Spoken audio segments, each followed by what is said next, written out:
Good morning, everybody. I am Mel Barrett, and this is Something's Off.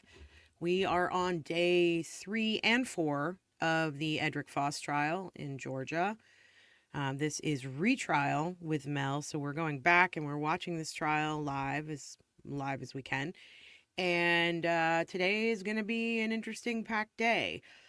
Just a little housekeeping to get started. We're going to do this in 2 parts because I have meetings in the middle of the day. So we're going to start here at 9 a.m. and we're going to move into probably a little later this afternoon around 2:30, 3 o'clock, somewhere in there.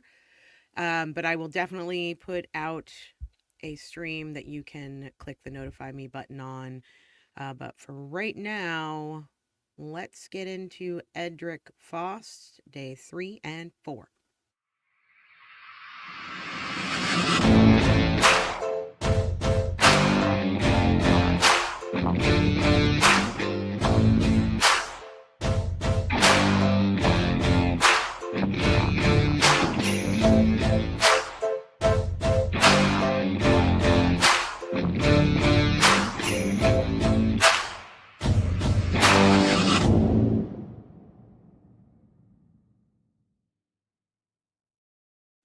Good morning, everybody. I hope that you had a restful sleep. My hair is a little crazy today and it's chilly. Actually, I'm going to put my hat on because it's chilly in the pod.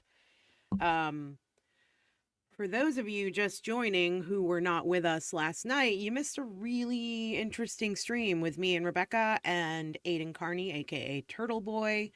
We had a really great conversation, and I would encourage you all who are not fans of TB to go check it out because I think that you might find something in there. I've said this before and I'll say it again, although I hate saying it. Aiden Carney and I are not on the same side politically usually. But we do have a lot of common ground, and I really find a lot of respect and goodwill, I would say, in that common ground. We don't we don't need to talk about politics so much. We can also have hard conversations that, are on the periphery of politics and human rights and things like that. Um, at the end of the day, I think Aiden Carney is a good person with a big heart, and I think he is working hard to report on what's happening in his community and in his state, and he's trying to make sure that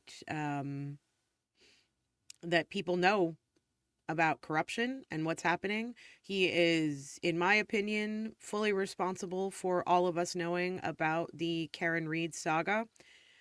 He is heavily involved in the Kelsey Fitzsimmons case now, and he reports on things that he sees that are not right in his mind as far as his community is concerned.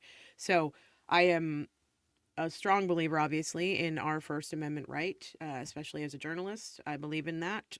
My camera's weird today. So I would just encourage you all, if you would like to, go check out the conversation that Rebecca and I had with Aiden. I think it'll be worth your time. You might find some good nuggets in there. That being said, today we are talking again about the Edric Faust trial. Yesterday we left off with Tara Baker's best friend, Ashley Hall, who was formerly Ashley Peavy. This I'm kind of glad we saved the bulk of this for today because this morning I'm going to be streaming from now until probably around noon, so that gives us a good 3 hours to really get into probably all of Ashley's testimony. There are a lot of procedural arguments that happen here. And all of this, for the most part, takes place in front of Ashley Hall. So it's kind of easy for her to reconfigure her testimony, if you will. That's the way I see it. Let me grab some of these chats because there's a bunch of you in here this morning. Good morning, Cindy. Good morning, D. Cools. Heather, I live for now. I got your email. I live for now. Thank you so much for giving me that info. And if Heidi is in the chat, yes, I think Heidi is. I read all your emails. Thank you so much for all the information. I do want to make a quick statement, and I said this in email to some of you. I am not going to touch the podcast that was created back in 2020 about this case, about Tara's murder. And the reason I'm not going to touch it is because there seems to be a lot of controversy around it. It sounds to me, and this is just from what I've heard and not from what I've listened to on the podcast, that they did some sort of an investigation that went on for several years, but once Edric was arrested and charged and the trial happened, it seems to me that there was a reconfiguring of the information. I need to move this, sorry. Um, Maybe it's my chair. Hold on, let me pop it up a little bit because I'm short. It seems to me that there was a reconfiguration of what they were thinking as far as who might have been actually guilty for this crime. And I don't like that. It sounds like some of the podcast episodes were deleted around the trial. It also sounds like there are some connections to Chris Melton. None of this I have corroborated on my own, but because it's all out there and people are talking about it, I don't want to confuse what I'm seeing in this trial and what the arguments that I'm hearing from the attorneys. I want to focus solely on what happened in this trial and Edric Faust's future, because I think that's the most important part. So I just want to put that out there. I'm not listening to the podcast. You are welcome to keep talking about it and mentioning things, but I don't want to deal in rumor and speculation as far as this one is concerned. I want to focus solely on what's being brought up at trial and what's being presented to the jury. So that's where I stand on that. Oh, good. People are working from home today. I am happy for you. I love that for you. Thanks, Jilly Bean. Great interview last night. Cyber Chick Boston. Hello. Romodo. Great interview last night. Mel, thank you. Good morning, Kendra. Let's see. Heidi said, I was on replay last night with TB. Great interview and love the energy between you three. Yeah, he's a good guy. Hey, Shannon. Hey, Casey. Good morning, Michelle. Michelle says, good morning. I'm loving your channel. Thank you. Thank you for being here. Thank you, Crystal, for being here. No. Crystal, they are not having the retrial. The name of my show is called Retrial with Mel, which means I am going back through the Edric Faust trial that happened in February. Hello, CME Yummy. Thank you. I thoroughly enjoyed your YouTube presentation last night with Aiden. It was fantastic. Thank you very much. New here, by the way, because of that interview. Oh, thanks, Crystal. Glad you're here. Jilly said, Mel, that's why I like both of you. You can put certain things aside. Yes. And it's not even about putting them aside. I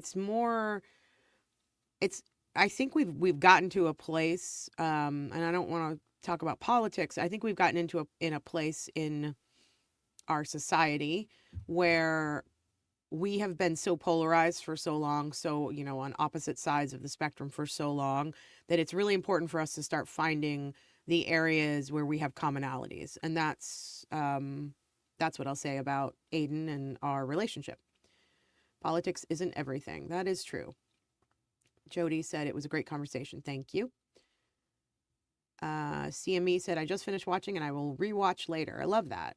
Also, you guys, if you like the interview we did last night, it wasn't really an interview. It was more of like a conversation. But if you like this video, if you like what we're doing with the Edric Faust trial and the Kelsey Fitzsimmons case and Karen Reed and all the other cases that we cover, please like the videos. Please subscribe to the channel. Become a member if you like. Where we do member only lives. And we also have some little gifts for you. When you become a member, you get free stickers for the channel, as well as merch discounts. If you don't want to do any of that and you do want to help and support the channel, you can always tip. The QR code is at the top of the screen for our Venmo. And then at the bottom of the screen, there's the Venmo and the Cash App. The tips help us greatly. It helps me be able to put together this little pod studio so that the work that we're putting out sounds better and looks better and isn't so grating on you when you're watching it. So we really appreciate all that stuff. But please go like the video, like it when you're here right now, share it whenever you can. And if you understand how to hype videos, please do that. Once our streams become videos, you can hype them, and that is greatly appreciated. Let's see. Heidi said, absolutely agree with you, Mel. I'm not totally on the same side either. However, that doesn't take away supporting him, standing behind him in this fight. Agreed. Key said, I watched his live with Melanie Little. The end result is shocking after hearing all the evidence. Oh, this live, sorry. Faust is innocent and needs everyone's help. Agreed. And I've put it in the episode description notes on the past episodes. I don't know if it's in this one, but I will put it in this one a little bit later. There's a give, send, go for Edric Faust's appellate fight that's coming up. So if you can give any money for that, that's also greatly appreciated. Next week, once I have a little bit more time in my schedule, I'm going to reach out to Ahmad Cruz and the law team and see what I can do to help as far as setting up a video conference call with Edric. And I know some of you have mentioned a letter writing campaign. I think that's a great idea, and we should do that. Let's see. Emily, that just means new evidence was discovered. That should make you feel better. Chris was heavily examined up until they could exclude him via DNA. I don't think he was not actually excluded via DNA. If we're talking about Chris Melton, I think we're going to get to that. Good morning, Fly Like Jeff. Let's see. You all had great chemistry last night, Pamabo said. Thank you. Key said, Mel, you guys did one of the best Turtle Boy interviews ever. Over 10,000 watched, and you were the bomb. Oh, that's very sweet of you. Okay. So yesterday, let me pull this up. Pull up the trial. Yesterday, we ended with Ashley Hall, who was Tara Baker's bestie. And we're going to continue on with her testimony today, and it's probably going to be the bulk of this first stream that we're doing. Oh, thanks for being here, Carrie from Belfast, Northern Ireland. Cindy said yes, and get Cruz on. He can give us an update on how Faust is doing. Yeah, I'd love to. We'll see what we can do. I don't know. I think he came on Melanie Little's show. Melanie has obviously a lot more subscribers than we do. Although we did just surpass 6,000 subscribers this morning, which is blowing my mind. And thank you to you all. But yeah, I would love to have Ahmad on. He is an amazing guy. Let me get this up on the screen for y'all. We're going to watch this at a little bit of a higher speed so we can get through some of it. Right now I have it at 1.5. Well, I think we'll keep it there.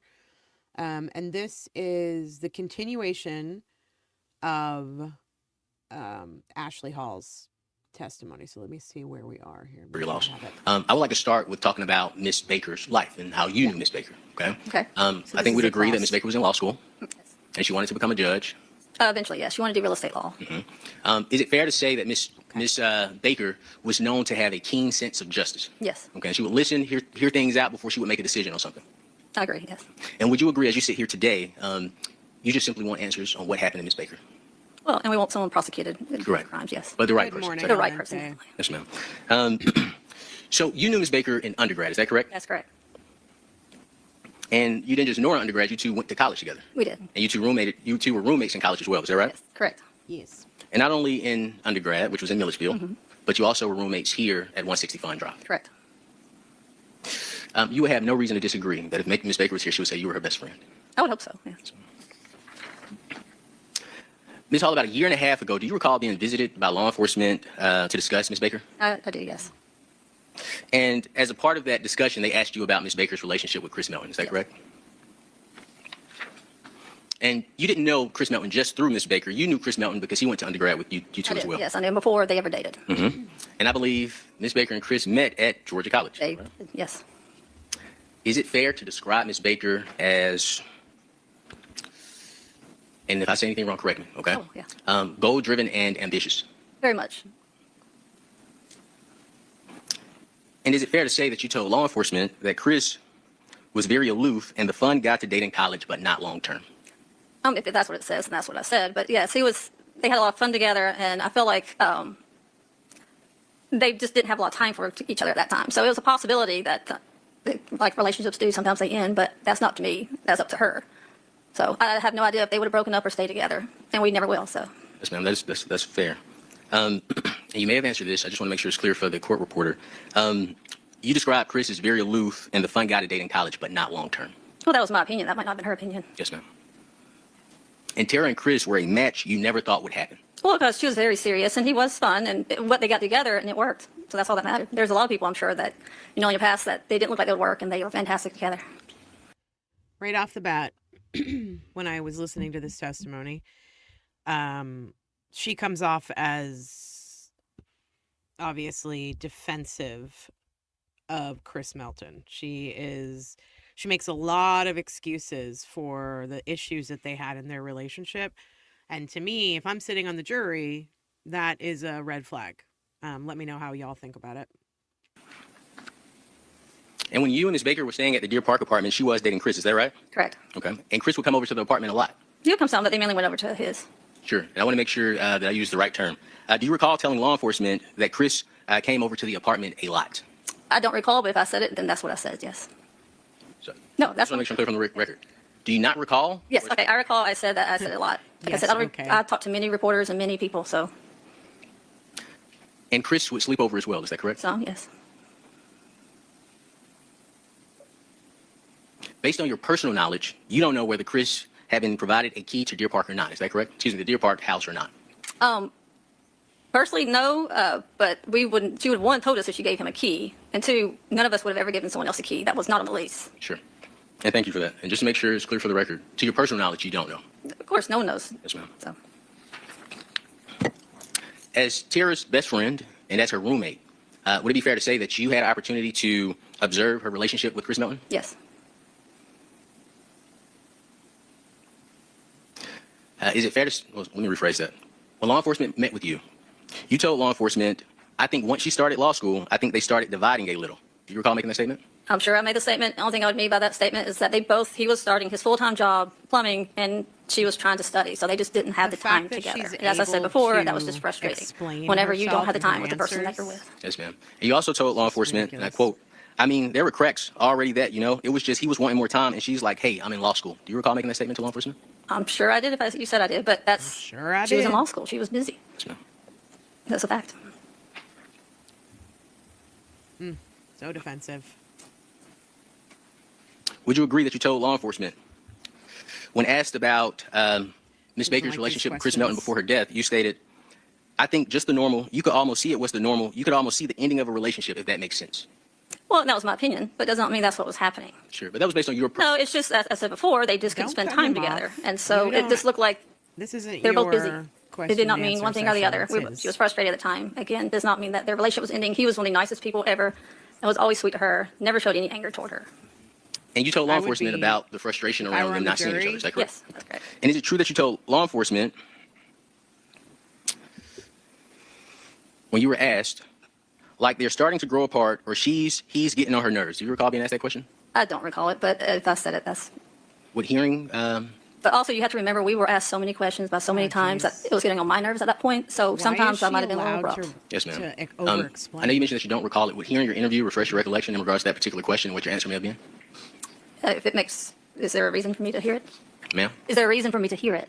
Sure, we could talk about it outside the presence of the jury, but at this time, the Honorable Court is only giving me permission to ask questions. Okay. So would hearing your interview Wow. refresh your recollection into the question that was asked and your answer to it? What exactly was the question? And maybe I can just answer it for you, how you need it answered. Yes, ma'am.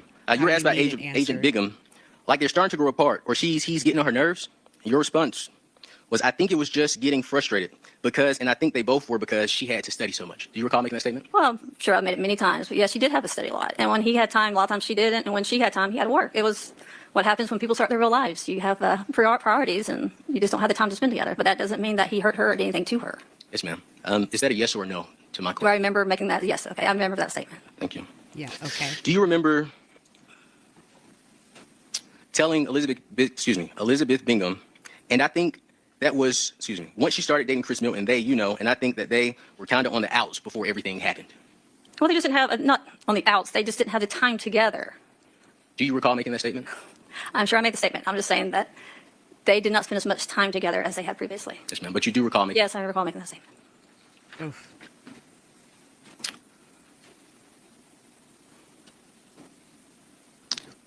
Your Honor, may we approach? Okay.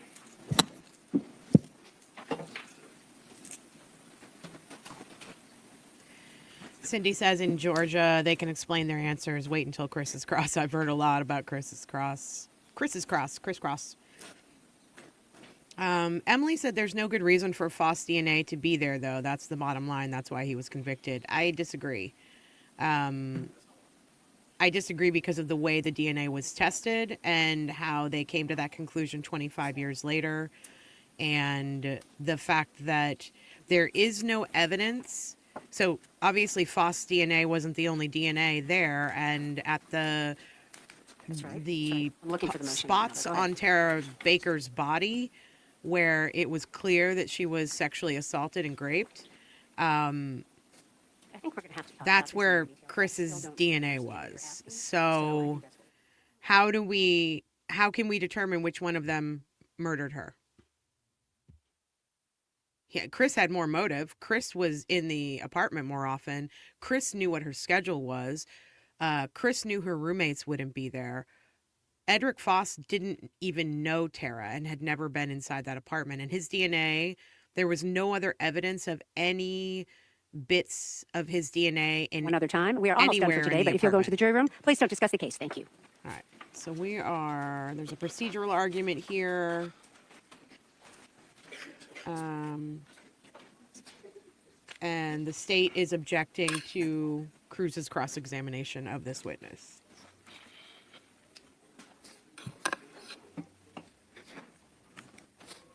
Maybe that's not the right one. Hold on. 7, 8. Y'all may be seated. Thank you. Oh yeah, this is an interesting.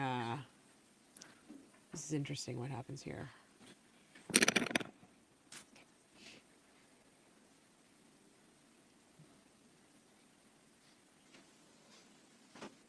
All right, go ahead, Mr. Cruz.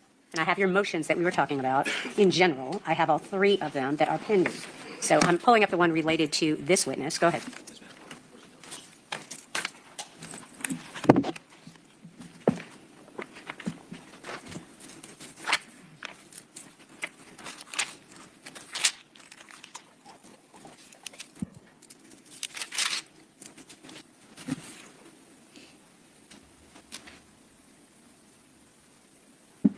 As the number court is aware, on January 20th, 2026, Mr. Faust filed a notice of intention to introduce residual hearsay testimony pursuant to OCGA section 24-8-807 in regards to Ms. Ashley Peavy.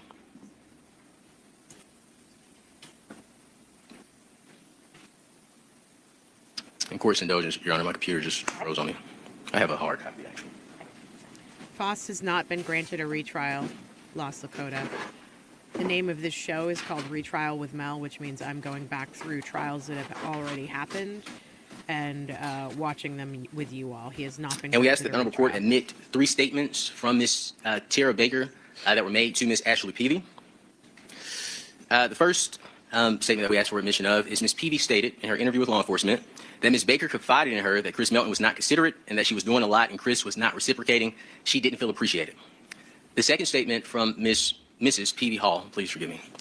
Ms. Baker expressed frustration to Mrs. Peavy Hall, advising that Chris Melton wanted more time with her, but Ms. Baker was unable to give it. The third statement that we asked that the honorable court admit through Mrs. Ashley Peavy Hall is that Ms. Baker. The third statement, we're asking court not to consider that statement. We're asking about the first two. And the reason we bring this motion up, Your Honor, is because during direct examination, the state elicited testimony from Mrs. Peavy Hall where she stated that if there was something, and I'm paraphrasing, but if there was an issue in the relationship, Tara would have said something to her about it. I believe it was 2 other times, because the state didn't exactly ask these questions. It was the answers that was given back to them. There were 2 prior occasions I just didn't say anything to, but once we hit the third occasion, I asked the honorable court, could it consider or consider making a ruling on our motion or reconsider its ruling on our motion. I didn't make a ruling on this motion. It's pending. Well, the pending ruling was not to make any statements in opening about it. It was restriction on defense counsel not to ask any questions related to our 807 motion. We had a hearing. That's right. Well, until Chris Melton testified.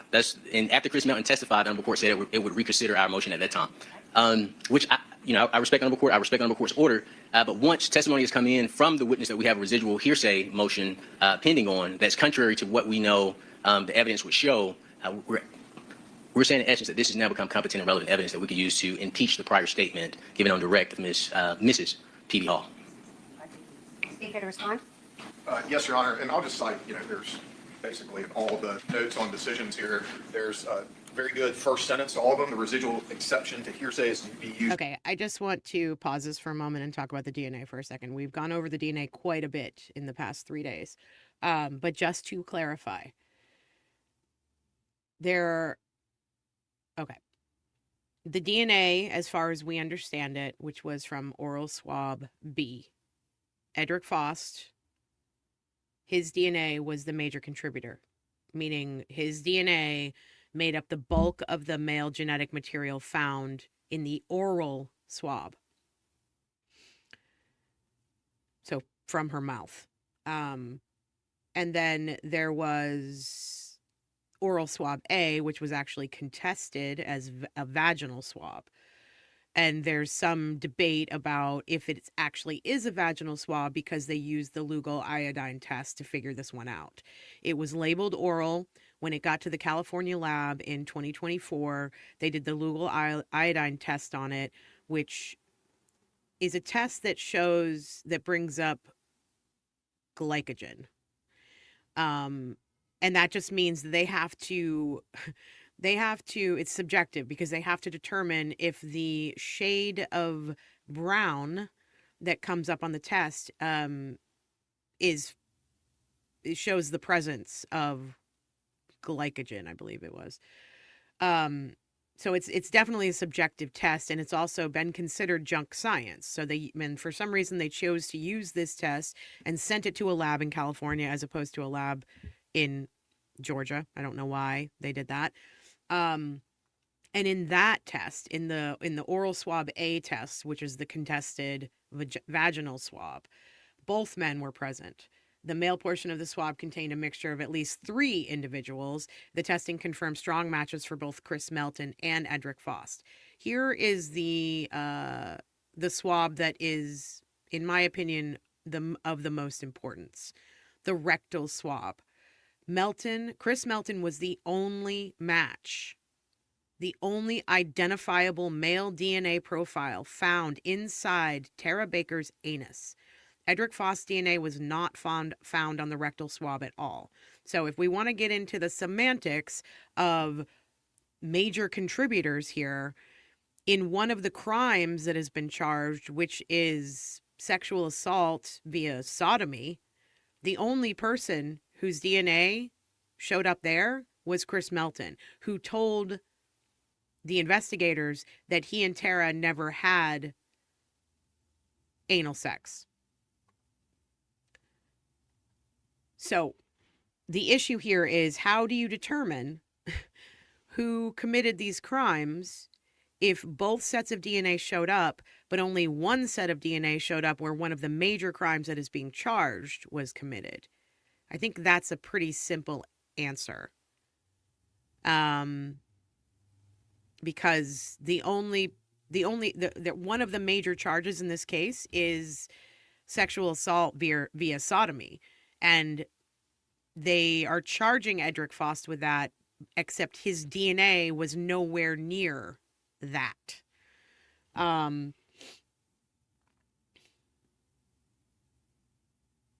So take that with what you will. It is a little bit complicated. We're going to get into the Lugal iodine test, and we're going to have some procedural arguments on that today. And so hopefully it'll be explained a little bit better than I can explain it. But that's what we're dealing with as far as the DNA is concerned. Let me back this up just a little bit so we can hear where we are. There were 2 prior occasions I just didn't say anything to, but once we hit the 3rd occasion, I asked the Honorable Court, could it consider making a ruling on our motion, or reconsider its ruling on our motion. I didn't make a ruling on this motion. It's pending. Emily, I just want to address your comments. Emily says, in my opinion, still, there is no good reason for Faust's DNA to come up on any of those tests because Faust himself said he didn't know her. You're absolutely right. However, they lived in the same community. There was a credible tip that came in that said that Tara was actually out at a Mexican restaurant the night before she was murdered, after she left the law library. The defense is not allowed to bring that in. because they're saying it falls under the 412 ruling about rape shield laws in the state of Georgia. Touch DNA, transfer DNA is very different from seminal fluid or vaginal fluid or DNA found in those places.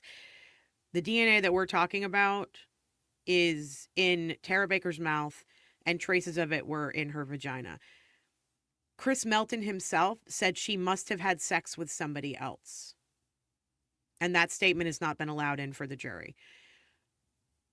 A credible witness, well, I guess I won't call it a credible witness, but a tip came into the police saying that Tara was at a Mexican restaurant the night before she died. And this is all just going to reasonable doubt. If Edric Faust was in that restaurant, or Edric Faust drank out of the same glass as her, or Edric Faust made out with her, or Edric Faust shared a cigarette with her, or any of those things, even if he doesn't know her, even if he never knew her name, any of those situations, transfer DNA can happen. The sexual assault kit that was done, where Chris Melton's DNA was found in her anus, that's irrefutable. That just is. And he's already, if that's the case, how did his DNA get inside of her anus? And how did that area of her body become bruised from a sexual assault? And why did he lie to the cops and say they didn't have anal sex? Those are my questions. Well, the pending ruling was not to make any statements in opening about it. It was a restriction on defense counsel not to ask any questions related to our 807 motion. We had a hearing, that's right. Well, until Chris Melton testified. And after Chris Melton testified, the Honorable Court said it would reconsider our motion at that time, which I respect Honorable Court. I respect Honorable Court's order. But once testimony has come in from the witness that we have a residual hearsay motion pending on, that's contrary to what we know the evidence would show, we're saying in essence that this has now become competent and relevant evidence that we could use to impeach the prior statement given on direct of Mrs. P.V. Hall. Steve, here to respond? Yes, Your Honor, and I'll just cite, there's basically in all the notes on decisions here, there's a very good first sentence to all of them. The residual exception to hearsay is to be used very rarely and only in exceptional circumstances. That holding is in Brooks v. State, 365, Georgia App 711. And frankly, Judge, I haven't had a chance to read all these cases. These are just the notes on decisions. Thrift v. State, 310, Georgia 499. Miller v. State, 303, Georgia 1. Those are in order. I'm sorry, I should have done this to begin with. 2022 Court of Appeals case, a 2020 Georgia Supreme Court case, and a 2018 Georgia Supreme Court case. These are certainly not. Chris Melton also changed the time frame of when he saw her and when they had last had sex. He changed it from 10 days to 6 days. Also, the DNA evidence is one thing. It does not make a murderer, so we could exclude both Faust and Chris if we wanted to. But the other circumstantial evidence is that there was no forced entry in this house. All the doors were locked from the inside, which means that she had to have let the person into her house or had given them a key, and they would need to know that her roommates weren't coming home anytime soon because they took their sweet-ass time assaulting her, strangling her, beating her, raping her, stabbing her, murdering her, and then they took the time to turn the stove on, put a blanket on it, wait for that blanket to catch on fire, walk the blanket into the bedroom and put it on the bed where Tara was, lock that door, and then come out and clean up their fingerprints and the crime scene. That's a person who wasn't moving with any kind of expediency, who wasn't worried about anybody walking in, who was going to walk right out the front door or the back door and lock it up behind them, or lock that door handle and close the door behind them. And there was a witness who saw a white man in a white t-shirt and blue jeans running from the scene at the time when the fire would have started. So Sure, there's some DNA evidence, the circumstantial evidence, and the amount of times that Chris Melton lied to investigators and his weak ass alibi. That's enough reasonable doubt for me. Exceptional circumstances, Your Honor. What they are is a couple of statements cherry-picked about minor regular relationship complaints that parties would have in an effort by Mr. Cruz to cast a certain light on the relationship between Ms. Baker and Mr. Melton. This witness, and I would just state, the court heard the objection from defense counsel to statements similar to the statements he's attempting to admit, and it sustained that objection and directed the state to move away. Defense counsel is not seeking to admit the third notice statement. And if we look at the first two notice statements, I don't believe there's a way to interpret those as being necessary in creating some kind of exceptional circumstance. The witness has acknowledged that there were challenges in the relationship that were created by a lack of time, and has not denied. She may not be familiar with each statement that Mr. Cruz has read to her that are purportedly quotes from the interview that she had with the GBI in 2024, but she has acknowledged that they had her perception of things may have been that they were drifting away, but she didn't have the ability to get inside of Ms. Baker's head, and her overall view of their relationship was nothing that caused her concern. I failed to see, residual hearsay is an extraordinary exception. If we think about all of the exceptions to the hearsay rules, there are well over a dozen.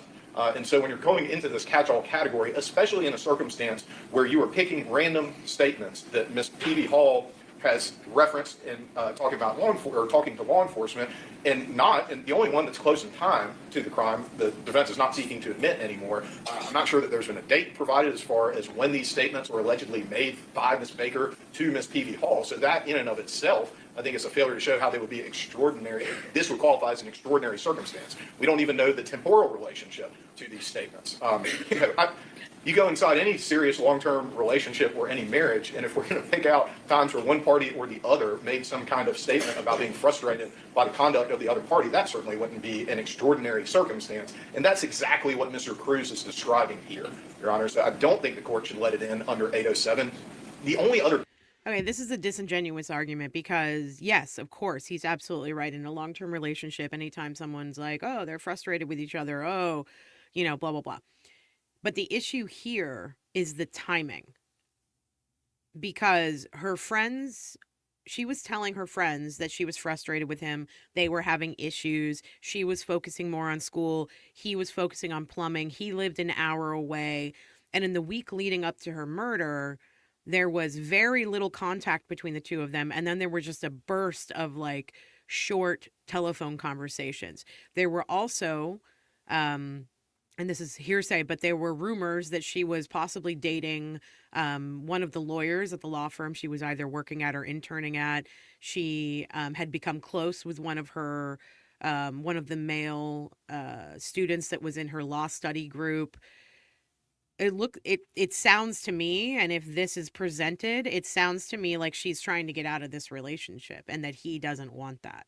So the idea that they're arguing that these statements aren't admissible because everybody has problems and everybody talks about their problems in their relationships. Yes, of course they do.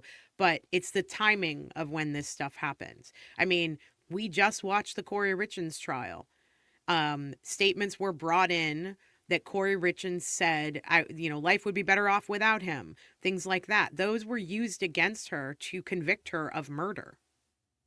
So this is a disingenuous, weak-ass argument. I believe the judge sides maybe with the state. I can't remember. We'll watch it. Cases that I've seen, Judge, and I can look back and find them again, but when we looked at it when the notice was filed, most of the statements that I saw had things to do with statements directly related to the crime, either made by the decedent or made by some witness who was unavailable, not through any kind of wrongdoing of the party who is trying to admit that residual exception. And so I'm unaware of any case where a criminal defendant who is on trial for the murder of the declarant has been allowed under the residual hearsay exception to admit statements from them. I don't think Mr. Cruz is citing any case. There may be one out there. I'm not saying that, and that's not even really the determinative factor for the court. But I've not seen any cases where it was admitted in any circumstance that would be anywhere close to this. All right, May I respond, Your Honor? Okay. In regards to the exceptional circumstance, Ms. Baker is not here to speak for herself. As the state has clearly said multiple times, my client is the individual charged with Ms. Baker's death. So I have the burden of not only getting justice for my client, but also Ms. Baker. We're presenting the evidence that the state had and did not use. The exceptional circumstance is the state had all this evidence of Chris Melton's guilt for 24 years and ignored him. Even today, when I've given them, I've given you your own evidence, they still continue with the prosecution of Mr. Faust.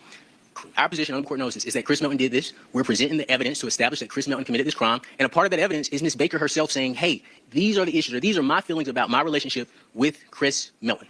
Okay, thank you, Mr. Cruz. All right, so I'm going to move backwards from 3, 2, and 1. First of all, number 3 has been withdrawn by defense counsel, and I've noted that in the motion, and I will order it withdrawn, and that will not be allowed. Number 2 is has already been testified to by this witness, and so I'm going to deny your motion on number 2. This witness did articulate what you are seeking, basically, to introduce in number 2 of this motion, and because of that, your motion does not meet the standard for the court to grant you the ability to have any of those statements introduced under 807. With regard to number 1, I think what is important for me to tell you is that the state's comments that your request, Ms. Tara Baker confided to Ms. Ashley Peavy that Chris Melton was not considerate and that she was doing a lot and Chris was not reciprocating, she didn't feel appreciated, is very vague and general in nature. I will let you at this moment, in support of your motion, voir dire question this witness about that moment that you seek to introduce. It's outside the presence of the jury. The court cannot make any determination about your request because of the vagueness of that particular statement. I don't even know what the statement is that you're seeking to introduce. The way that you have written it in the motion, and you may have just done it to put the court and the state on notice, and that's fine, is a general sense of what you're insinuating. Sure. But I know you're asking to introduce a specific statement. Yes, ma'am. I'm going to ask you to, if you choose to, Yes, ma'am. question this witness outside the presence of the jury about what it is you want this court to admit, the specific statement, but it also needs to have the specific supporting testimony, the foundation that Mr. Yamamoto was referring to. Yes, ma'am. Because it is not proper under 807 for the court to admit statements that are not particularized, that are not associated with something very specific. Just sort of a general request is not appropriate under 807. And so in the context that perhaps you were just giving the court notice of what you wanted, I'll let you voir dire or question this witness if you choose to, and then I'll let you cross-examine, sort of, or redirect, or whatever you want to call it also, and I'll make a decision. Sure. Yeah, this is a good point, D. Cools. I just don't understand why the court isn't allowing an alternative theory of the crime. I mean, the defense is putting on a third-party culprit defense, which means any information they have about Tara's relationship with Chris Melton, who is the person that they are saying is the third-party culprit, that, I mean, in my opinion, it should be, allowed. But we've also seen judges like Bev Canoni really tamp down on what a defense can do. I don't think judges like third-party culprit defense because it is opening a can of worms. If the jury finds in favor of the defense, then that means the defense sort of proved that there was somebody else who did this. And if they're naming that person, that opens a whole new can of worms. So I don't think local jurisdictions, courts, judges, I don't think they like third-party defense, a third-party culprit defense. That being said, it doesn't matter what they fucking like.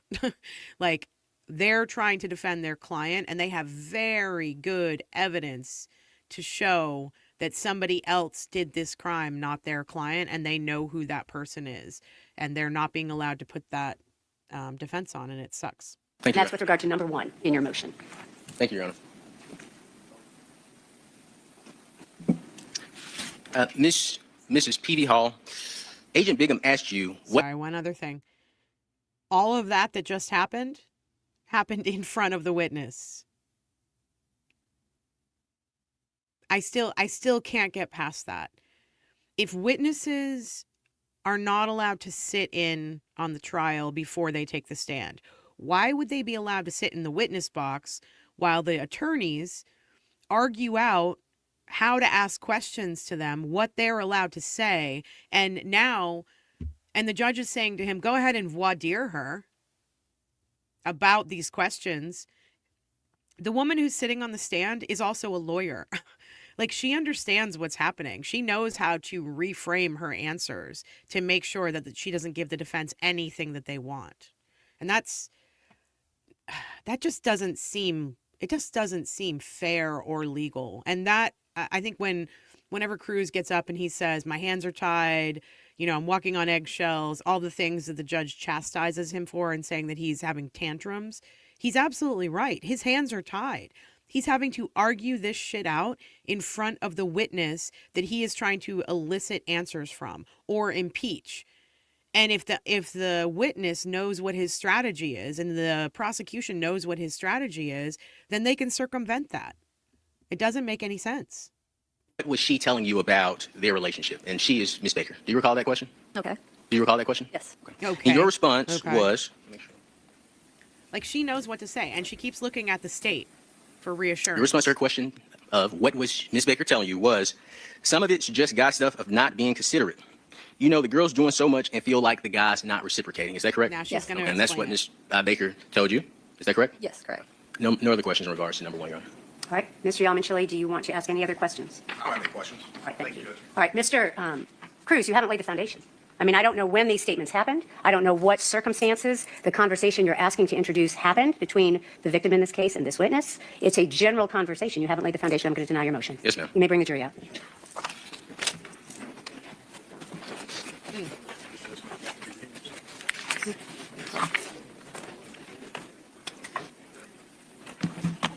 Yeah, she's always looking at the state's table.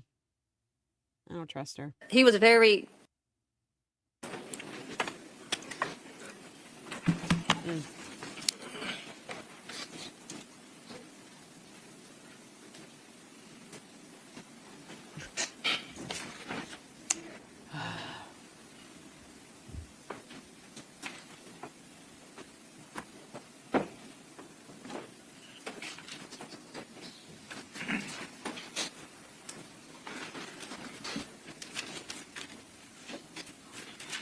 All right, you may begin. Okay.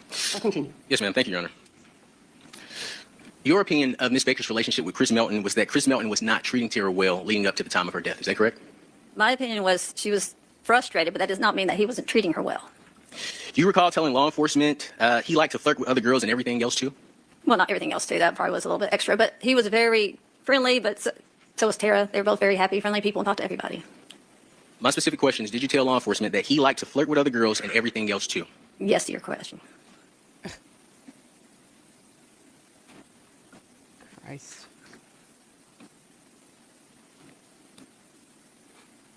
And sometimes you would hear Miss Baker express frustration about her relationship with Chris Melton. Is that correct? Sorry, I'm going to object to hearsay, Your Honor. All right, here to respond to the hearsay I objection. do. I'm not asking for a statement. I'm just asking for the witness's perception based on information given to her. All right, I'll allow it. Go ahead. Is that correct? It's correct. We usually talk about being frustrated with our boyfriends, yes. Okay. And not only would you hear Miss Baker talk about it, you told law enforcement that you witnessed it for yourself. Is that fair? I'm sure I did. Now, we've agreed, or I believe we've agreed, on a couple of things regarding your knowledge of Miss Baker's and Chris Melton's relationship.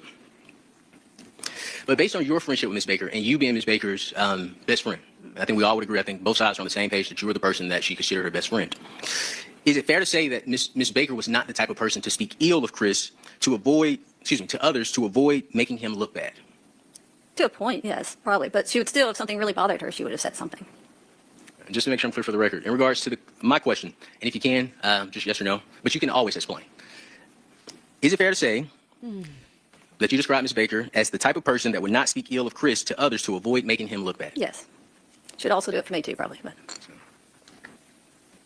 Now, again, I want to go back to Ms. Baker as the person, because I think that's the most important thing, tied with the most important thing in this trial. You would agree that Ms. Baker was not a pushover. no, she was not. She was very assertive.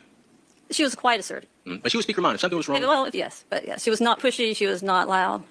and even as best friends, you two would get into disagreements. Of course. So it is fair to say that she's assertive, not timid. Is that correct? She had things she was timid in. Okay. But just speaking her mind. She would have to be very, either something upset her to where she had to speak her mind, but she wouldn't just say something to somebody to say it. Like she was not one to insult somebody, even if she had a different opinion. That's fair. Do you recall law enforcement asking you about racial biases of Ms. Baker? Yes, Okay. And is it fair to say that you advised law enforcement that she did not have any racial biases? I did. But you did say if you did her wrong, she might not ever forgive you. I did, yes. Oh, they did. Were you aware of the incident the week before her death between her and Chris Melton? This was 25 years ago. You have to do a little bit more than that. So Sure. As you sit here today, are you aware of a disagreement Ms. Baker and Ms. Melton got into, Mr. Melton, the week before her death? I know she was frustrated with him, but we did not discuss exact details. Okay, just to make sure it's clear for the record. Are you aware? I am not aware of the exact confrontation that they had. Yes, ma'am. Now, with these lines of questioning, I'm going to ask you some very personal questions, but I am not going to mention the topics. I'm not going to dig too deep, okay? So I'm going to speak in general terms. Is that fair? Yes, sir. Okay. During your interview with police, and again, I won't mention the topics, but do you recall being asked some questions about your knowledge of Ms. Baker's innermost private life? Yes.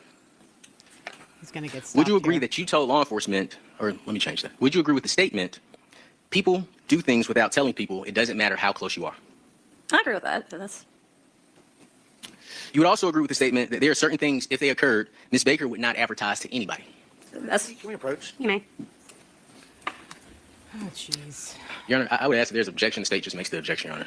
Well, y'all been coming to the bench this entire time. So why don't y'all come up here and I'll make a determination of whether we do it here or I send the jury out. Yes, sir. Hold on. Just make the friggin' objection.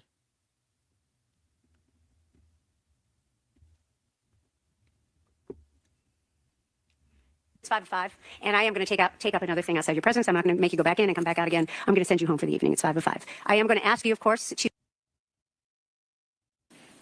Okay, let's hear these arguments. Bullshit.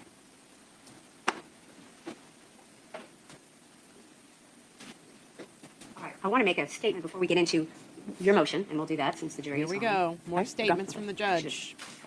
I want to sort of go back in for a moment, with regard to the motion of residual hearsay that the defense filed and that we've kind of heard argument on today, even though it was pending.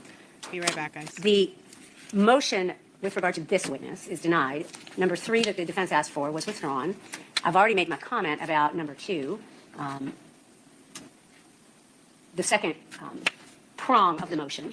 But with regard to number 1, the first prong of the motion, I did deny, but I want to elaborate for the parties why I denied the motion.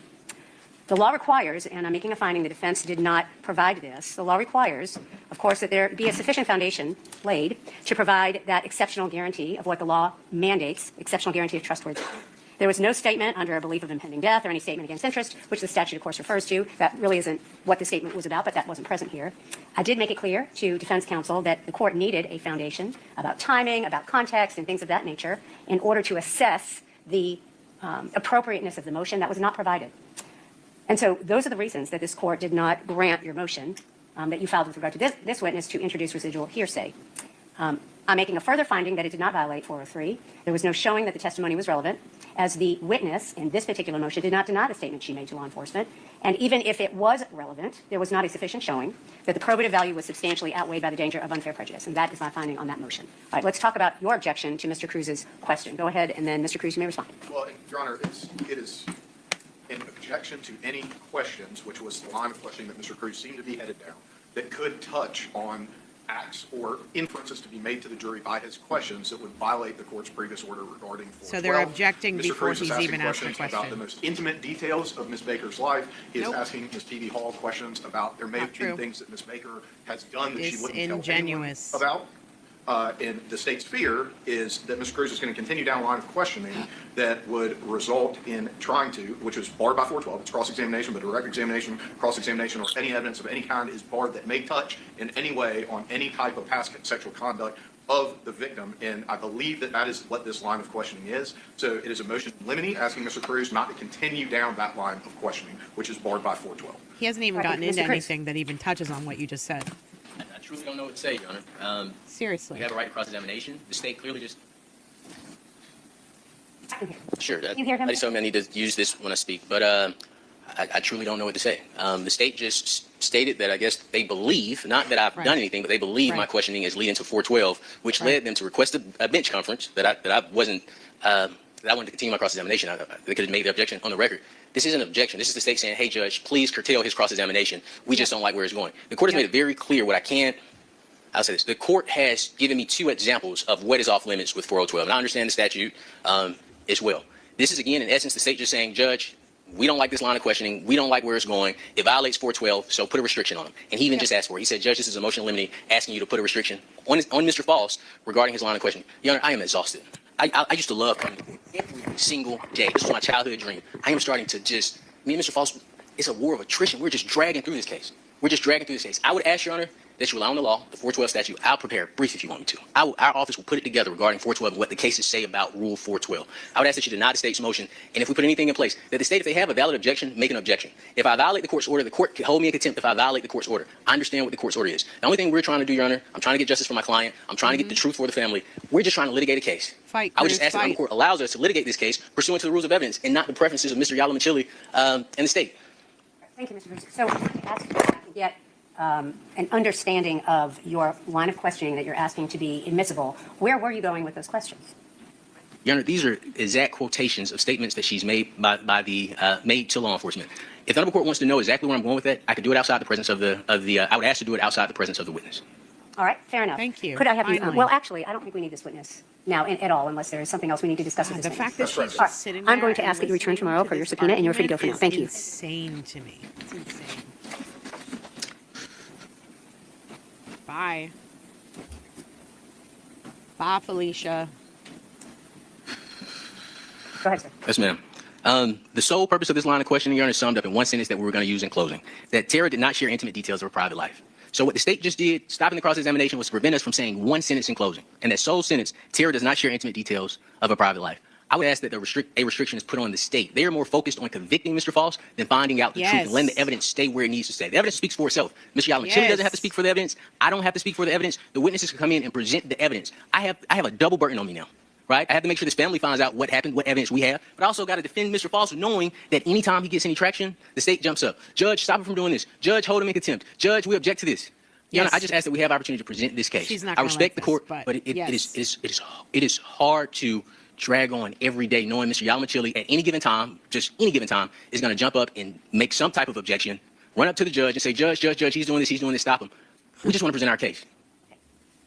All right. So first of all, she I think comes. that both counsel comes. have jumped up and, in your words, made objections throughout the case from beginning to end, and that is fine. That is what lawyers do. I don't think one side is doing it more than the other.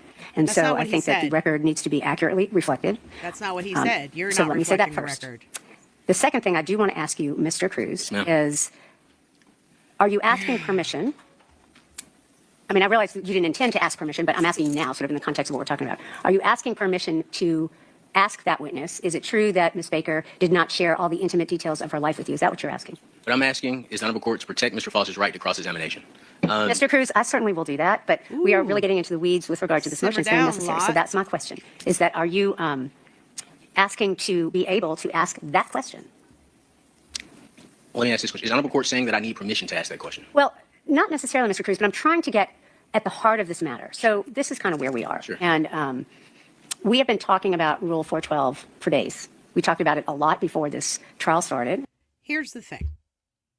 This entire conversation that's happening right now, outside of the presence of the jury, is about what he might ask or where he is going with these questions. Well, guess what?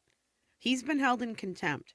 If he crosses that line again, the prosecution is allowed to object and she can hold him in contempt or do whatever the fuck she thinks she needs to do. I don't think he's that stupid.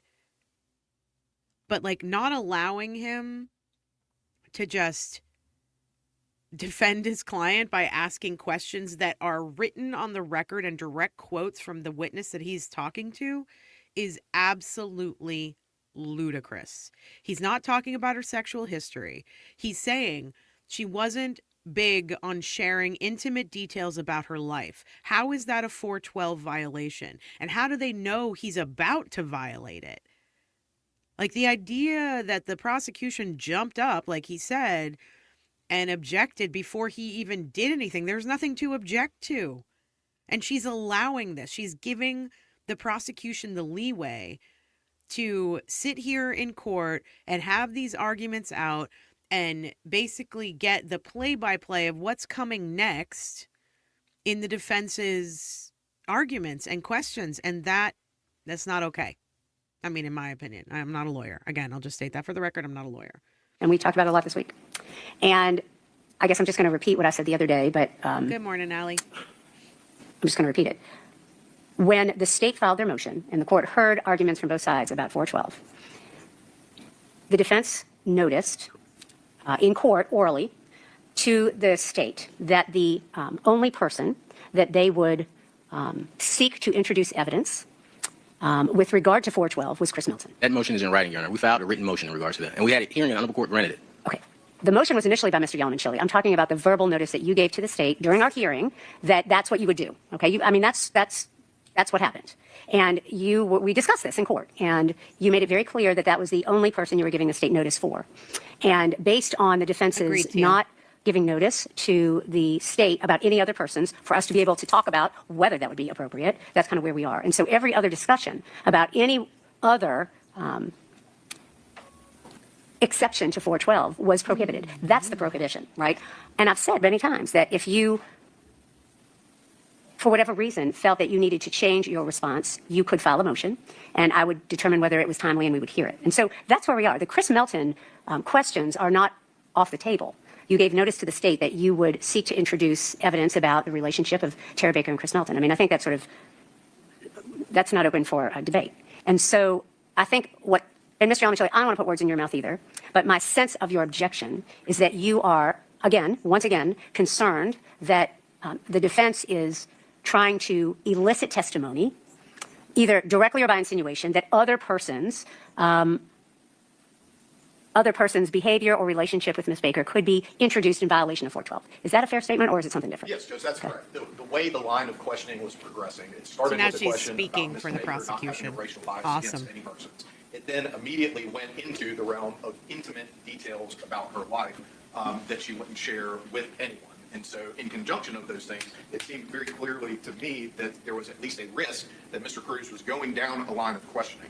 Now, So you're I think just- we excused it's the witness conjecture, so that dude. Mr. Cruz could proffer to the court what his actual questions would be, which he did not do. He just referenced that the questions were in support of something he was going to argue in closing, which I'm not asking him to give us his closing argument. It's just the direction that these questions are going. If they're relevant for some other purpose, or I misinterpreted the direction they're going in, then I apologize, Judge, but the state You is acting out of apologize? It's too abundance fucking of late caution. now. Violations of 412 are serious things, and you can't necessarily unring that bell. It happened twice in opening You statements. can't So unring the we bell that see you just a direction rung. that Mr. Cruz seems to be heading in. I'd like the court to take some action, either to again instruct Mr. Cruz that that is not relevant or admissible. I guess relevant wouldn't be the right terminology. It's not admissible or proper to inquire into due to his failure to notice the state. As he said before, there's no evidence to that fact. So, Your Honor, that's the basis of the state's motion in limine. And so I don't know what additional questions Mr. Cruz was about to ask, but it seemed like we were getting to the point where he was trying to skirt that line again. Okay, and I'm going to ask you a question, Mr. Cruz, and I'll certainly let you respond. The state didn't object to the relevance of the question about whether Ms. Baker had a feeling about race relations or anything of that nature, but I understand, based on the context that you're arguing, that you're referring to the relevance of those questions. So I guess, Mr. Cruz, that's where the court needs to hear, I guess in terms of a proffer would probably be best. What is the reason you're asking those questions? Sure. And I don't mind giving it to the Honorable Court. I would just ask moving forward that the Honorable Court puts restriction on the state, because I think this is the second or third time I've had to proffer our Yes. strategy to the state. I have not once asked this court to intervene to tell me where the state was She doesn't going like that answer. I mean, that question. with their examination. I do believe it violates Mr. Let me Faust's just rights. answer that real quickly. Well, Your There Honor, it is. it I'm gonna violates let you Mr. talk, Faust's Mr. rights Cruz. to a fair trial. Okay, hold on, Mr. Cruz. I'm going to let you respond, but I want to respond to something because you've used this word many times. You keep saying that the court has put restrictions on the defense and not on the state. And they Mr. have. Cruz, the court doesn't do that. Yes, the court they do. listens to motions and makes rulings according to law, and those rulings are the restrictions themselves. And so it is it is a tremendous mischaracterization of what the court has ruled on and the reasons why to simply say the court is putting restrictions on the defendant. That is not appropriate. And I know that you know that. The court has heard motions. It has made rulings, which you may very well disagree with, and I certainly understand that. But the court doesn't put restrictions sort of unilaterally on any party. It listens to motions, it looks up the law, and makes rulings to the best of its ability based on those motions and the law. bias And so the is restrictions you're referring to showing, are based on those Judge. decisions. So I want it to be clear that this court is not putting restrictions on one party over the other, but Yes, it they is are. simply the result of rulings that were made according to law. Now, Judge, may I? You may. Denied motions that they've consented to because, in my opinion, they benefited Mr. Faust. We had a motion to suppress that you denied that the state consented to. Mr. Cruz, I want to stop you there because you know very well that is completely disingenuous. That is Mr. not Cruz, I'm talking right Yes, now. ma'am. You know very well that what you are referring to is actually completely inaccurate. There was, and we are not going to relitigate motions, but I certainly want to Yep. make sure you understand that Yes, I Teal, know yes. that is not that is a tremendous mischaracterization of what happened. We had a hearing on a motion to suppress that you filed, and the state consented with the defense about one of the allegations. And this court said, that's fine. Provide the court with a stipulation and I'll sign it. I don't have any problem with both parties consenting about part of your motion. That stipulation has not been entered, and I believe that was because the defense has not provided stipulation to the state. You can respond about whose fault that is, but I don't have the stipulation. But I also denied the rest of the motion to suppress based on the evidence and based on the law. But the one moment you're referring to, Mr. Cruz, and you know this, where the state and the defense consented about your allegation in the motion to suppress, and I supported that. You know that to be the truth. I do not. It is not appropriate for you to continue making a statement that is false. That's the truth, Your Honor. The same day we received the order denying it, we didn't have opportunity to put a stipulation in because after our motions hearing, either that day or the next day, the Honorable Court issued an order denying all our grounds for the motions. Mr. Cruz, that's not accurate. I would have accepted any stipulation because I ordered you to provide it to the court. And if both parties still want to give it to the court, it'll be part of the record. It is on the record. It is on the record that will be transcribed. And so that stipulation has been entered and approved by the court, even though it's not in writing. But it has been authorized. Let's move on. And if you would proffer for the court what it is you are seeking to admit, I can make a decision as to whether it is relevant and whether it is admissible. I just don't know what you're trying to do. The state had opportunity to present the testimony of Lauren Sherling. Ms. Sherling came in and testified, and the state elicited this testimony that there were no issues in the relationship with Chris and Tara, based on, I think the state explicitly asked this question, based on what Tara told you, what was her, I'm paraphrasing, but pretty much what was the nature of her relationship with Chris Melton and, what was the nature of the relationship between Chris Melton, please forgive me, Your Honor, Chris Melton and Tara Baker. And her testimony was that it was good. The line of questioning that we are going down to separate Mrs. Ashley Peavy Hall, who is actually her best friend, not Miss Laura Sherling. Mr. Sherling, I think, knew her for 6 months, is that Ms. Baker, one, and we elicited this when she was testifying, one, she wouldn't talk bad about Chris to other people because she didn't want to make Chris Melton look bad. So Ms. Sherling, who was a 6-month friend, I tell you, I hate to even have to share this because this is what we talk about in closing, but I'm following out the court's order. Ms. Sherling, who was a 6-month friend versus someone who went to undergraduate with this young lady and who says, hey, these aren't things she would tell people, is exactly what we're using to build our defense in Mr. Faust. It is extremely important if the state wants to bring a witness in here and have them testify to something, that we're able to rebut that. Our position is this, Your Honor. We have the same evidence. I have introduced nothing new. So when the state calls me disingenuous, and I took that very I couldn't believe it. When the state calls me disingenuous, but they have all this evidence that they're excluding, they don't want the family to see, they don't want the jury to see, and we have to present it, and then when we are presented, they come up to the judge and say, Judge, he should preview where he's going. I believe it's 412, but I don't know if it's 412. That is an issue, Judge. It is hamstringing Mr. Faust's defense. Okay. The only thing we ask is the court says, hey, state, do your job. If you want to prosecute Mr. Faust, present the evidence. Cruz. Don't come at the attorney. I've had personal attack after personal attack from Mr. Yalomachili, and I haven't even... I have never gone out of my way to say anything ill about Mr. Yalomachili. Even when I see him in the hallway, I speak to him, I'm polite, but I know when we come in court, at some point, Mr. Yalomachili is going to get up and accuse me of something, or either ask for me to be held in contempt. Your Honor, we're just asking to present the case. That is the basis of our questions. We just want a sole sentence and sole argument that says that Tara Baker does not share the intimate details of her private life. So when the state does their closing, and they say, well, you heard from Ms. Sherling that the relationship was great, we would have put testimony into the record that, hold on, don't listen to that. This is her best friend, and her best friend is saying Tara Baker was a private person. That's where we're going with our line of questioning, Your Honor. But I would ask in the future that the Honorable Court, if they have a lawful objection, even if they want to make an unlawful objection, they just do it in their place. If it's an issue that Honorable Court feels, if I'm doing something wrong, Your Honor, you are the power in this courtroom. You are the ultimate power in this courtroom. If I'm doing something wrong, Mr. Yalomachili isn't the one that has to get up and say it. You could tell him. You could say, Mr. Cruz, that is inappropriate. Mr. Cruz, you can't have that line of questioning. When the court gets involved for Mr. Yalomachili, is when he has a lawful, or if he wants to, an unlawful objection. But an objection. That's all I'm asking, Your Honor. But that is the proper in regards to the reason for that line of questioning. Okay, thank you. I still don't have my question answered. So I'm going to ask you some questions. Please forgive me. All right. Well, he answered. There's a lot going on. And so, but I need to be able to address state's motion. All right. First of all, with regard to the objections for both parties, it is easier, of course, to handle objections right from your place. But both parties have asked to come up to the bench a lot. I'm okay with that, given the kinds of objections you all are making. I know that there are certainly things you don't want the jury to hear, and I am not. There are some rulings I want to make that I do not want the jury to hear all of the things that I say, because I think that would not be helpful to either party. And so if you want to continue asking to approach the bench, I'll entertain it. If you don't want to do that, that's fine. I mean, I'm going to leave that up to the attorneys.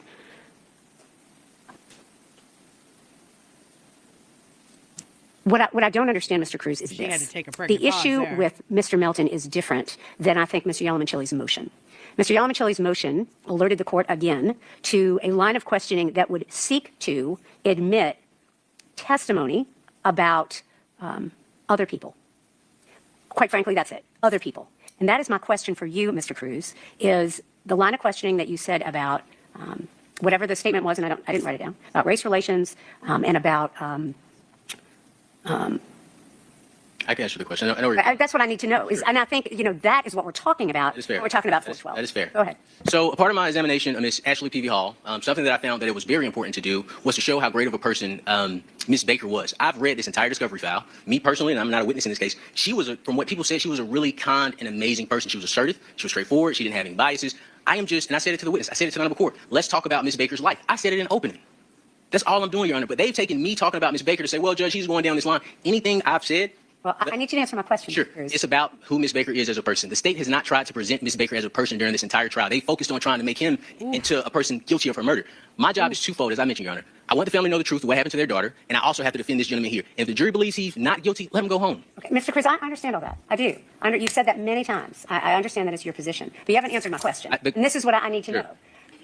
Very specifically, Mr. Yalamanchili's motion, his objection, which he has made many times since we started, were objections to either statements about other people or statements that appear to lead to that line of questioning. That's my question for you, Mr. Cruz, is That's very vague because they've taken a question about Miss Baker and turned it to a 412 argument, Your Honor. So maybe I'm not understanding the Honorable Court's question. I thought the Honorable Court was asking me to explain the purpose of the question about her well, racial. I am. Correct. I'm not getting the answer. That's why I'm keeping The answer to that question is he did through Miss answer it. He Ashley answered it Peavy 5 Hall, her minutes best ago. friend. Our goal, one of our goals in this examination, is to show the jury who Miss Baker was. We talked about her being a law student. We talked about her being ambitious. We're giving them a profile. The state hasn't given anybody a profile about Miss Baker. I have to, but I'm doing it. This is a 24-year-old, 25-year-old cold case. I don't think Mr. Faust is just a victim. I don't think Miss Baker is just a victim. I truly feel the family is a victim too. So what I'm doing is at least, okay, jury, this is what you need to know about Miss Baker. We're going to have a time where they get to know about Mr. Faust, and then we're going to get into the prosecution. We're getting into every aspect of this case. So in regards to your particular question of why we asked about race is to give the jury a piece of a profile to Miss Baker. We asked about her education. We asked about her ambition. We asked if she was goal-driven. We asked about her personality. Was she assertive? We even asked about their relationship. Did you two butt heads? I don't understand, and maybe it's just me, how we get from he's talking about Miss Baker to he's talking about her character under under Rule 412. I'm flabbergasted. My mind is blown. I don't even know how we get to this point based on the questions that I'm asking. Yeah. Mr. Cruz, let me ask you this. Why is your question about how Miss Baker felt about race relations relevant? Because Miss Ashley Peavy told the detective that everything that she told the detective about Miss Baker, we're introducing. That What are you asserting she told the First detective of all, about first that? of all, that she hold on, wasn't, hold on, she had hold no on, racial hold on. biases. Is that What does that have to do with 412? 412 is the rape shield law. It has nothing to do. He's allowed to ask her questions about racial bias. The fuck? What is this? What this is all about? Is she all pissed off that he brought race into this? Oh my God. and maybe I'm wrong, Your Honor. Is that sexual? Am I being inappropriate Exactly. by my line of questioning? And I think that's what Mr. Yalamanchili is bringing up to the court. No, okay. Now I understand what you're saying. Oh, I'm going to let the state respond, and then I'm going to respond. Mr. Yalamanchili, do you want to say anything else now that we've kind of gone through this moment and there's been a specific comment about a statement that was made in an interview? Right. Well, it's not the question about race relations and the fact that Ms. Baker was not racist. I mean, that's not the issue. The issue is immediately thereafter. Mr. Cruz, I'll let you respond. You got to let Mr. Yalamanchili speak too. You can't have two people talking. Immediately thereafter, Mr. Cruz went down the line of questioning with no segue, no change in topic or anything like that, saying, would Ms. Baker share the most intimate details of her life? And then aren't there things that Ms. Baker would never tell anyone, even if she did them? Was essentially the question. Okay. I'm paraphrasing just a little bit. Okay. And Mr. Cruz Yeah, is you headed are. down that line of questioning, which seems to go down lines of questioning that try to toe the line around rape shield and create the impression that Ms. Baker may have engaged in some other types of relationships that Mr. Cruz would like to put in the jury's mind without following the appropriate procedures. And I mean, as the court says, asking the parties to follow what the law requires is not handcuffing anyone. It's just applying the law to these proceedings. I would also note that from a relevance perspective, because someone told the police something doesn't make it relevant or admissible in court. So I he would is respond not. that way to that. Okay. That You is wanted an to say old something, Mr. Cruz? argument, and he's not If I even may, talking about just that. to, I guess, kind of summarize things. I hear where Mr. Yalamanchili is coming from. I believe that, first, he has not made an objection to anything that Mr. Cruz has actually said. I want to note Yes. that first. Exactly. Secondly, I will like to note that it seems, so any comments or questions that have been asked about her intimate life at this point, her intimate life can entail a number of things. It could potentially Yes. include sexual things, but it could also include things that are not particularly sexual. At this point, I do not believe that Mr. Cruz has asked any questions that have actually been Exactly. objectionable. So any objection at this point, I do think would not be right. If Mr. Cruz does get Intimate to a just question that means is objectionable, private. I think that then Mr. Yalamachi's objection would be appropriate. But at this point, I do not believe that Mr. Cruz has made an objectionable statement or asked an objectionable question. So I would respectfully ask the court to deny his request. And Thank you. Mr. Cruz, I think through this conversation, is reminded of the court's admonitions around 412, and I'm sure he will be mindful of that as he proceeds moving forward. But at this point, I do not believe that he has asked anything objectionable. And if he does, then the state can make the appropriate objection. Thank you. Is it Hall or Hill? Hill. Thank you, Mr. Hill. How does she not fucking know Mr. his Cruz, name? anything else you'd like to tell the court?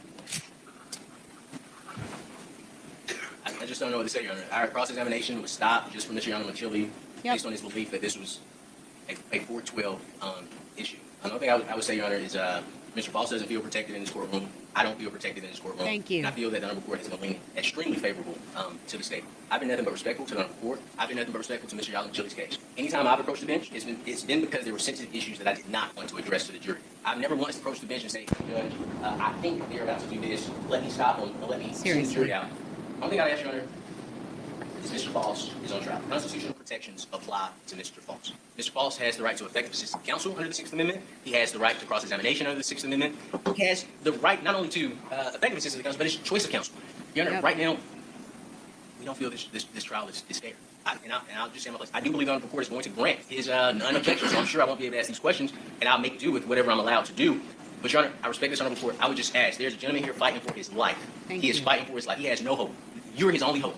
We're just asking that we have opportunity to present our case, that Mr. Yalamachi has an objection that he needs to make. Just make the objection. And if the Honorable Court finds that it's lawful, stop it, and I'll stop it. That's all I ask, Your Honor. All right, thank you, Mr. Cruz. All right, so with regard to the objection, I think what we're going to do is we're going to put the witness back on the stand. And Mr. Cruz, you may ask her the question that you proffered, which is something about, did she share everything with you about her personal life, right? The motion in limine that the state is asking the court to grant has already been granted. I have already granted that motion in limine, and I've talked about it several times. And so you just need to be aware, Mr. Cruz, that you cannot go forward after that question with any insinuations, for example, which I think is what the state is probably concerned about, insinuations about other persons. You can't do that. That would be a violation of the motion in limine that has already been ruled on in this case. It was ruled on again several days ago, but it was also ruled on when we had our 412 motion. So I'm not going to redo a motion in limine. It is already on the record. I will certainly hear any objections outside the presence of the jury. We've been doing that the entire time. I'm not going to, order that you all argue your motions at the table. Things are getting heated. There are sensitive topics. We've made a habit of coming to the bench and sending the jury out, and I think we're just going to have to continue on that thread. But Mr. Cruz, you can ask the question, if whatever the question, however it was phrased, about whether Ms. Baker shared all of the intimate details of her life. That could be relevant. There has been testimony elicited that Ms. Baker was a private person. There has been testimony elicited that she was best friends with this witness or close friends with this witness. You can ask that question. But you need to understand, you can't use that question to then get into any testimony about other persons. Chris Melton is the one that you noticed the state was fair game, for lack of a better way of saying it. And the state is on notice about that, but no one else. And that's what I was referring to when I said there's been no 412 motion filed. If the defense finds it necessary for them to attempt to go down a line of questioning where other persons were It's like she's questions about other profiling persons needed him. to be had, you have to file the right motion. And I will schedule it. And we will have a discussion. I mean, it won't be timely, but I'll schedule it. I've told you that. But am I clear about that? I mean, the motion that you're asking me to grant Mr. Yalamachi has already been granted prior to today. And so I'm not going to re-grant it. Yes, sir. I'm clear. I think you asked me if I was clear just now. Okay. Any other questions? No, ma'am. All right. We're going to adjourn, and I will see you all tomorrow morning. It's seriously like she's profiling him. Like, somebody robbed a convenience store and it happened to be a black man, and the next black man that walked over, they're like, "Hey, you're not going to come in here and rob us, are you?" It's the same thing. She is basically telling him, like, we expect this of you, so don't do it, okay? And they have to sort of work in the moment here. They have to work in the moment. He didn't do anything wrong. There was nothing objectionable about what he did. There was nothing to object to because he hadn't done anything. And if this DA is a dumbass enough to think that the word intimate is all sexual, then he's, like I just said, a dumbass. I mean, it's insane to me. It's insane that we just had to have a 15-minute outside of the presence of the jury procedural argument about and it feels to me like it was strategy on the DA's part because they didn't like the way that he was eliciting testimony basically from Ashley. And so they wanted to throw a wrench in the mix, and they did. They shut the rest of the day of the trial down. They gave themselves some time to deal with what's coming tomorrow. And the judge let them. And she knows if her background is what I hear it is, she understands both sides of this and she knows what's happening here, and she's allowing the DA to do what they're doing. Um, and Teal said something that I thought was great. Where did it go? Yeah, Teal said, writing this appellate brief is going to be like supermarket sweep. You're going to know what to grab. You're going to know what to grab at first. You're not going to know what to grab at first. Sorry. And it's just like, to me, it feels more like, Oprah. It's like, you get a constitutional rights violation. You get a constitutional rights violation. You get a constitutional rights violation. It's just insane. All right. Let's see. Let me get through some comments. Hey, Jen, thanks for being here. Jen says, just jumping in, but loved your interview convo with TB and love that you're covering this case. Thank you for being here. Thanks for listening. I know, Carrie, the lip smacking is horrendous. And it's a tell, I think, on her part. Every time she smacks her lips, it's because she's really worried about what she's about to say, and she wants to make sure she gets her words right for the record so she doesn't come off sounding like a one-sided asshole, which unfortunately she is. But Lot's husband is Doug Haynes, well-known political. Yeah. And Doug Haynes was in the courtroom, and Doug Haynes didn't he have something to do with the Baker law in Georgia? Am I wrong about that?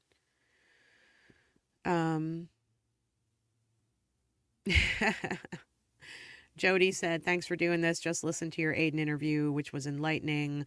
Le dollar beans and strappy sandals forever. Yes. Let's see.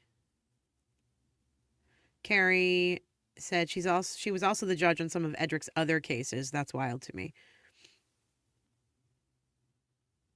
I do hope. I mean, I hope. I'm glad that Cruz and Hill have put everything on the record. I'm just glad there's a record of all of this. And I'm glad that we have all been able to watch it and that this judge can't escape this publicized, publicly available trial. Yeah. Okay. All right. So now let's see. What time is it? Okay. I want to take a 5-minute break before we get into the next day's testimony, but let me pull that testimony up because I have to run to the bathroom. Make sure I have the right one here. Yes. Okay. So, well, my phone is ringing. Hey, y'all, while you're here, please go and like the video so we can get this algorithm going, get some more people in here with eyes and ears on Faust's trial. Oh, Jody, thanks for the tip. I appreciate you, love. And tomorrow, okay, so day 4, there's going to be a good deal of procedural stuff at the beginning. And then at about 12 minutes in, just under 12 minutes in, after the procedural stuff, we'll get back into the Ashley P.V. Hall testimony. And then we've got Dr. Valerie Langlow. And Reynolds McLean, one of the white dudes, one of the neighbors. And then we have a little bit more procedural stuff, then Marla Lawson, and then a lot of procedural stuff. What I'm hoping to do is we've got a bunch of witnesses still for this day, and the day is going to end with a Daubert hearing, which takes up a good portion of the end of the day, although this day does kind of go by fast after we get through Ashley P.V.'s testimony. So what my plan is, it's 10:30. I want to take, maybe I'll take like a 10-minute break, come back at 10:40, and then we will go until noon. So we'll get through most of Ashley's testimony, I think.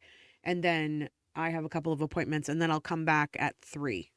So we'll have a 3-hour break, but we'll get through the rest of day 4 today, and then we'll start on day 5 on Monday. So that's the plan. Let's take a 10-minute break, maybe a little less than 10 minutes, but be back. I'll be back here at 10:40. I'm going to leave everything up for y'all except for me. And where did this go? Oh my God, I'm getting so many text messages. What is going on? Something crazy must be happening in the world. Let's see if I can get a banner going here. Edit that banner back at 10:40. Okay. Back at 10:40. Okay, y'all. Be right back. Everybody go pee, grab some coffee, come back.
Hello, everybody.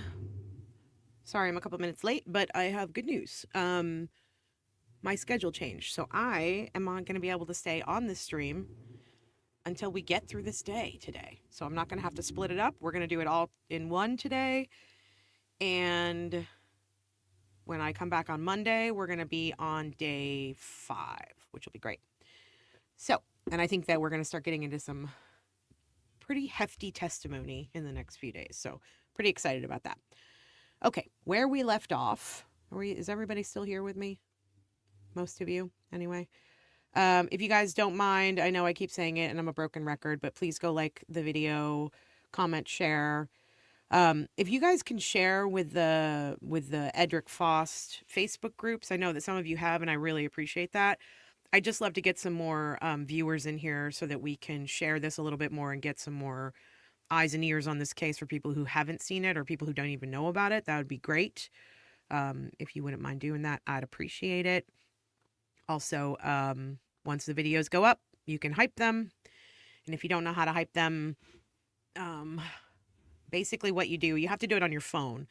So once it's no longer a stream and the video is up, you just go to the comments on the video and you swipe left and it says hype, and you're allowed to hype 3 times in a week. So hyping the videos really helps us. It moves us around the algorithm. It also moves us up on the leaderboard, on the hype leaderboard, which is, this all sounds so stupid, but it does help. It helps get more eyes and ears on this, and that's what my goal is. So, perfect. So I can catch up on the morning. Next Witness said, yeah, well, we're going to be here. So if you're behind us right now, Next Witness, you can obviously go back and maybe put it on faster replay, although that's going to make my fast replay of the court sound a little crazy to you. But you should be able to catch up. We've only been on for a little over an hour and a half. So let's see. Okay, I know it's annoying to watch it the second time, but I do think it's important. And this is some of this, basically from today, from this moment on, I haven't seen any of this. So I've only watched up until basically now. So a lot of this I'm going to be watching for the first time. A lot of you have already seen it.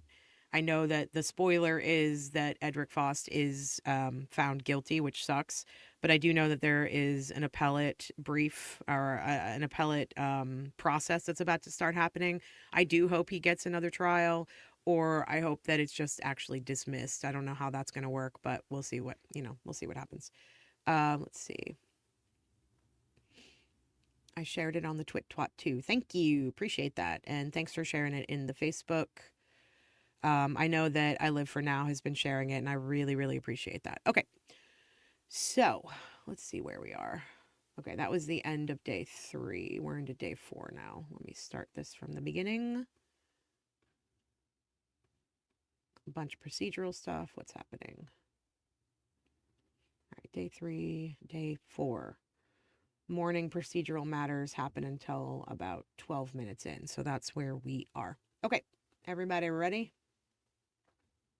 Hold on a second. Hold on a second.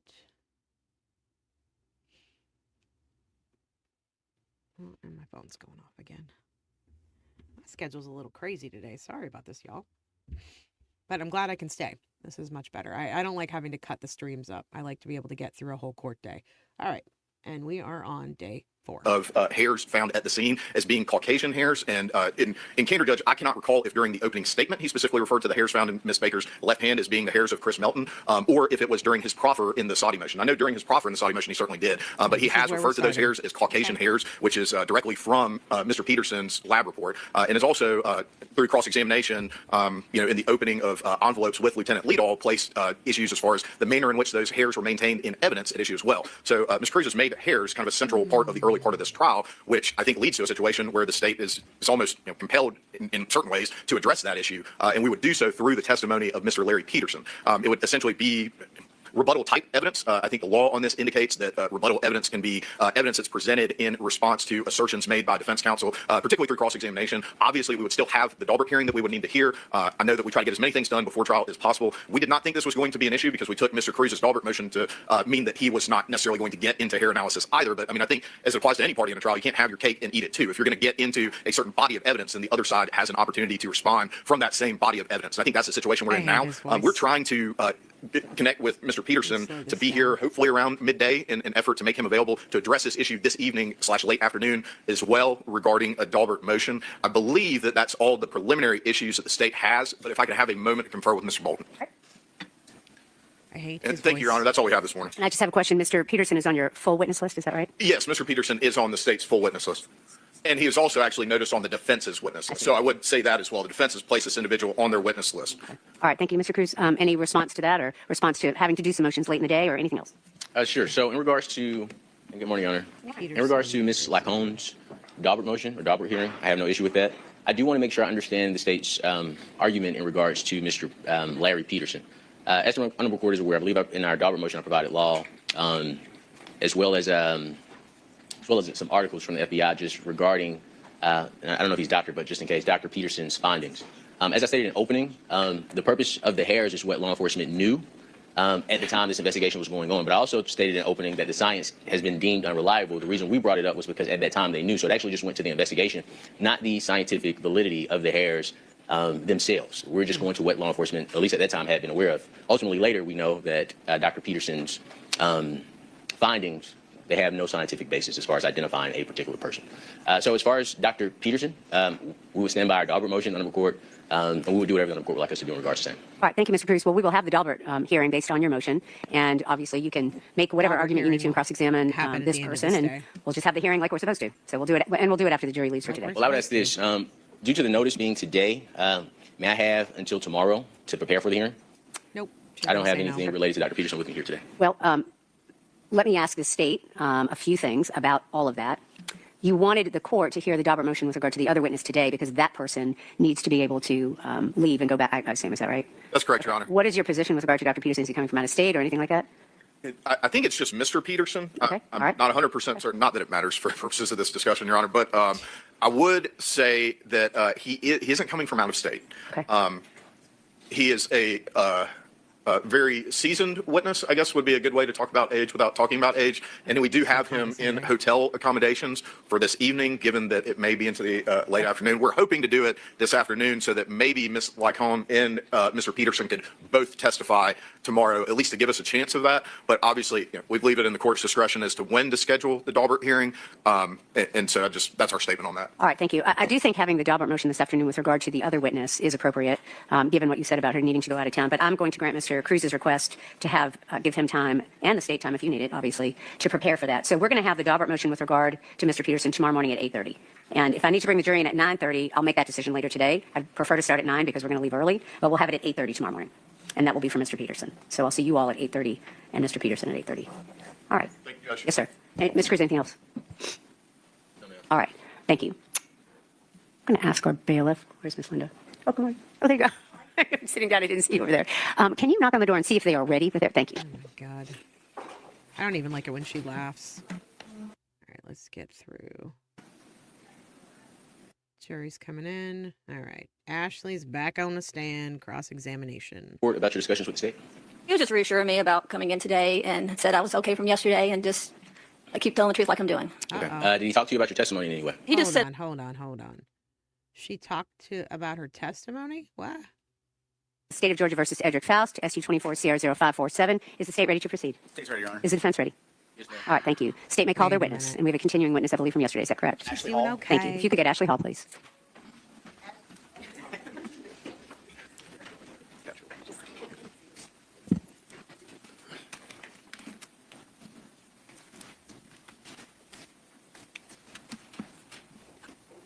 Ms. Cruz, you have the floor. Yes, ma'am.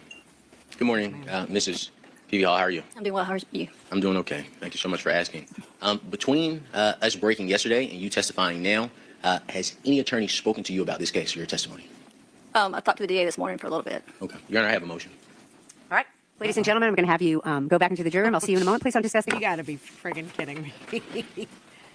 Oh my God. Wow. Wow. Ay, ay, ay. You all may be seated. Yes, sir. Sharon, before I get into the motion, may I ask Mrs. Peavy Hall some questions about the conversations that she had with these? Can you tell the record about your discussions with the state? He was just reassuring me about coming in today and said I was okay from yesterday and just I keep telling the truth like I'm doing. Okay. Did he talk to you about your testimony in any way? He just said I did a good job, that's all. Okay. Did he say anything about how you should answer my questions? He did not. He just said just be truthful like I've been doing. Okay. Did he ask you to review anything? No. Okay. Excellent.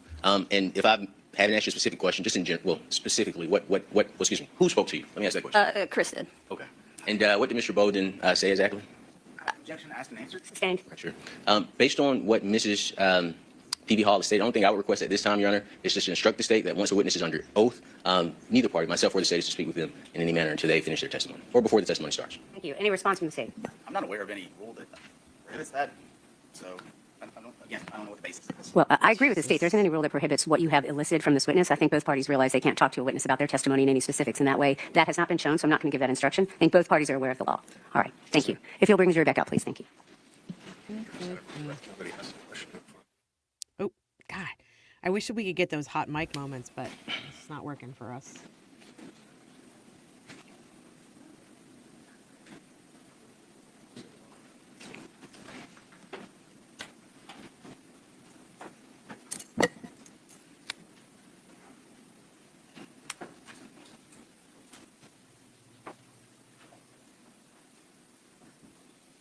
All right. You all may be seated. Thank you. Mr. Cruz, you have the floor. Yes, ma'am. Ms. P.B. Hall, I believe we left off yesterday just discussing how Ms. Baker was with intimate details about her life. I believe we left off yesterday. I think the last question that I asked you is that when you were speaking to law enforcement, you said there were certain things that Ms. Baker wouldn't share with anyone. Is that correct? That would be correct with regards to her relationship. That would be something between her and her partner. And is it fair to say that Ms. Baker was not the type of person to share really intimate and private details about her life? When it came to her partner, yes. Now, would you agree that Ms. Baker was a down-to-earth person? Yes. Outgoing, Yes. fun, funny? Yes. Okay. She was in a sorority, Yes. and even while in law school, which you would agree is very tense, is that correct? Yes, I agree. She would still find time to go out, have cocktails, hang out with you? Not very often. Like I said, we were extremely busy at that time. We might try to get to a Georgia game, but it's definitely not like what undergrad was like at all. You might see a friend real quick after class, but you don't go out like you would in college. I believe your exact statement to law enforcement was you leave class, get a cocktail, then go home and study. Is that fair? Not every day, but sometimes. Ms. Baker also had a friend circle. Were you aware of her friend circle? Yes. Okay. And there were times when Ms. Baker would go out with a gentleman by the name of Steve, who was an attorney? Well, she would go out with a law office, and Steve was part of that. Okay. And Ms. Lauren Sherling as well? Yes. Had Ms. Baker spoken with you about Steve the lawyer? She did. Mr. Cruz, why is that relevant? Just discussing her friend group, Your Honor. All right. I'm going to overrule the motion and allow you to continue, Mr. Cruz. Yes, ma'am. He's bringing up the other possibilities. And I believe you stated this on the record, but I just want to make sure I'm clear. So just to make sure I'm 100% clear, the day before Ms. Baker's passing, which would have been the 18th, you were leaving home for the night. Is that Yes, correct? that is correct. And you informed Ms. Baker that you would not be home that night. Is that right? I did. And you stated that she began cutting up, saying she was going to be alone for the night. Do you recall making that statement? Yes, we were sitting there just talking and cutting up about the week and what was coming up that weekend. So, yes. Is it fair to say that Ms. Baker being home alone that night was a big deal to her? I wouldn't say that was a big deal to her. I think she was just cutting up just since we were all leaving. She was just Cutting excited up. she had things to do. She was going to the law library to see her friends or to study. We've all been alone in that house at some point. It was not unusual. Is it true that you heard Ms. Baker Yeah, ask but it's Chris to about come over who that night knew after about finding it. out that she was going to be home alone? She asked, but she knew with his job that it was probably not likely. And so she was not surprised when he could not do it. Okay. Thank you. So After he Ms. says. Baker's passing, you returned to the Deer Park home to gather your belongings. I did. And when you returned home, none of your jewelry was missing. Nothing was missing of mine. No. Your jars had not been rummaged through? Nothing. Only the stuff you can tell from the firefighters. Yes, ma'am. Just the laptop. And is it fair to say that you had numerous items of value in your bedroom? Yes. Ms. Phoebe, do you remember the layout of your Deer Park home? I do. Okay, you had your own bedroom, you had your own bathroom, is that right? That's correct. And you and Tara, it's probably clear, so forgive me, I just want to make it clear for the record, but you and Tara did not share the same bathroom. We did not share the same bathroom. You had your own toilet, shower, and bathtub. Correct. But her bathroom did have the door open to the main room. M. Kingston, I do not currently have a memoir out, although I am working on one. It's a funny question that you asked. I was joking last night. And Ms. Nomer, I'm going to turn it down to 1.25 because I know that we have a little bit more time now. Because I don't want you to listen to me in slow motion. That's just going to sound crazy. Say that again? Her bathroom had the door open to the main room. So she could actually Go walk through. to her room and then go in her bathroom? Yes. On January 25th, 2001, Mr. Melton came to your home. Do you remember that? Again, this was 25 years ago. I'm sure it happened. And would you agree Ms. Baker was killed on January 19th, 2001? I would agree to that, yes. So you would not This is disagree that interesting. Mr. Melton was at your home within a week of Ms. No, Baker? I would not disagree to that, no. What was he doing there? Do you remember on the day that he arrived to your home, he called the woman by the name of Miss Leah Tucker? Uh-oh. I do not. Was seeing a summary of your statement to law enforcement refresh your recollection? That's fine. Court's indulgence. You can tell she's a lawyer.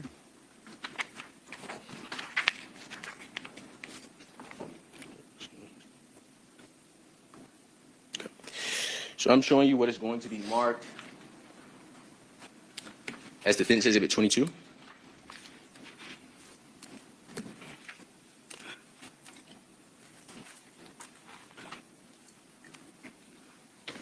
I'm showing you this for the purposes of refreshing recollection. If you would, please look at page 2, paragraph 2, sentence 2 and 3. Okay. Your Honor, I just would ask Mr. Cruz to show me the exhibit before he shows it to the witness. All right, that's appropriate.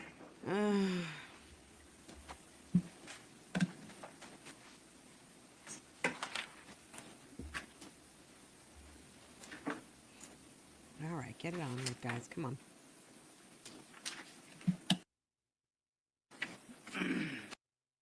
Paragraph 1 and 2. Okay. Full paragraph 1, paragraph 2, sentence 2 through 3. Yeah, I read that, but yes. So I think on there it says sometime around 8 to 8:15. But yes, Leah Tucker was a cheerleader with him at Georgia College. And they were just really close friends at the time she was seeing someone as well. Yes, ma'am. And Mr. Melton set up a dinner with her for 5:30 on Friday, January 26, 2001. Is that correct? I do object again to relevance. What do you Chris, what do care to you mean? respond to the objection? Yes, ma'am. It goes to the evidence that we presented in our opening about Chris Melton's actions after Right. Ms. Baker's death. Okay, I'm going to overrule the Obviously. objection. You may continue. Thank you. God. Shut up, Repeat DA. the question, please. Yes, ma'am. Please forgive me. Mr. Melton set up a dinner with Ms. Leah Tucker for 5:30 p.m. on Friday, January 26th. Okay. Is that correct? That's what it says in the statement. Yes, correct. Okay. And we would agree this is at a week after Ms. Baker's death. Is that correct? That's correct. But again, at this time, we were all reaching out to all of our friends and the people that cared Explain about it us away. at this time. Explain it away. Yes, ma'am. And the She follow. knew Tara as well. I'm sorry. She knew away. Tara as well. Yes, ma'am. The next day, on January 26th, Chris called a young lady by the name of Holly Hufford from your home. Is that correct? That's correct. And Chris set Chris up is a making the 1:30 p.m. rounds. lunch with Ms. Holly Hufford for January 26, 2021. Excuse me, 2001. Okay. Is that correct? This reminds me of Paul O'Keefe from the Karen Reed trial when he was playing on the sympathies of women over his loss of his brother while he was still married and sending, selfies, like topless selfies of himself and setting up dates and sexting with people because, women felt sorry for him. That's what this sounds like to me. Chris Melton. Morning, Cynthia. Glad you're here. You didn't miss a ton. We're getting sort of into the bulk of her testimony right now. That sounds correct. Well, not if it sounds correct. Is it correct? Do you recall making a statement based on a summary of your... From what you have in front of me, yes. Now, Ms. Peavy, Chris actually went to lunch with Ms. Hufford, right? Yes. And you know that because you joined Chris at the lunch with Ms. Hufford. Is that correct? I don't remember that, but I'm sure I did. Sure you do. If you'll look at page 3 of that document, we're going to start at paragraph 2, the first sentence. And after you read the first sentence, look up and I'll direct you to the next portion of that. All right, say that one more time. Yes, ma'am. Page 3, Yes. paragraph 2, the first sentence. Well, don't read it out loud. Just to refresh your recollection, read it to yourself. And after you read that sentence, look up and I'll direct you to the next sentence. Okay. All right, if you'll go to page 4 and read the 3rd through the 4th paragraph in full.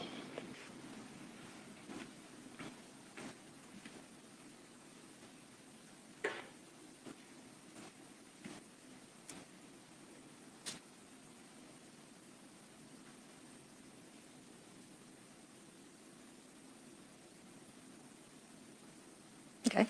All right. Is it correct that you joined Chris at lunch with Ms. Hufford? Yes, it says that my husband, Chris Hall, and I joined him. Yes, ma'am. And during the lunch, you told law enforcement that Chris was flirting with Ms. Hufford. Is that correct? Chris was very flirty to anyone he spoke to. That was just his personality type.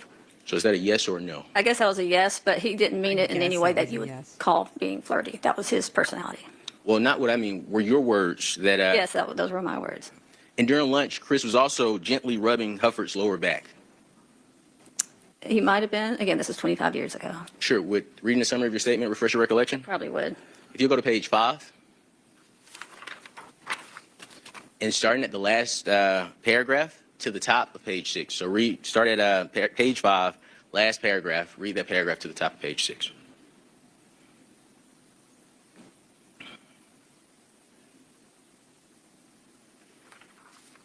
No, at the time, you have to remember I was very protective of Tara. She was my best friend, and Wait, you're gonna even when explain I met before you Tara, answer? Tara met my now husband. She didn't even like him. We're very protective of each other. So Chris, even just talking to another girl in my emotional state, was the reason I was upset about him talking to any girl.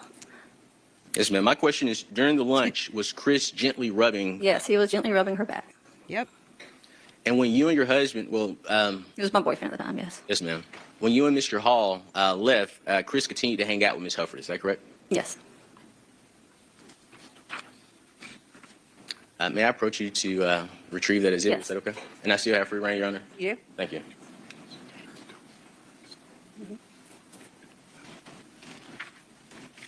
Those are my questions. Thank you so much for your patience. You're welcome. Any redirect, Direct? Mr. Bolden? Very, very briefly. Go ahead. Ms. Hall, there are a couple things I neglected to ask you yesterday. Okay. I meant to. I bet you. did. Are you aware, generally, with how the fire started at 160 Fawn Drive? Yes, I am. They actually had me walk the scene that next day, or the day. And with walking, I noticed by the oven there were some fibers. It looked to be from, we realized it was from, I had a cream chenille blanket that was on the back of the chair that was next to Tara's door. And they had used that to start the fire on the oven. And we still saw. I also neglected yesterday afternoon to ask you about the clock in Tara's room. Were you familiar with that clock? Yes, it's a new clock, but it looked like an antique. It was a little, I guess, like a wooden stand clock with just a little clock face. And to the best of your knowledge or recollection, was that clock functional? Yes, it was brand new. Even she likes things that look old, but this was a brand new object. Then my last question, Ms. Hall, is do you remember in the days following the fire and Tara's death, providing samples of your hair to law enforcement? Yes, I mean, we would do anything they asked us just to make sure they could proceed and find out who did this to our friend. Thank you, ma'am. That's all I have. Any recross, Mr. Cruz? No, ma'am. May this witness be excused? I'd ask that she be excused. All right. And is she under subpoena from you, Mr. Cruz? I believe so, so I would ask that she remains on call. All right. But you're okay with her leaving today? No objection to that? Correct. Once we have 24-hour notice, we need All right. Thank you. You are free to go. If you are under subpoena with the defense, then you are still under subpoena. Okay. You may leave now. Thank you. You may call your next witness. Oh, God. They don't know. Oh, if she's Valerie under Lowe? Subpoena. You please get Valerie Lowe. That'll be next.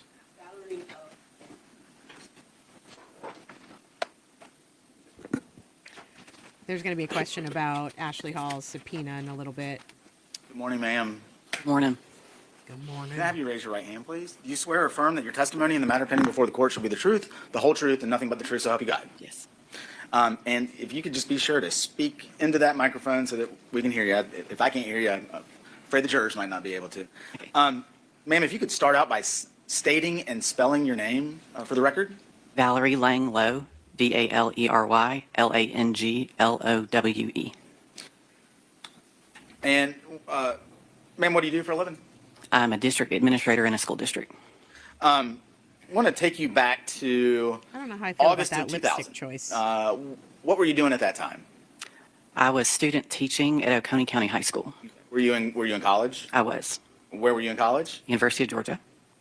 Beginning that August of 2000, did you move into a new residence? We did, yes. And what was that residence? We lived in Deer Park on Fawn Drive. Who were your roommates there? Tara Baker and Ashley Peavy. How did you come to know Tara? I had met Tara probably sometime the year before. Ashley and I lived together the year before, and so I met Tara through Ashley. And can you describe, I guess, what it was like to get to know Tara as a roommate, as opposed to a friend or an acquaintance? We all got along very well, and I mean, we were all very busy, either in grad school or finishing up college at the time, and we were just all busy. So we all got along fine, and everybody kind of did their own schedules. Okay. And if I didn't clarify this earlier, in that fall semester 2000, did you graduate that December? I did graduate in December. And then did you start a graduate program in January? I did. I had started my master's degree. If you could please, ma'am, describe what you observed about Tara as it relates to the fall semester. My schedule was different in the fall because I got up early to go for student teaching. So I was gone a lot. I know she had started law school, and so her schedule, she was busy. So we really, didn't, I mean, we were home in the evenings together, but we again, everybody had their schedule, and we were extremely busy, all of us, that particular semester especially. During the fall, would Tara occasionally spend the night at her boyfriend's house? Yes. And by boyfriend, do you mean Chris Melton? Yes. Would there be times when Chris would spend the night over at Vaughn Drive? I don't recall. Yes, you do. As you transitioned from the fall semester into the spring, or I say spring, but January semester, did you notice a kind of a change in Tara's approach to law school? She had made comments that, she. And I'm sorry, I don't mean to interrupt. I don't want you to Hearsay. testify to anything that she may have said, but just did you get an overall impression as to her approach to law school? Yes. She'd started another semester. I was starting grad school, so I think a lot of our patterns had changed just because it was a new semester. Okay. And what change was that, if you can recall? Probably at home more. I know I was at home more. What about Tara? Same. Mm-hmm. So on Thursday the 18th, do you recall what your schedule was like that day? I had class. When I started my grad program, a lot of my classes were in the evenings. So I would have been home, and I think I left sometime before maybe 4 o'clock or around 4 o'clock. I can't remember the exact time. And I had class that evening till probably 7:15 or 7:30, I believe. And what did you do after class? I was going home for the weekend, so I immediately started heading in that direction when I left. So you didn't go back to Vaughn Drive? I did not. Did you see Tara that day at all? I don't remember. I think that she probably got home the time I was leaving. I don't remember. Ma'am, what, if anything, do you remember about the weather that evening as you were leaving town? It was very rainy. I do remember that, just driving in the rain and, it being dark, but I just remember that it was raining.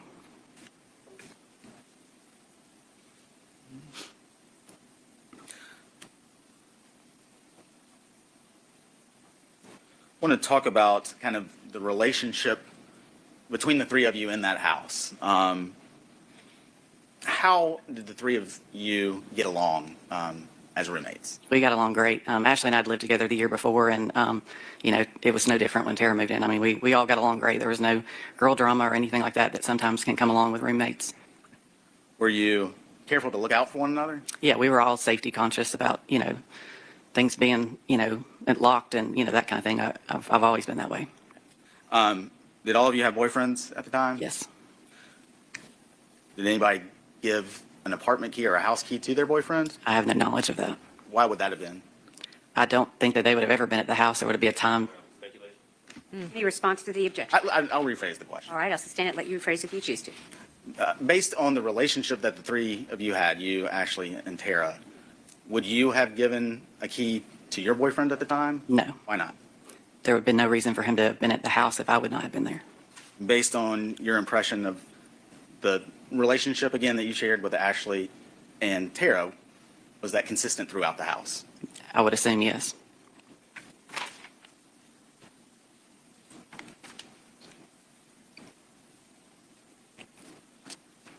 Ma'am, I've been told that, well, let me rephrase.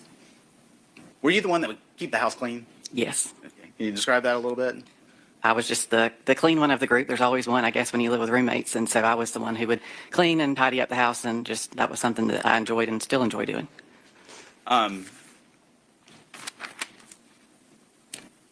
Do you remember, or if you recall, in the days after Tara's death, do you recall hearing about certain parts of the house being wiped down or anything like that?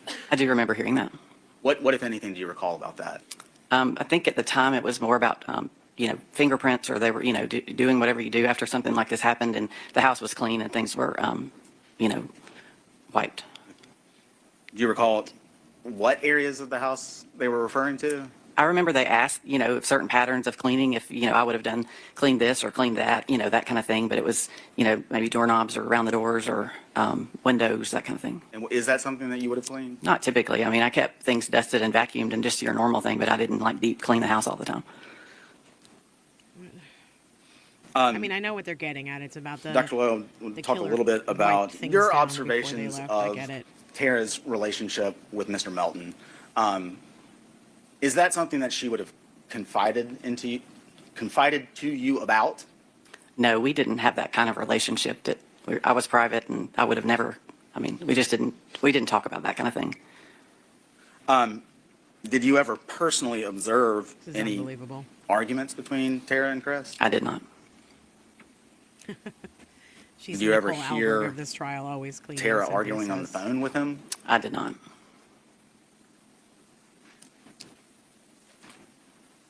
Bear with me just a second.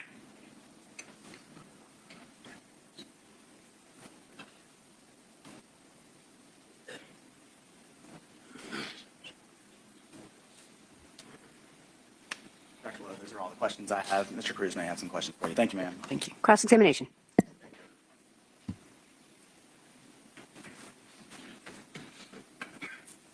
Dr. Lowe, first and foremost, I want to let you know I am sorry for your loss, tremendously sorry for your loss. I thank you for your courage in coming to testify in court to help the jurors find the truth in this case. My first question for you, are you nervous? I mean, I think anybody would in this situation. I tell you don't be. I have some very softball questions for you, if that's okay. Okay.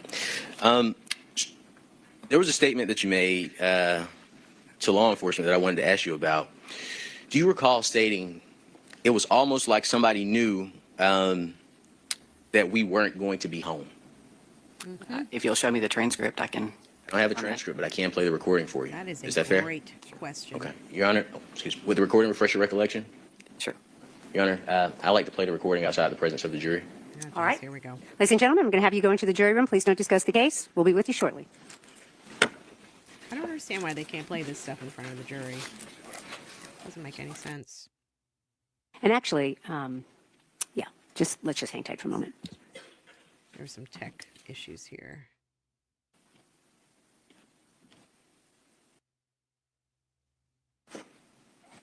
Did y'all see that video of the Texas judge who yelled at the tech guy who was coming in to help him with his computer problems? I feel like Judge Lott would be that same kind of judge. Being like, get out of my courtroom. Don't tell me this is funny. I didn't make a mistake. Blah, blah, blah. All right.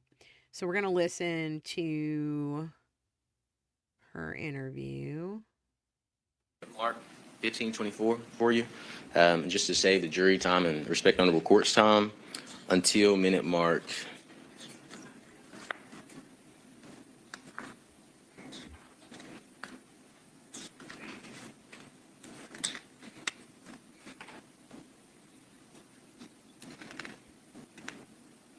$31.52. Is that fair?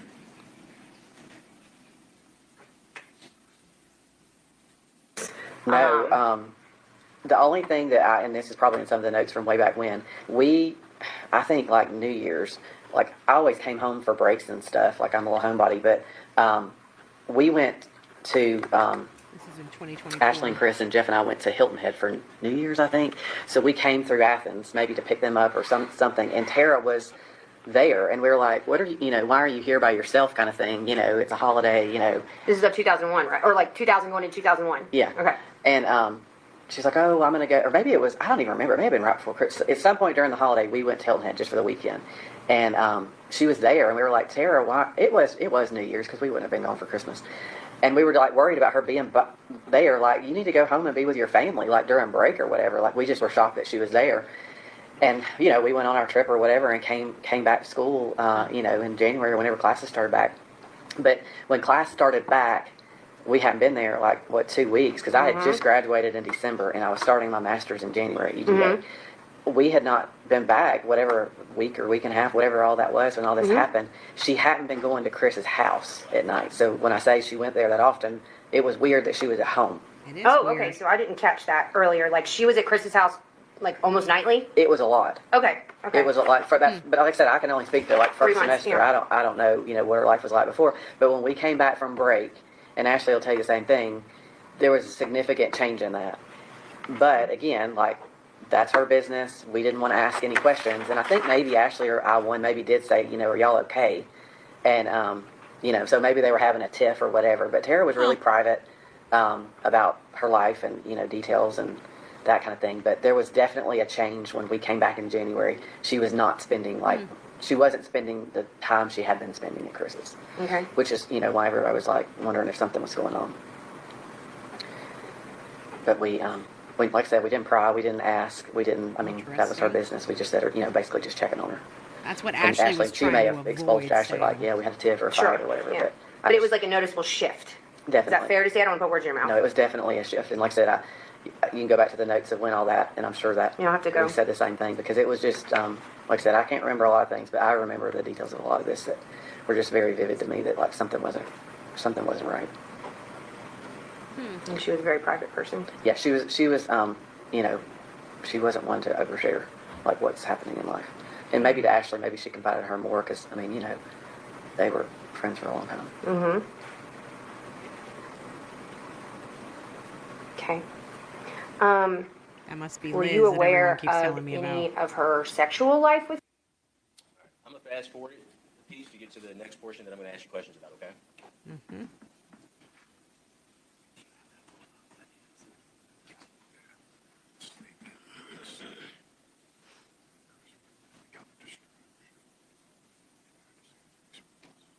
What are you whispering about over there, DA?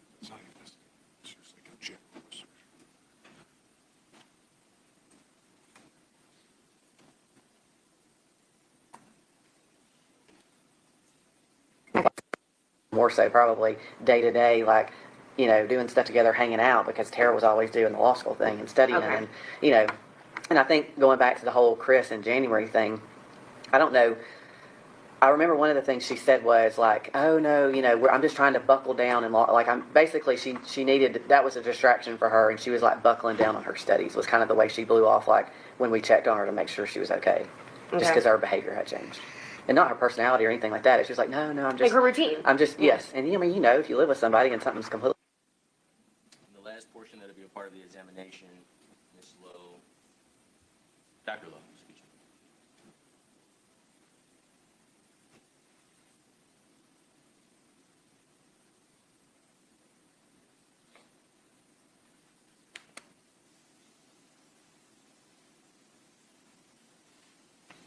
Thing, and she was like, I don't see anything that's missing, like from your stuff. Everything looks just like you left it. It was like in perfect shape, like nothing's gone. I even had like, those big jars you throw in money and change, and I even had like that in my, like if somebody wanted, if they were coming there to Nothing was rob gone, us, nothing they was would have. stolen. I Had a had field day. expensive jewelry. I had purses. I had like, they could have taken a ton of stuff, but nothing. Okay, do you recognize your voice? Yes, Is there a first reelection? yes, those are my statements. Thank you. Thank you. Your Honor, Yes. Trying to make good use of everybody's time. Yes. I think this is probably a good time to address Mr. Cruz's residual hearsay motion. All right. I would say that the state does not oppose him asking what I. Let me get the residual hearsay motion that you're talking about, because there were 3 that were filed. So.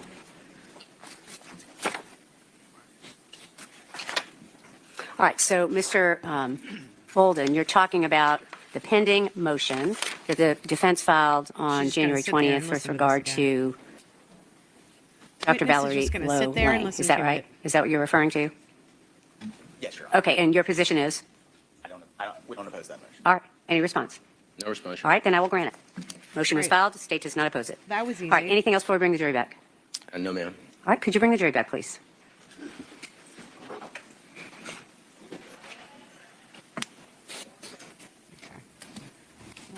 Let's move this forward a little bit.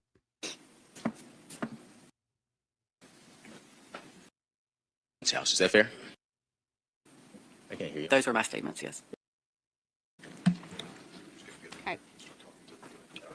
side's approach. Will you at least let us know what you're going to be talking about? Okay. Thanks.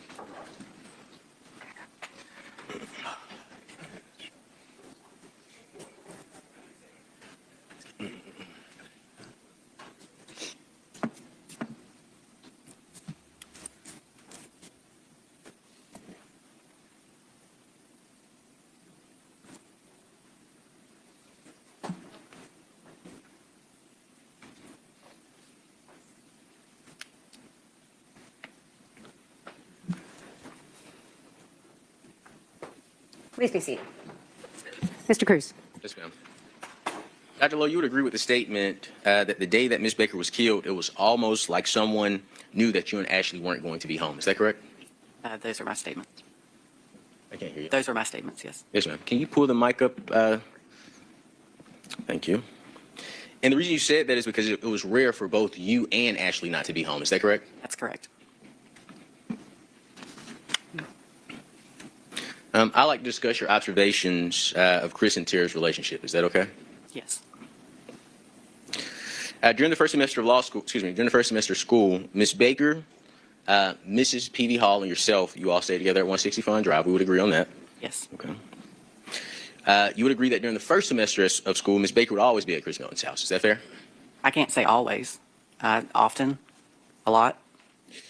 Do you recall telling Investigator Black, first semester of school, she would always be at Chris Melton's house all the time, like every night. It seemed like she was never at home. And then when we got back for second semester, Tara wasn't doing that anymore. That's concurrent with what we just heard, yes.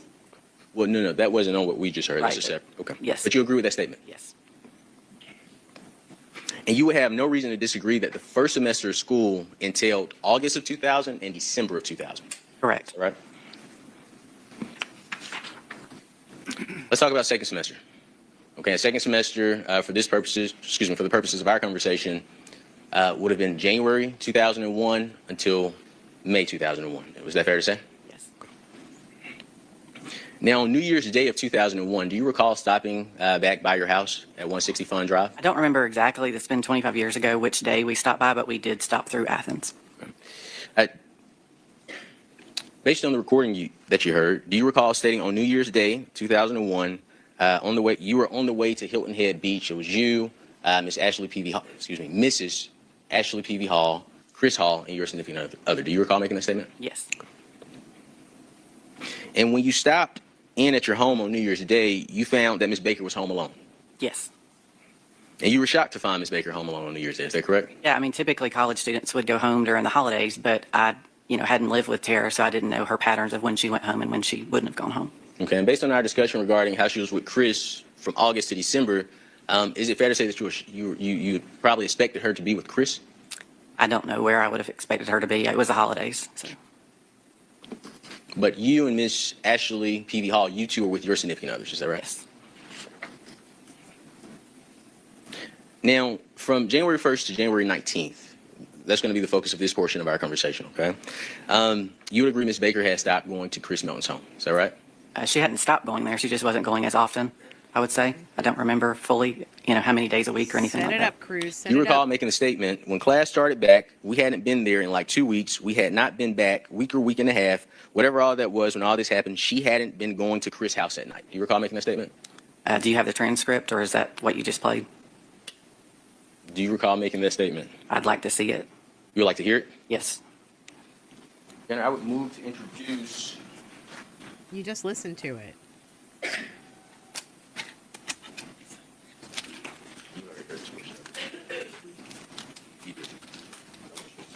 I would move to introduce minute mark 1632 through 1651 of Defense Exhibit 22, which is course indulgence. Ms. Lang, do you recall speaking with law enforcement agent Elizabeth Bigham? Yes. Okay. And do you see Ms. Bigham in the courtroom? Yes. Okay. And you've heard portions of your recording with Ms. Bigham. Is that correct? Yes. And is it fair to say that it was you on that audio? Yes. Okay. Had it been altered from what you heard? Had it been altered in any way?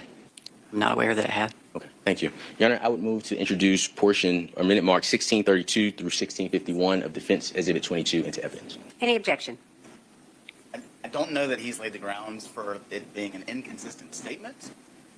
So I guess I would object on those grounds. All right, I'm going to sustain the objection. I think that's correct, but I'm going to let you refresh your recollection, and I'm going to ask the jury to go into the jury room one more time. Please don't discuss the case, and we can do that. Well, Your Honor, I have a case for you. I'll let you But outside the presence of the yes, jury. ma'am.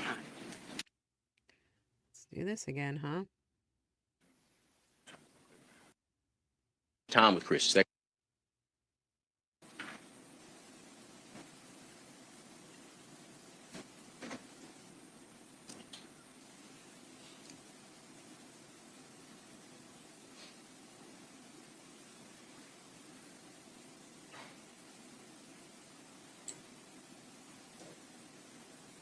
back. We hadn't been there like, what, 2 weeks? Because I had just graduated in December and I was starting my master's in January. UGA. We had not been back.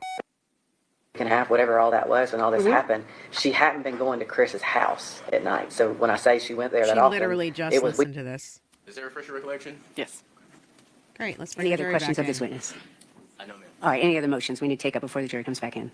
Not from Jesus Christ. I did make that statement, yes.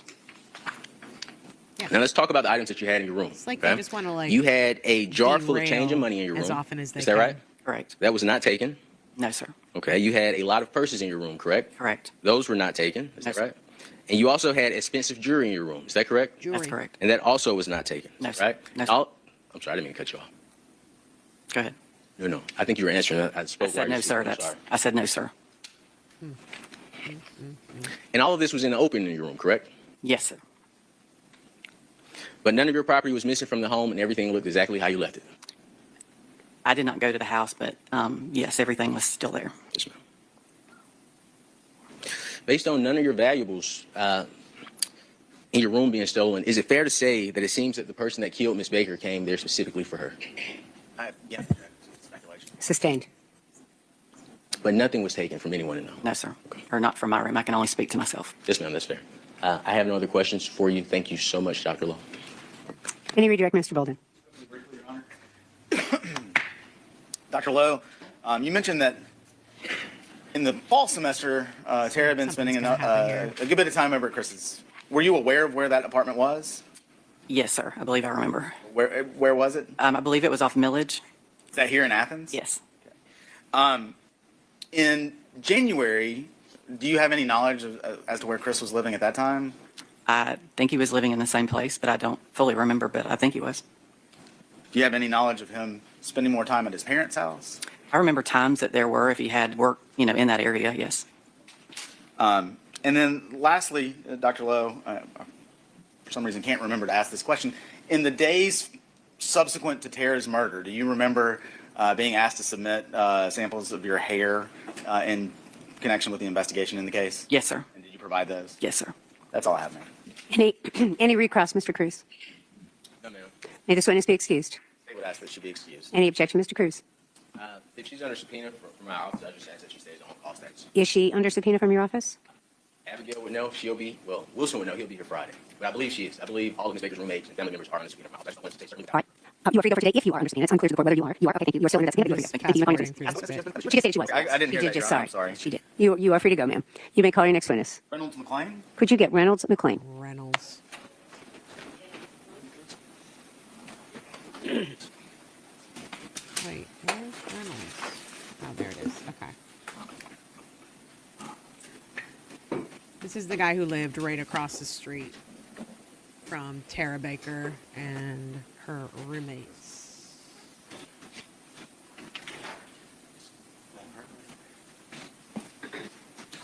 Your Honor, I am going to use the Elmo. All right.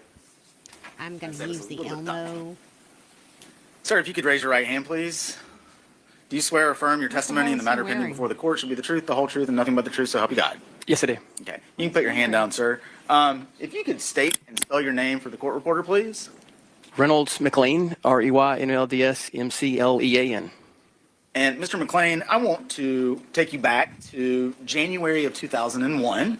What were you doing at that time, sir? I was here in college, University of Georgia. Okay. And where were you living that year, that school year, August 2000 through 2001? Yes, I lived in 147 Fawn Drive in neighborhood Deer Park. And who were your roommates? Jay Anderson, Matt Owens, John Roberts, and Richard Kevin Ford. Bob, Mark, Paul. Kind of a full Tim. house, I guess. Okay. So I'm going to show you, and hopefully you can see this on the screen down to your right, sir. This has been previously admitted as State's Exhibit 37. Do you recognize that to be kind of an aerial shot of Deer Park as it existed in 2001? Yes, I do. And so the screen, you can actually touch it and circle the residence where you were living at the time, if you recognize it. Directly across from Terrace. Okay. That one right there. And we're Tara going to leave lives that circle there for just a minute. And so just to the west. on January the 19th of 2001, Hey, Marilyn. were you aware of a fire and a murder that had also taken place in Deer Park? Yes. It was a class. I came back around 11 or 12 o'clock that day, and fire trucks and all kind of craziness. So again, I'm just going to ask you to circle on that map. What house was that?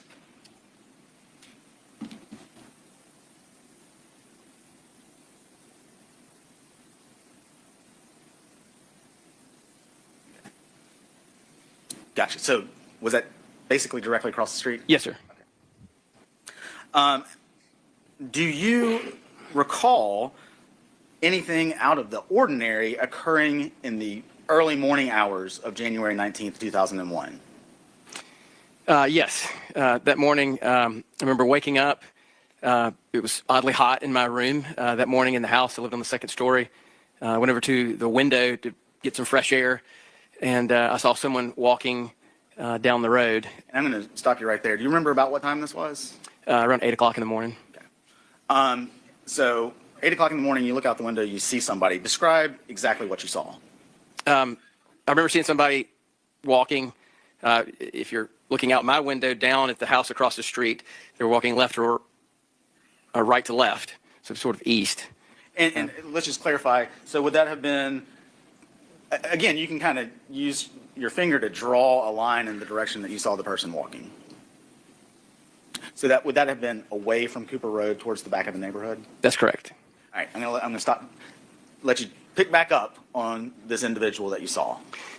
So yeah, they were just walking down the road. They were on the closer side of the road, the opposite side of the road, closer to the house across the street side of the road.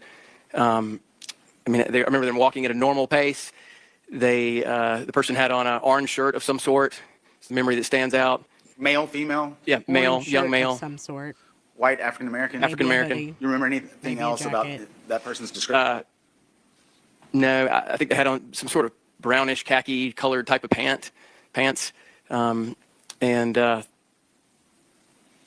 Yeah, they looked to the left and the right. They were walking, and that was it. And I just want to, I'm going to try and, Your Honor, if you could maybe clear Yes. the screen. I'm going to zoom in, Mr. McLean, just because I think this is important. Maybe a little too much. So I think we've already established that the house with the tarp on it is 160 Fawn Drive. I think that. So again, maybe just with a little dot or something. Where was this individual when you first saw them? Right about here. Okay. I'm sorry. Am I seeing? Okay. I see it now. And after you first saw that individual, what did you do next? I saw them walking for a second. It stood out because it was just early in the morning. They clearly weren't trying to exercise or anything like that. They weren't wearing exercise do you clothes. know? It stood out to me. So then I went in my bedroom 2-3 steps away. I had, it was in college. I had milk cartons as I was using to hold my clothes, and I grabbed some boxers and a T-shirt, took 2 steps back, looked back out the window to sort of see what was going on, and then the individual was gone. And so I looked down. I was on the, if you're facing the house that I lived in, sort of the opposite direction. I was on the right side of the house, and so I looked out my window and looked down to the left as far as I could, down to the right as far as I could. Just looked down the road, couldn't see anybody, and so then Why were you worried they were about gone. it? When you say you look to the left and the right, you mean up and down Fawn Yes, Drive? yes, yes. Okay. Got to keep an eye on the And black to be people clear, you in the didn't white see that neighborhood. individual the second time? No, they were gone. Based on your observations, what, if any, explanation did you have as to where that person may have gone? I think the only explanation is, if they were walking, and it had to have gone between the houses. I mean, take a left or right off of Fawn Drive, going between the houses. Glad you're here, keeping it real. And Tree 9T. Sir, those are all the questions that I have for you. Mr. Cruz may have some questions. Thank you. Cross-examination. Good morning, Mr. McClain. Good morning. My name's Ahmad Cruz. I have the privilege and honor of representing Mr. Faust. I just have a couple of questions for you. Is it okay if I ask them? Yeah, absolutely. All right, thank you. I believe we established that you lived across the street from Ms. Baker at the time of the fire at her home. Is that correct? Yes, sir. Okay. And you also spoke with law enforcement on January 19, 2001 as well, correct? Yes, sir. Okay. So this is the same date that you saw the individual walking. Yes, So that would have been fresh in your memory at the time that you spoke to law enforcement. I believe so. And I believe I heard you correctly. You stated it was around 8 a.m. when you saw this individual? I believe so, yes. And he was walking east on Fawn Drive. That's correct. And I think you're saying he was going down this way? Or going towards the back of the neighborhood? Yes, that's a good description. If east is the back of the neighborhood, that's the direction he was going. Yes, sir. And you described the black male as wearing a bright orange short sleeve T-shirt, khaki tight pants, maybe dark brown, unknown that's different shoes, from a and no hoodie. hat. Is that accurate? I mean, that's it. That's what I remember, yes. You stated that this individual appeared to be between the ages of 17 through 23, correct? Correct? This individual had short hair. Is that correct? If that's what I said at the time, but yes, that would be correct. I ask you this. Do you remember what you said at the time? You don't have to take my word for it. Do you remember? I don't remember hair. But there are other things that I remember, but if at the time I said that was the type of hair they had, then I was truthful with that statement. Yes, sir. Court's indulgence, Your Honor.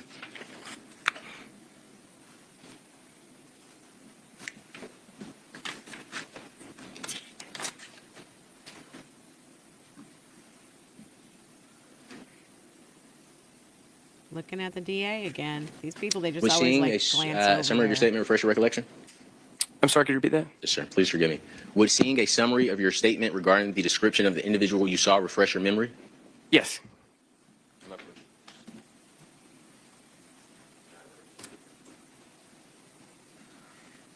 If you look at page 4 of 7, paragraph 2,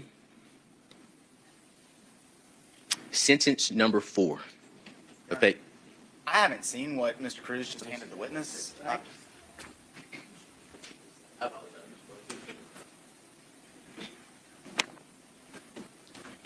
I know what that is. May I, Your Honor? You may. So he has seen it. Did you hear that off mic? Hot mic? What a douche. Okay. And read that sentence, and once you've had opportunity to read it and your recollection is refreshed, just look up. McLean described the black male Don't wearing read a it. bright. You don't have to read it aloud. Oh, okay, I'm sorry. Read it. ask you some questions. Jesus Okay, yeah. Christ. The struggle is Teal says this is a college town, not some rural village. People walking around at 8 a.m. is a literal non-issue. I'm blown away by this 20-year-plus memory everyone has of a person walking. They have this 20, in my opinion, they have this 20-plus memories because the second all these white folks saw a black or brown person walking around in their neighborhood, quote unquote, it was suspicious. It was so suspicious to them that a dude could be walking at 8 a.m. on his way to work, on his way to the bus stop, on his way to Walmart, on his way to the convenience store. I mean, it should tell you everything you need to know about this area, that every white person who's gotten up and said that they saw this man who was wearing some sort of orange shirt, hoodie, short sleeve shirt, T-shirt, jacket, white sleeves, none of them can remember exactly, that it was suspicious to them. And it's what they brought up to the police when the police asked if there was anything suspicious happening that morning. And the suspicion for all these people was that there was a black person walking in their neighborhood. Fuck all the way off, is what I have to say to that. Yes. Yes, sir. Would you agree that you described the black male who appeared to be between the ages of 17 through 23? Yes. Okay. Short hair. Yes. Okay. And a medium dark complexion. Yes.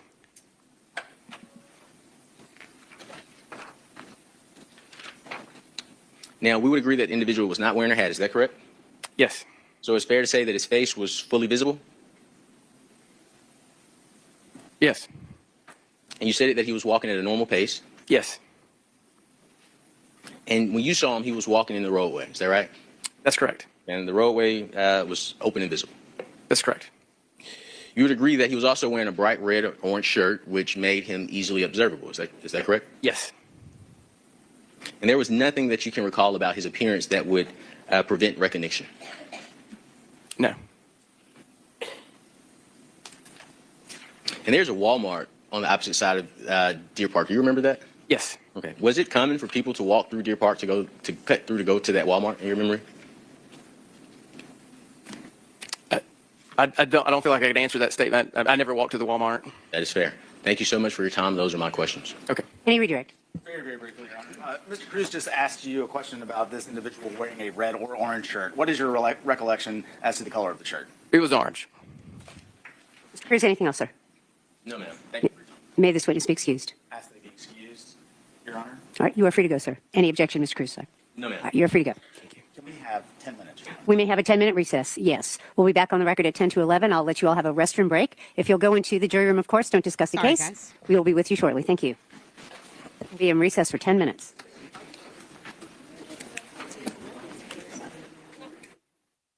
Oh, and D. Close, I wasn't talking to you when I said fuck all the way off. I assume you know that, but yeah, I just think it's I think it's interesting. I mean, I know in this is testimony, so that's what they're focusing on, and that the guy who's sitting in the on the defense side of things is a black man who is being charged with these crimes. But when the police asked if they saw anything suspicious, the thing that stuck out to them was that there was a black man walking at 8 a.m. And they could say, you know, well, the only thing I saw was a man walking. But they did ask another witness if she thought it was odd. And she said yes. And this guy said it was odd because he wasn't working out. And the woman who stopped her car, pulling out of the driveway, they all thought it was odd that a man, we'll take race out of it for a second, that a man was walking at 8 a.m. There's nothing odd about that. I don't understand why this stuck out to anybody. Like I said yesterday, if I was pulling out of my driveway and a man, any man, a black man, a brown man, a white man, yeah, it doesn't matter, I had to stop my car and let that person pass, that wouldn't stick out to me if somebody, one of my neighbors got murdered. That's all I'm saying.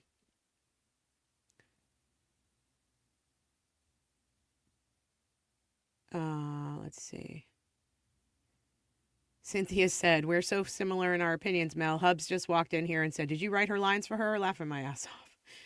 Yeah, I mean, it's just what I see. And I mean, I assume that we're agreeing on that one, Cynthia, but I can't help but hear every time one of these white witnesses gets up on the stand and says, it was odd to me that a black man was walking in my neighborhood. It's just, I can't.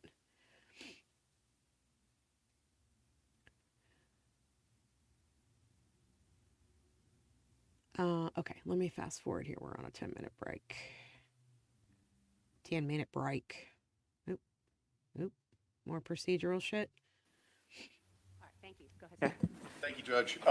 Just briefly, after Ms. Peavy Hall stepped down from the witness stand, she indicated to our office that she had not, in fact, received a subpoena from the defense. Okay. And was asking if she would be able to come into the courtroom to observe things. Told her we'd have to talk with the court about that. Okay. Any response? Did you think you subpoenaed her, or do you have any other information? Well, I do want to be candid with the court. If I could call the office, I would have known I would have called the office to confirm. But if I could call the office, I could let you know. We have tracking on all this. Okay, that would be great. Can you do that right now? All right, thank you. And there's one other thing, Your Honor. Hold on, Mr. Cruz. Don't go anywhere. Yes. Sorry. Our next witness is in a wheelchair. Okay. We're going to get her. Oh, She's this confident she lady. can get up in that witness stand. But I This would is the ask that we sketch do artist. that before the jury comes out. I think it would just be better. Well, sure, I don't have any problem with that, but I do want to make sure that this is a person that can't, are you suggesting that this person can get out of the wheelchair and climb up the steps? Tell me she can. Well, I don't know that that's necessarily necessary. I mean, She told me she can. she can certainly testify in front of the witness stand and things of that nature. I mean, I really don't want anyone to risk getting hurt. 100% agreed, Your Honor. Again, I also asked her if she would be willing to testify from the floor or not. Okay. She said she could do it. I'll let you handle that, but I have no problem with her being next to the bench with the microphone. Thank you, Your Honor. All right. Go ahead, sir. If you'll make that call, that'd be great. Thank you.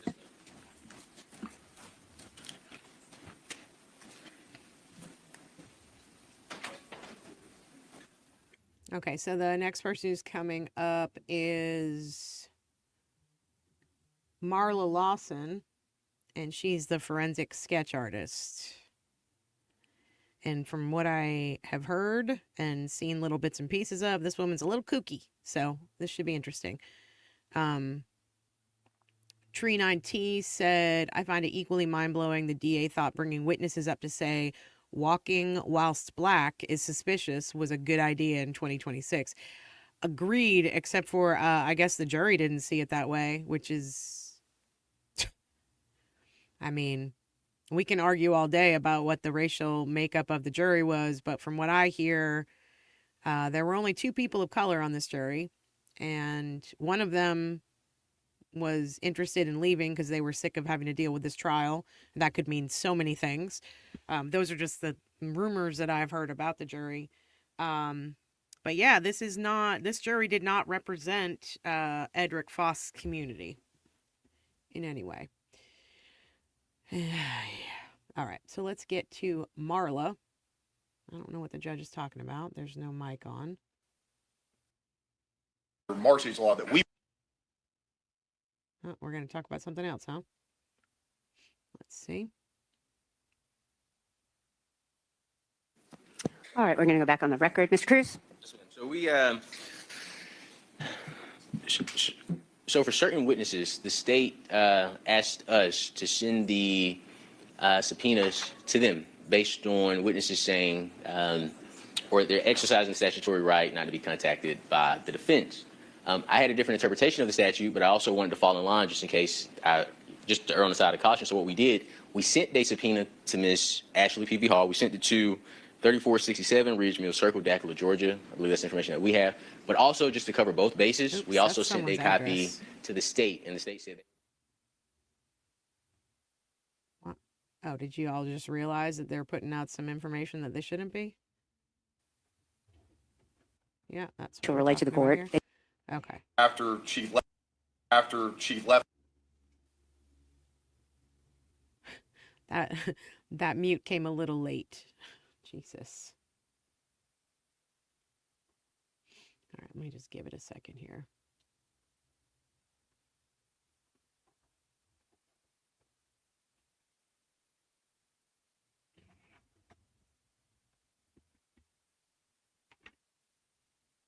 Hello?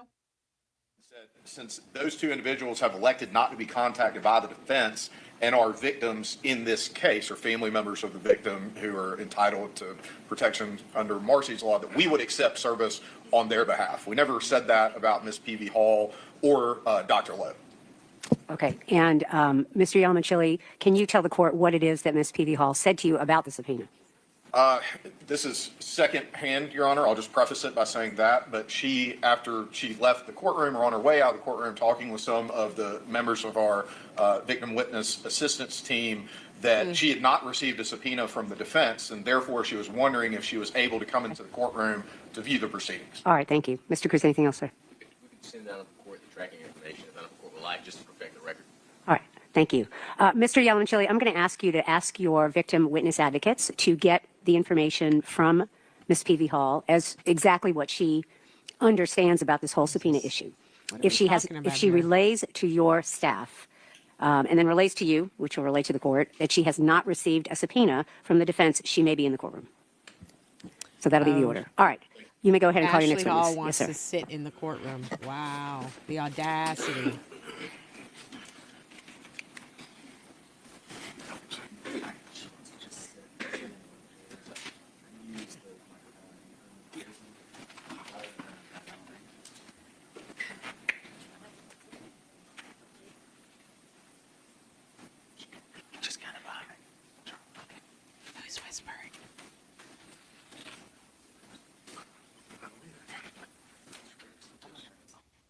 Oh, man.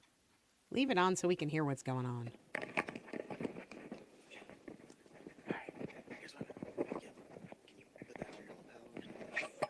Can you put that in your lapel or? Oh, they're talking to the witness.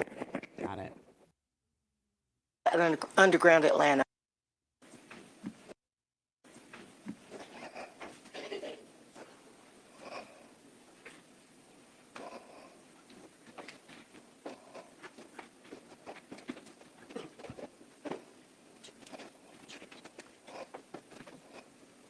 Oh, Jesus. What?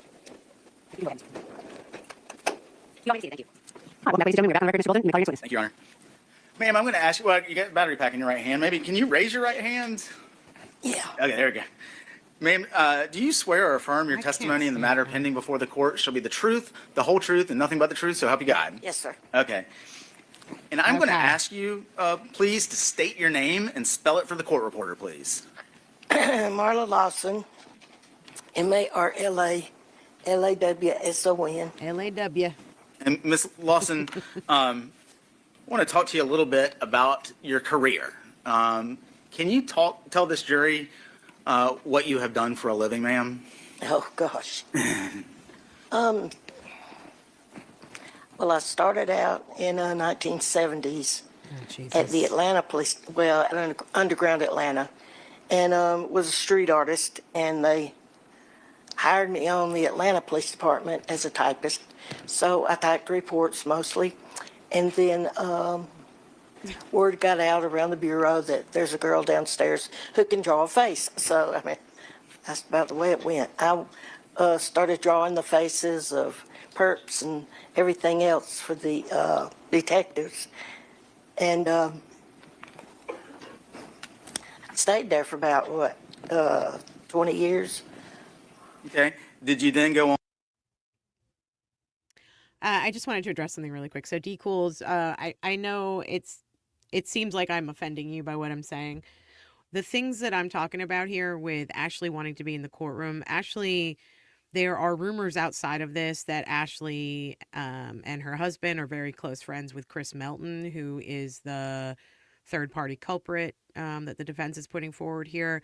There are also rumors that the elected officials who created the Baker Law for the GBI to be able to open these cold cases and investigate, has also been sitting in the courtroom, and some of the jurors felt intimidated by that. I understand somebody wanting to sit with the family or to sit with their friends because their friend died, but I also, if the defense is going to call her again, that is improper. It's not fair to the defense. And it's also, I mean, I've already said this, it's not fair that these witnesses are sitting here listening to these motions hearings or procedural arguments when it pertains to their testimony. Ashley is a lawyer, and she sat through most of the arguments about her testimony, which then allowed her to reconfigure, change her testimony when they came back from that break. None of that is fair. That is not a fair trial for Edric Faust. So wanting to sit in the room when there's a possibility you could be called again, that is not okay. That's my point. On to draw faces for Coweta County? Yes, sir. I drew them for Coweta. Well, heck, I drew it for everybody. The whole time I'm, just working. Coweta County, Cobb County, most of the cities. Did you spend about 16 years as sorry, I didn't mean to do that.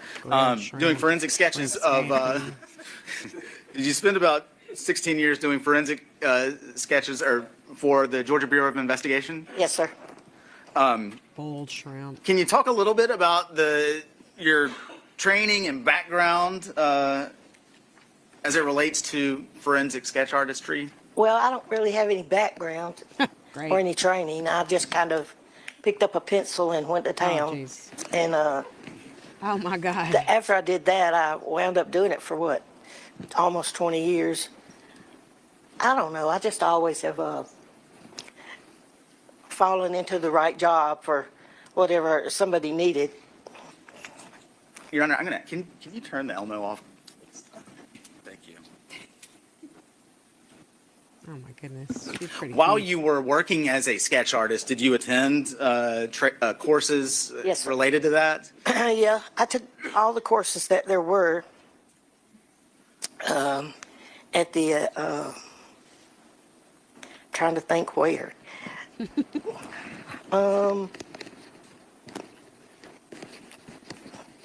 All the courses that they, that they offered. Oh jeez, At the, this is painful. I tell you what, Ms. Lawson, I'll move on. Right. Did you ever win any awards for your forensic sketches? yes, sir, but the most public display of awards was for Eric Robert Rudolph, Oh. because when the Olympic park bombs went off, they called me, and I go over there to draw his face, and he was relatively famous, I guess you'd say.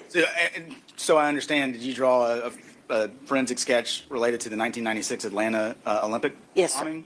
Whoa. And most high-profile cases in between, they would call me. I mean, I was at GBI, but You would work for other agencies? Yes. I got you, okay. Jeez, Over the Louise. course of your career, do you have any idea how many forensic drawings you would have completed? good Lord, Good no, lord. I would estimate 1,000.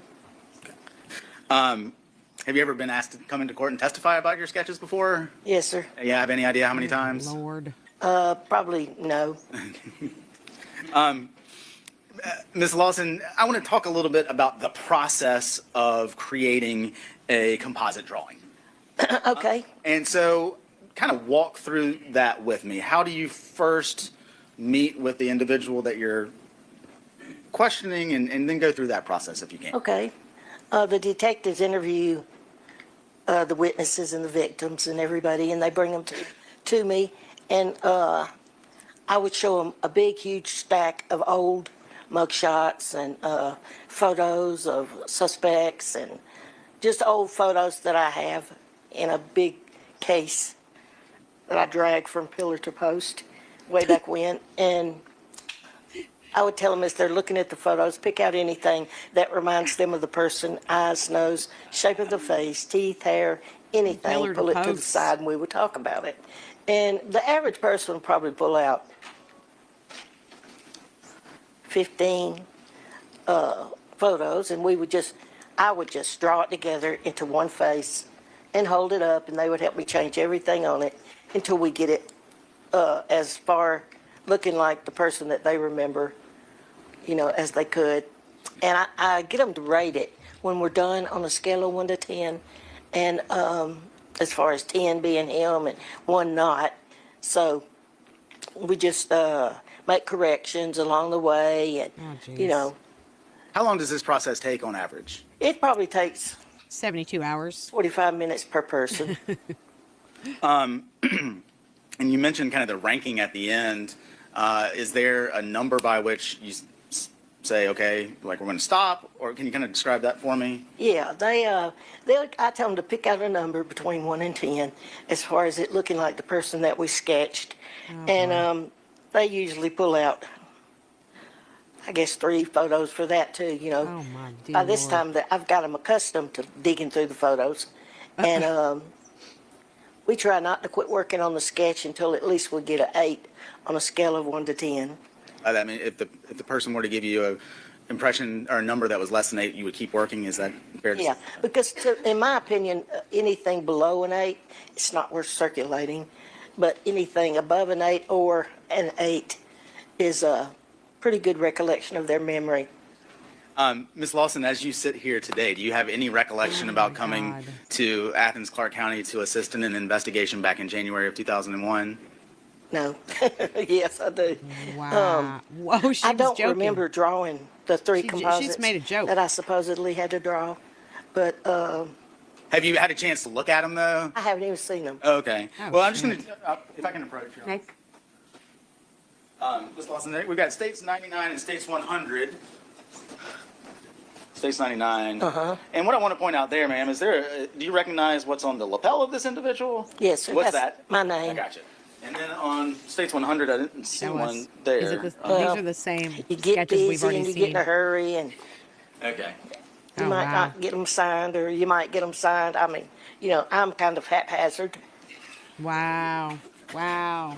It's a good thing All right, that let me this just- isn't a murder case Give me with a just man's 1 life second, on Ms. the Lawson. I want to line. make sure I didn't miss anything. Fuck.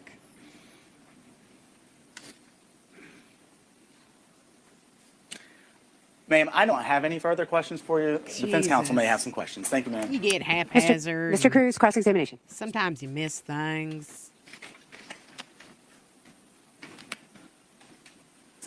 How is Cruz going to handle this lady?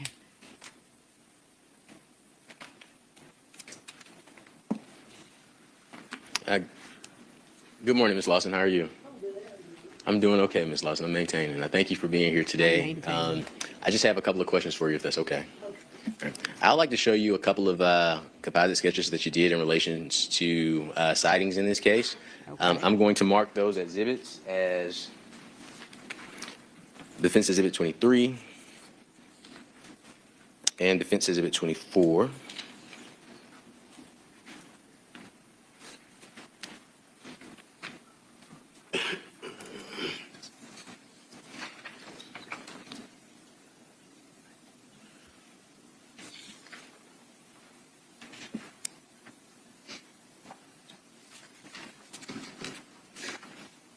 I do have an objection to these exhibits, Your Honor. It's under Why? 401 and 403.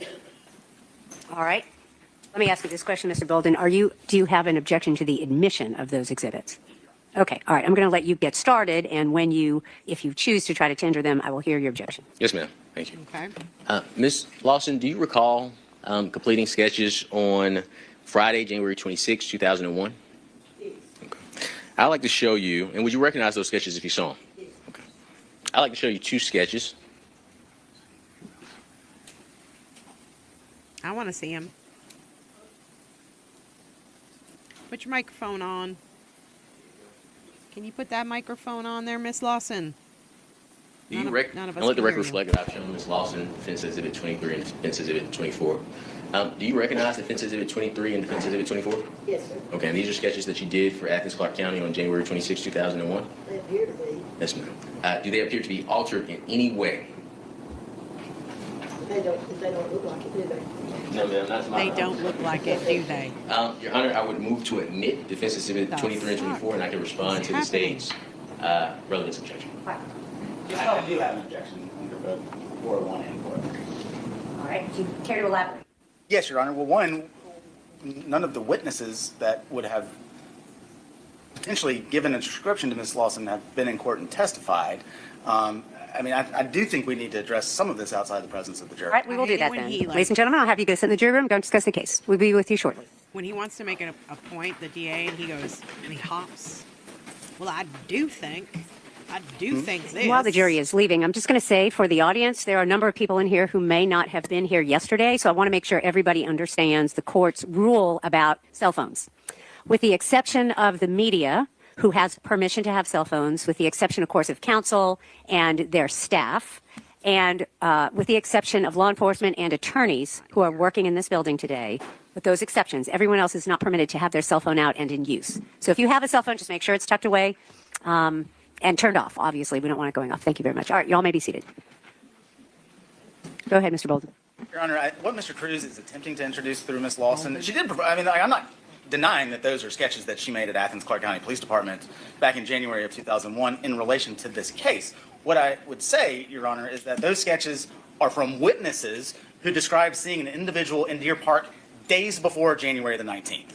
If Mr. Cruz asserts otherwise, he's mistaken. So these are not relevant. And so not only are they not relevant, any potential, just, the fact that there were people that came to the police department and that gave descriptions to Ms. Lawson on that day in connection with this case is relevant under 401. And I think that the state's argument would really stop there, but even if there was some sort of probative value of that evidence, that it would be substantially outweighed by the risk of confusing the jury, because at this point, we don't know who gave those descriptions and things like that. So these are not admissible in the state's view under both 401 and 403. All right, Mr. Cruz, any response?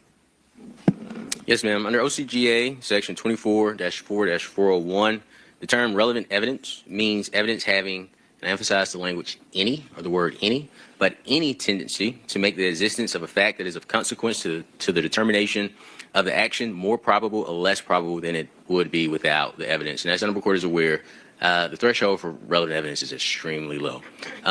The relevance of these photographs are that, the relevance of these photographs is that law enforcement, when they were speaking to individuals in the neighborhood, the individuals that they requested sketches of, as the Honorable Court is aware from the other state's exhibits, are any African-American individuals that were seen either the day of the crime or the day before the crime. I believe. Here's a question. I'll say this, and Mr. Bowden has something to counter that, but one was December 18th, which I believe is. Here's a question.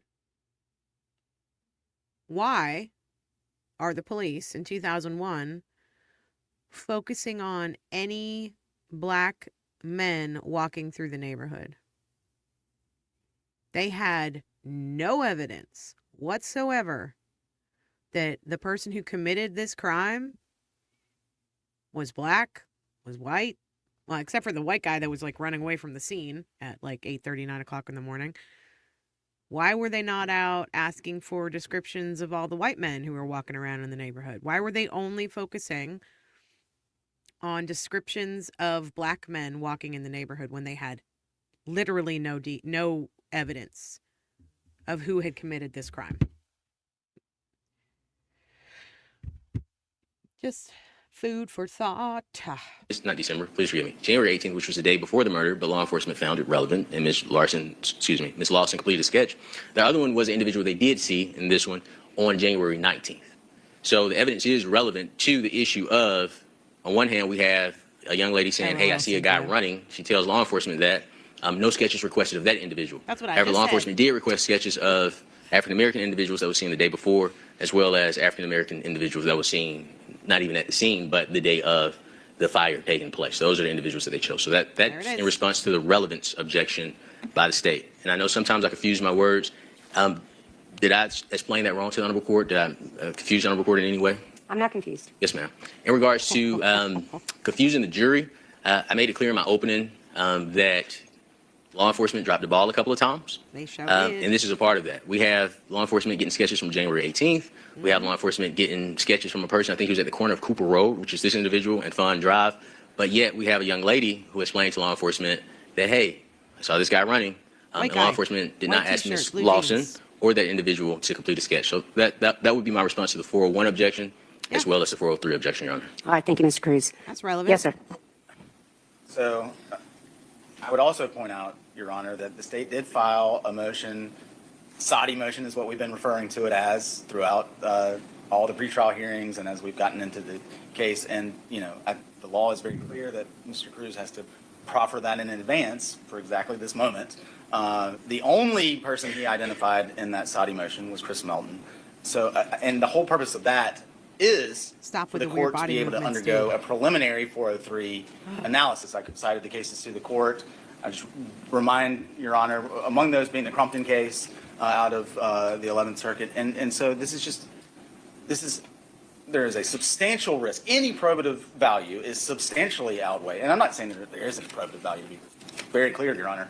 But any arguable probative value is substantially outweighed by the risk of confusing this jury. And I just don't think it's admissible. Thank you. Anything further, Mr. Cruz? I mean, that's not my argument in regards to the 401 objection as well as the 403 objection. Thank you. All right. With regard to this What you gonna do, Judge? offer of these two sketches, at this moment in time, I don't find them to be relevant. Yes, ma'am. The evidence has been described as being related to a sighting of someone not on the date in question, and also the other one not in the vicinity of the incident in question. It goes to So I'm going to grant your motion. the investigation. I will say this. Should the evidence, as it goes forward, tend to establish relevancy, we can revisit this issue. But for now, I'm going to grant your motion. I do also find, in granting your motion, Mr. Bolden, that you have made a proper argument over 403. I think at this point, given the description, Mr. Cruz, that you have provided about where those two sketches came from,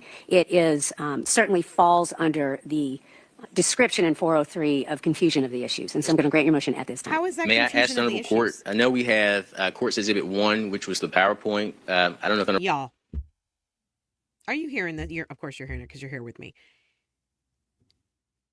The defense has made arguments. They made them in their opening. They've filed motions. The investigators in 2001 did a shitty job in this investigation.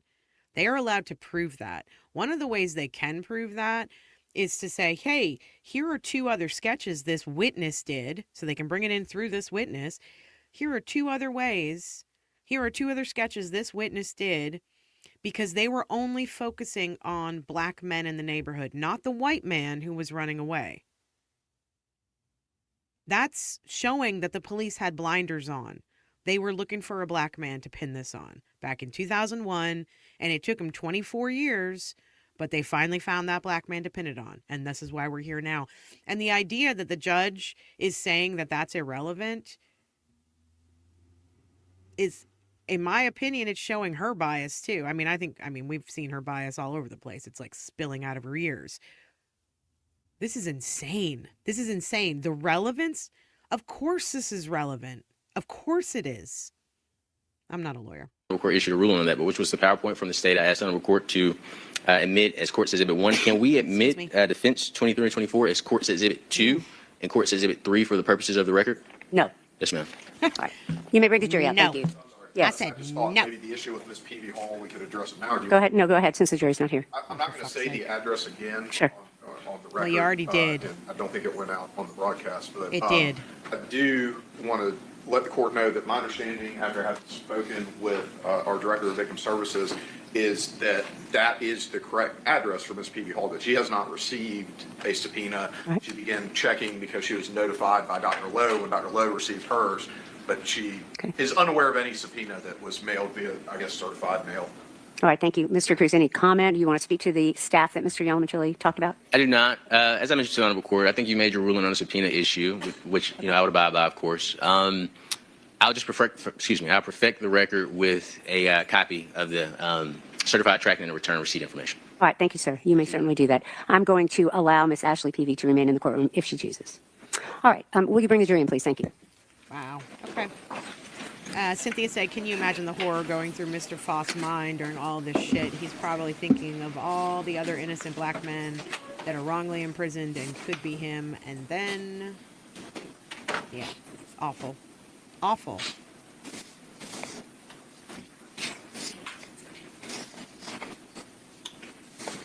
Awful, awful, awful.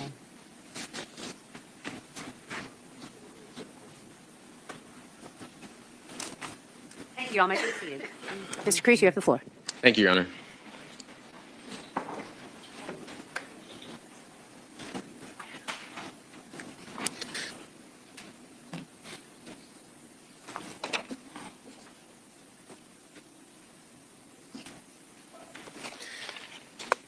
Ms. Lawson, please forgive me.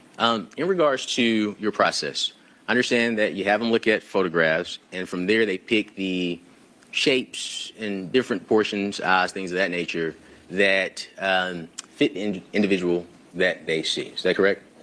Okay, and I've had opportunity to look at the Eric Rudolph sketch. I'm sure you have because you've completed it. Typically, when you complete sketches and they are on the 8 scale, as you mentioned, are they pretty much similar to the person's description, accurate to the description that you received? Okay, excellent. Use your microphone, Do you lady. keep any notes in regards to those pertinent, or at that time, would you keep any notes in regards to the pertinent facial features that an individual described?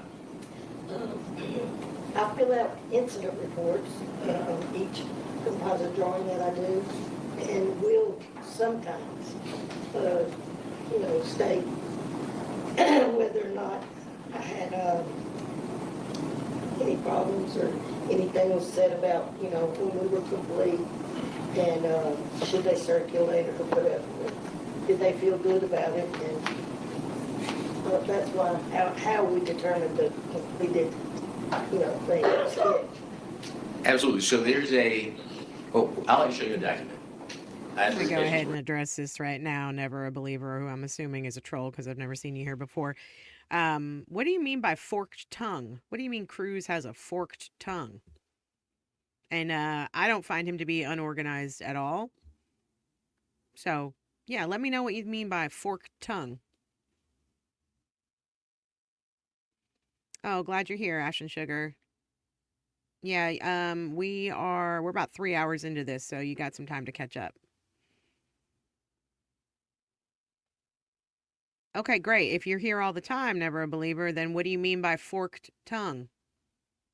Explain it to me like I'm a 5-year-old. He's not lying. He's defending his client. He's not lying. I'm not sure what you're talking about. I'll show you a document that I am going to mark as Defense Exhibit 25.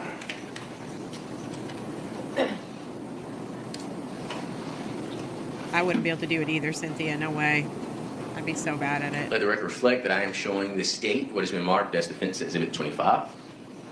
Oh, and one of the things we were talking about yesterday, and this goes to the confirmation/cognitive bias study that I researched for the Pamela Smart case, and who Dr. Marion ended up doing a whole study for about bias. This sort of falls in line with that, with this sketch. It's the same thing, with the Pam Smart trial. The jury was given nearly inaudible wiretaps, and they were given a printed transcript as a guide to go along with those wiretaps.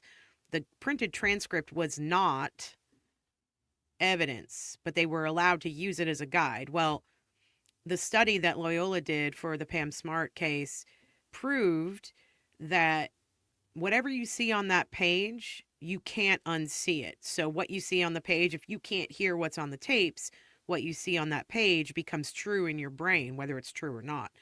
I think of these kind of things, as sketch situation, as similar to that. If you are asking a witness to sit down and explain to a sketch artist what the person that they saw looks like, and if they only saw that person for 5 seconds, that's like having to take everything in that they can, right? Facial features, height, skin color, build, all that stuff. And then you've got the sketch artist pulling out her giant book that I forget how she said it, but she carried it from pillar to pistol, something. And you have them looking through that book to say, oh, these look similar to the eyes that I saw. This looks similar to the nose that I saw. Once you start paging through hundreds of photos of mostly like mug shots, you're going to start assigning features based on your own bias. So that's what I'm seeing here. I don't know how these sketches can be used as evidence of what a perpetrator might look like. Because if you got a witness sitting down and looking at a million pictures, and you see a black man with a very specific nose in a mugshot, and that plays into your bias about black people, you're going to start picking that man's features. And then she's going to draw it. And that's not science in any way. Let's see.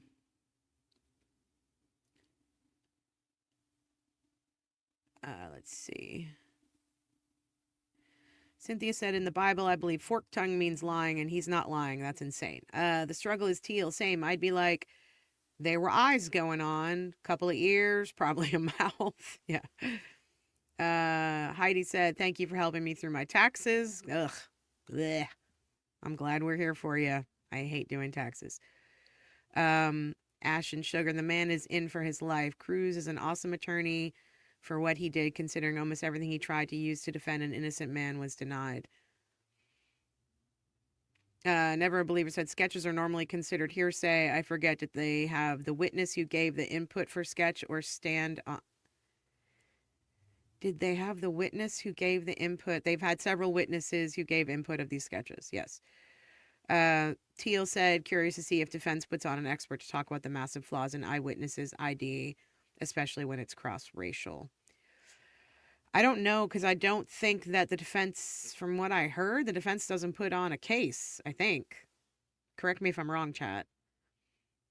Eyewitness descriptions are sus. 10 people could be in the same room and all have different views. Yep, because it's about your bias. It's how you see people. You know, like when you look in the mirror at yourself, you don't see what other people see. You see the things you don't like about yourself, and other people see those things and they don't see that. So our perception can't be concrete, you know? We can definitely see who was sent here from the Chris Melton crew. I wonder who that could be. That's why Lot doesn't want them in. Yep. Pillar to post. Thank you, I live for now. Pillar to post. She drags that big old binder around pillar to post. Ashton Sugar said, take the Delphi trial and the sketch of the suspect. That was definitely not Richard Allen. Yeah. The sketch artist is a prosecution witness. They called her. Yes. True.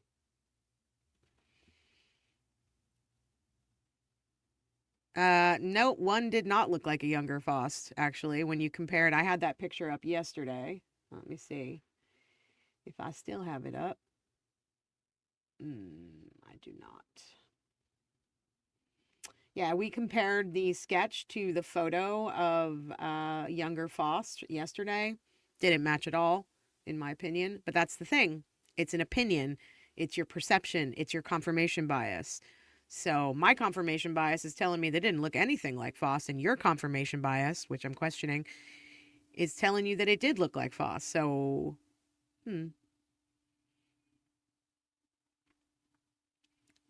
let's see. Jenna Lee said, I recall a discussion on the Bob Ruff podcast where they mentioned the initial sketch of the suspect in the Delphi murders looked absolutely nothing like Richard Allen. Yeah, that's true. Jen said, I had a very specific nativity set from my childhood. I wanted to get a replica as a gift. After searching many, many, many different sets, I started questioning my own memory. Yeah. Yeah, no defense case. That's what I thought. Let's see. Cruz was scared of Lot. She was shutting everything down on the defense side. I don't know if he was scared of her. I think he was definitely frustrated and annoyed with her for sure. Let's see. Blinders. There's 2 sketches. Insinuation is gross. Stop playing that game. What insinuation? What are you insinuating that we're insinuating? Or actually, I'm not sure who you're talking about. So, have you discussed what true allele DNA actually is? Yeah, we've been talking about that. We're going to get into it a little bit more later. Doesn't look like Faust. Opinions are like, I'll finish that one for you, Jenna. They're like assholes. Everyone's got one. T said, LOL, because all black people look alike. That's what they see. Sadly, that seems to be the case. M. Little had a great interview with him. Yeah, with Cruz. Yep, we've been talking about that. It's a good interview. Everyone should watch it. Okay, let's get back to Miss Lawson's testimony.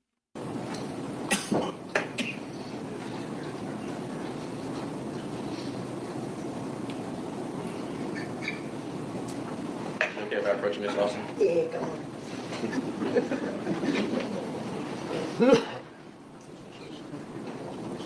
Okay. Yeah. Sorry if you guys can hear my little text messages going off, but I'm getting texts that are... All right, in regards to Defense Exhibit 25, is that the document that you're speaking of when you say report, or is it a separate? Rebecca was just texting me because our interview that we did last night with Mr. Carney is number 95 on the hype leaderboard, that's crazy. That was higher than I think that was almost as high as the Microdots video about Kelsey Fitzsimmons. That's crazy. Thanks, y'all. Thanks for the hype. Document. That's the document. This is the document. Okay, excellent.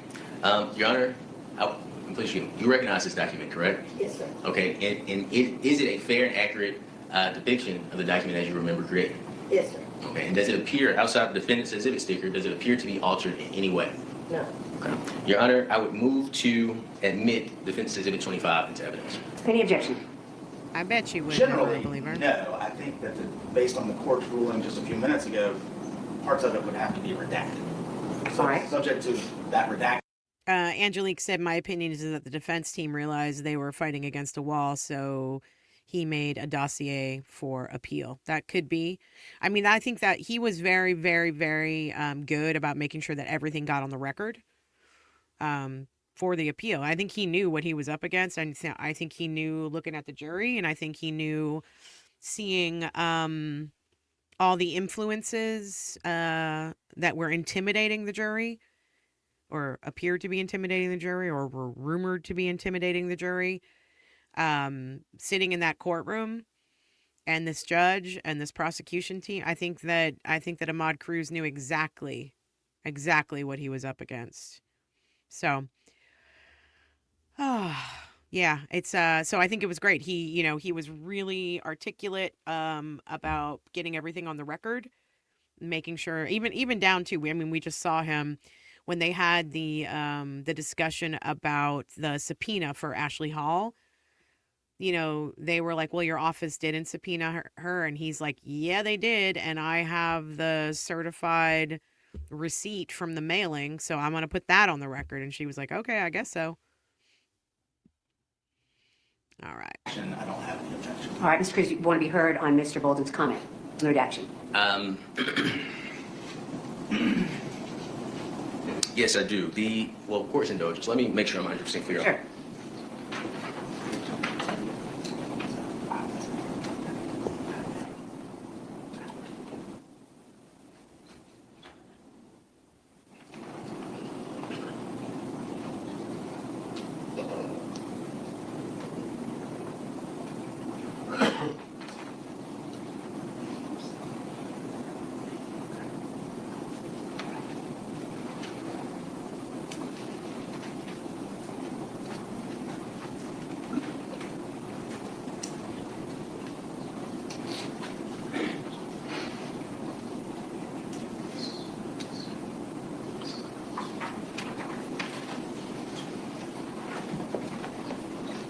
Seems like they're all still protecting Chris, in my opinion, Angelique.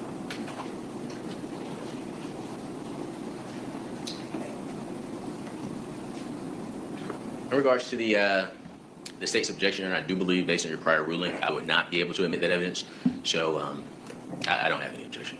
All right, so I just want to make sure we're clear that the state doesn't have any objection over the admission, except for certain portions that need to be redacted based on my ruling, and you agree with that?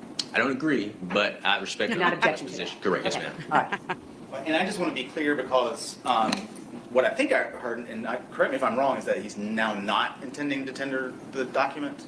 No, that's incorrect. I do intend to tender the document, Your Honor.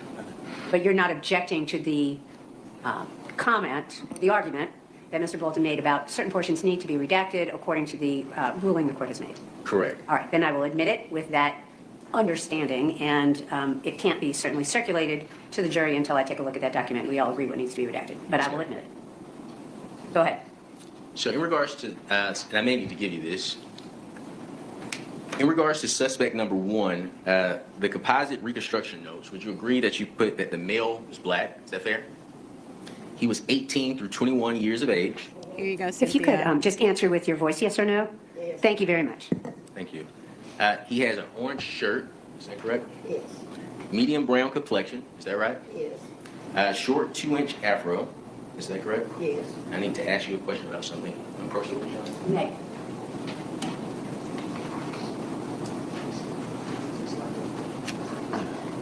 Yes.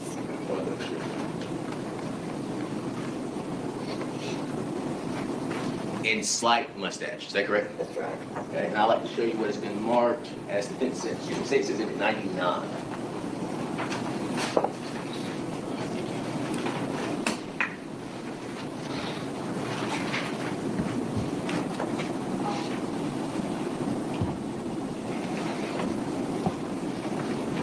I'll give you Friday. I'm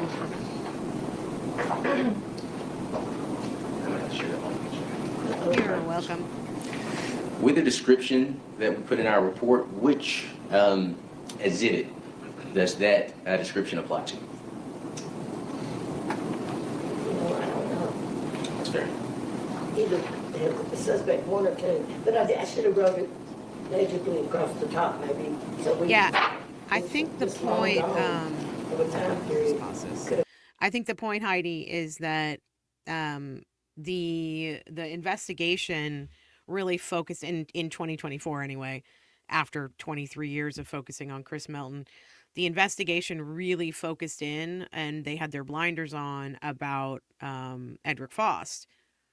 So the idea that the family has made public statements in interviews that they know who did it, and that they had, different suspects in mind. The fact that there's been rumors about the lawyer, and there's been rumors about the study buddy partner, and there's been rumors about Chris Melton. That's the point in all of this. The reason why Chris Melton and Edric Foss are the only two actual concrete suspects right now is because of the DNA. So how do you differentiate between those two men as to who heinously murdered Tara Baker?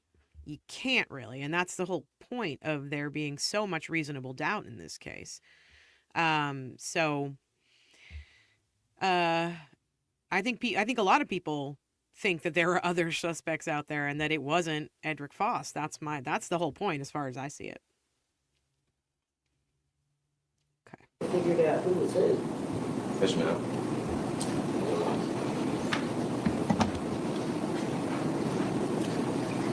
In regards to Miss Tiffany Riker, I'm going to show you what's been marked as Defense Exhibit 25, okay? Okay.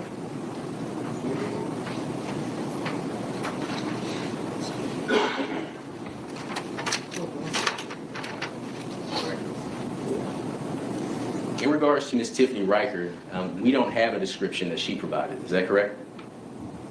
Let me see if I wrote anything down.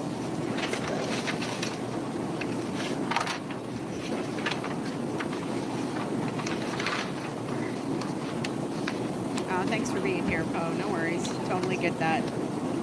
Yeah, it's sort of enraging how Edric Foss was treated and dealt with in this courtroom. No. So I get it. I get why you wouldn't want to sit through it again. This is what I'm getting into. Michael Gaines. There's that last name again. Gaines. As to portions of that document being redacted, and now they're being, Ms. Lawson's being questioned about the parts to be All right, read. let me see counsel to the bench with the exhibit, please. Here we go.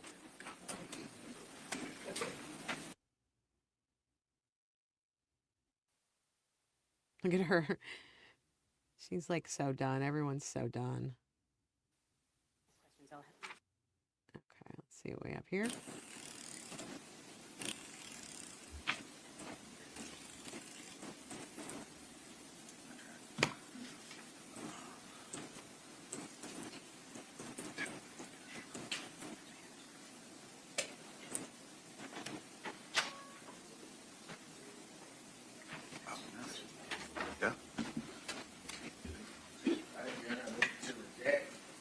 I move to admit Defense Exhibit 25 into evidence. Well, it has actually been admitted, but 25 has been admitted. Yes, Mr. Bolden, and it's been admitted. I'll certainly let you now use the redacted, according to the court's ruling, Exhibit 25. You may proceed. Redacted. Okay.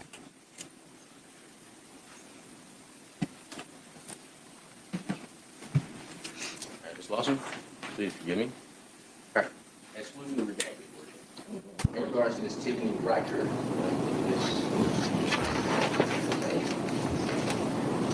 in regards to your description of Ms. Tiffany Riker, would you agree that we don't have a description of the composite sketch completed for Ms. Riker? I don't see it, but yeah. Yes, ma'am. And in regards to the This witness is so different. 1 through 10 scale, on the document, Defense Exhibit 25, we don't have a notation of whether it was a 8, 9, or 10. No.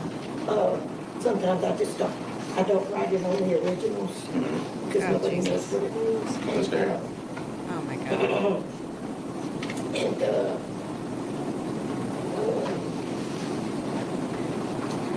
I guess I should have written it on there.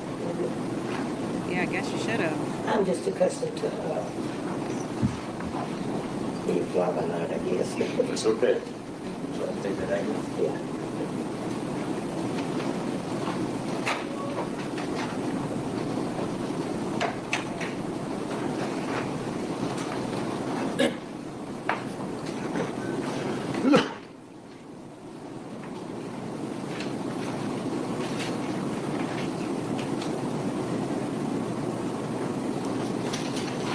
I'd also like to show you what I am marking as Defense Exhibit 27.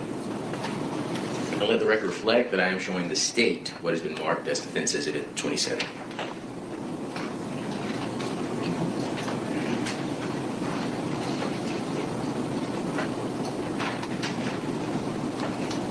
Let the record reflect that I am showing the witness what has been marked as Defense Exhibit 27.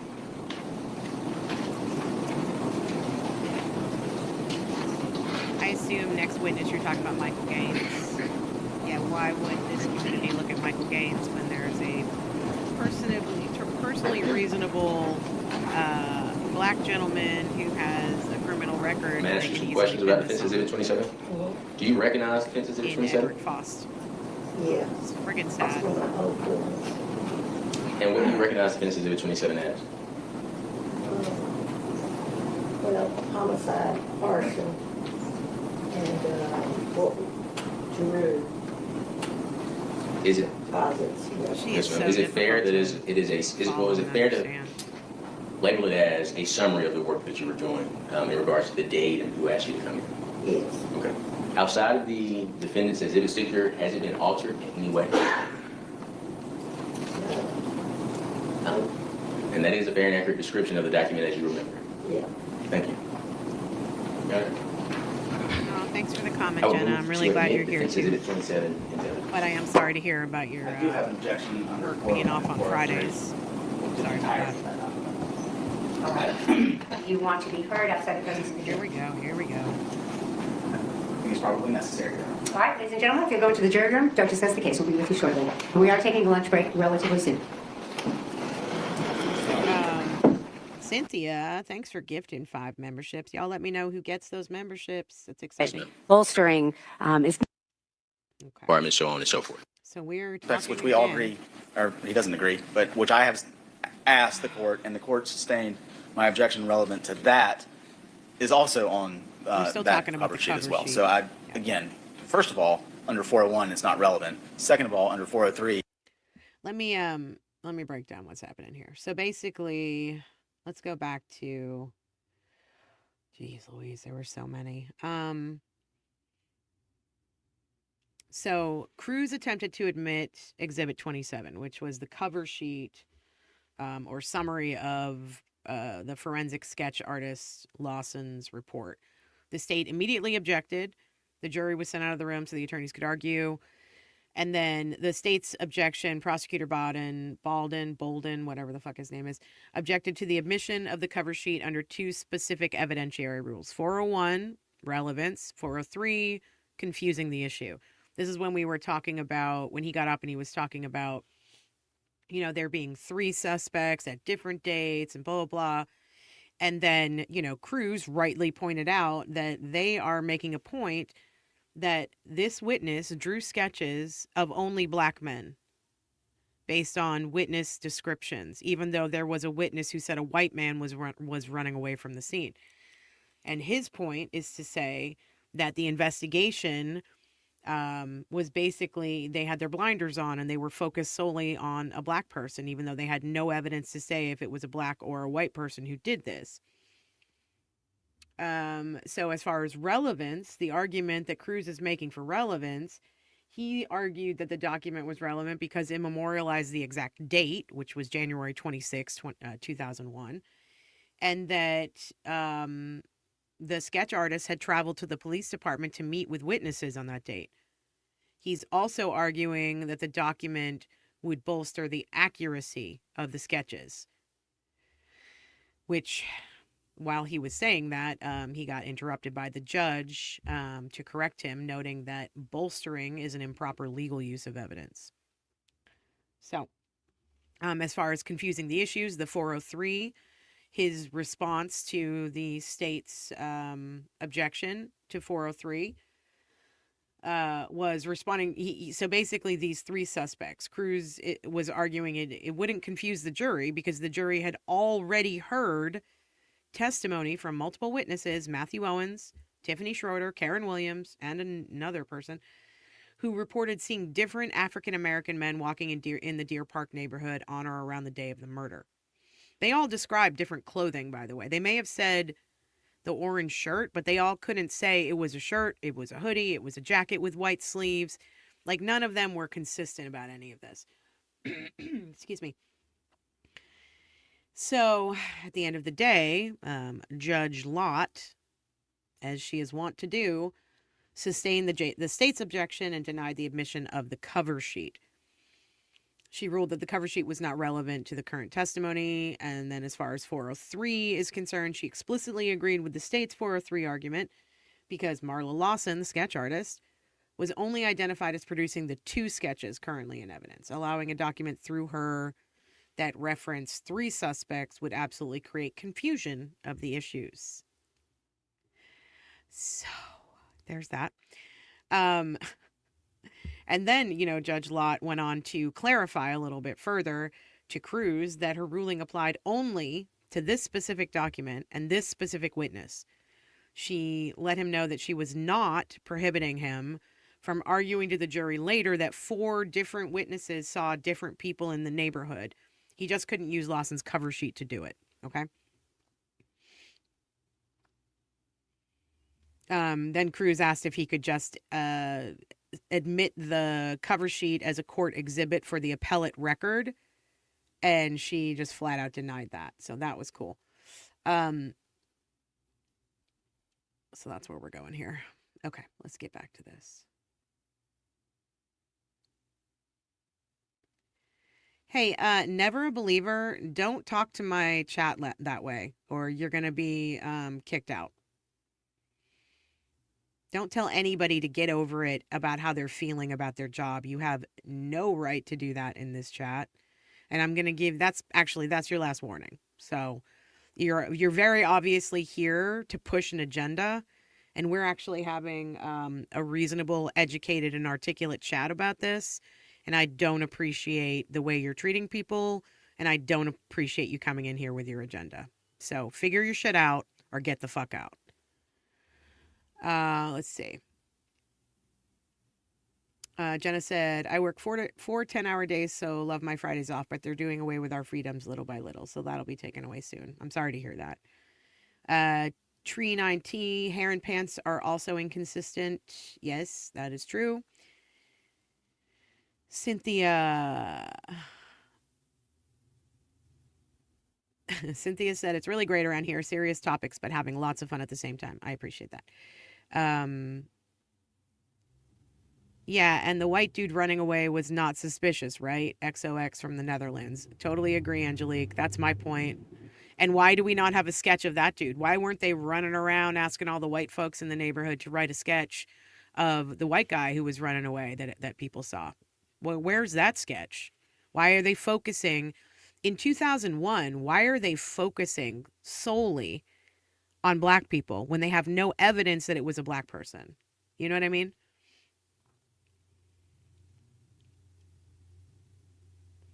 Oh, no, I actually love to debate, but I like to debate with ethical, honest people. And I don't want to debate with somebody who comes in here with an agenda and says things that don't make any sense. So I'm going to go ahead and debate you. I debate people who are in here too. Ask any of the people who are in here if I disagree with them. It happens all the time.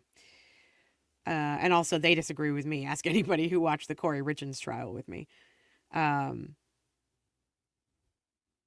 D Cool says, eyewitnesses are just so unreliable. We had a person steal a bunch of wood at my job and 4 people gave descriptions and 0 of them matched each other or the video footage. That is fascinating.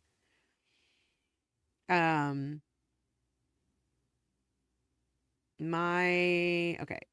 Let's see. You wrong. Yeah, D Cools and I have debated today. Thank you very much. And we did it respectfully, I have to say.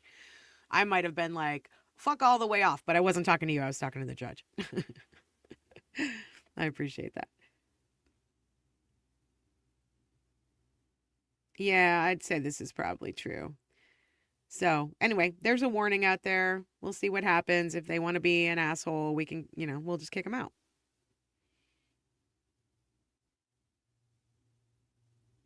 Let's see. Yeah, it is okay to have a different opinion, but not to be a troll, which is what it seems like this person is.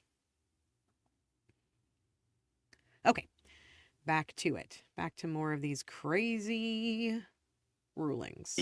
Whatever relevance it has is substantially outweighed by the risk of confusing the jury. All right, thank you. Mr. Cruz. Sure. So in regards to the state's 401 argument, relevance, the relevance of this document is twofold.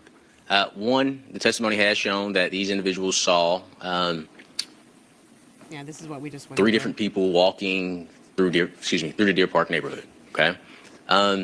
Ms. Lawson stated during her testimony that the date that she spoke with these individuals was January 26, 2001. So that testimony has been elicited. It's also in this document as well, just stating on Friday, January 26, forensic artist Lawson traveled to the Athens Clark County Police Department, so on and so forth. So that's one. Secondly, Your Honor, I believe based on, and this is not an evidence, but just for the purposes of speaking to the Honorable Court, I believe her sketches are very accurate. I looked at the Eric Rudolph sketch. I believe the individuals in those sketches are the individuals that gave the information saw. So I'm just putting in place that she did it on February 26th, and to bolster and that may be the wrong word, but to bolster the accuracy of the sketches. That's all, Your Honor. That's where she Okay, well, that's an bolster was the improper wrong use word. of, evidence. First of all, bolster is probably not the word you needed to use. I Correct. will I agree with you on that. support that. I know what you're saying, but Yes, ma'am. bolstering is stop not talking proper about use of it. it. If you But know what I guess he's not. Can I see saying, the exhibit? I'm get not past really sure it. what we're talking about. May I approach? Yes, of course. Thank you.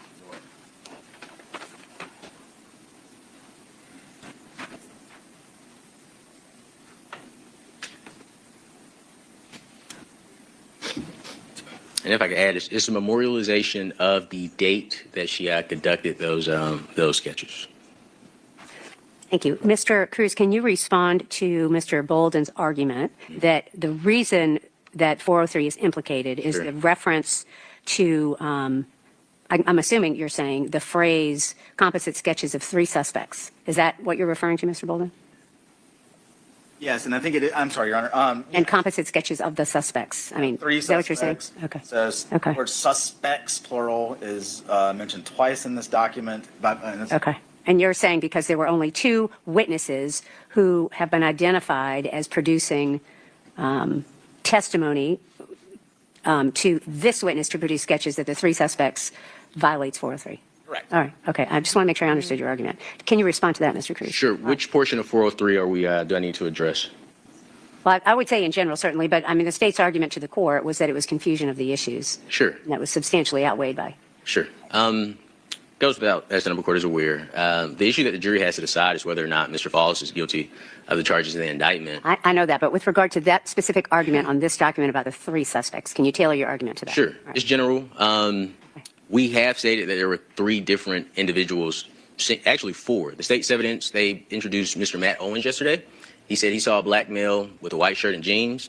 They introduced evidence from Ms. Tiffany Schroeder. She gave a description of the individual that she saw as well. They also introduced evidence from Ms.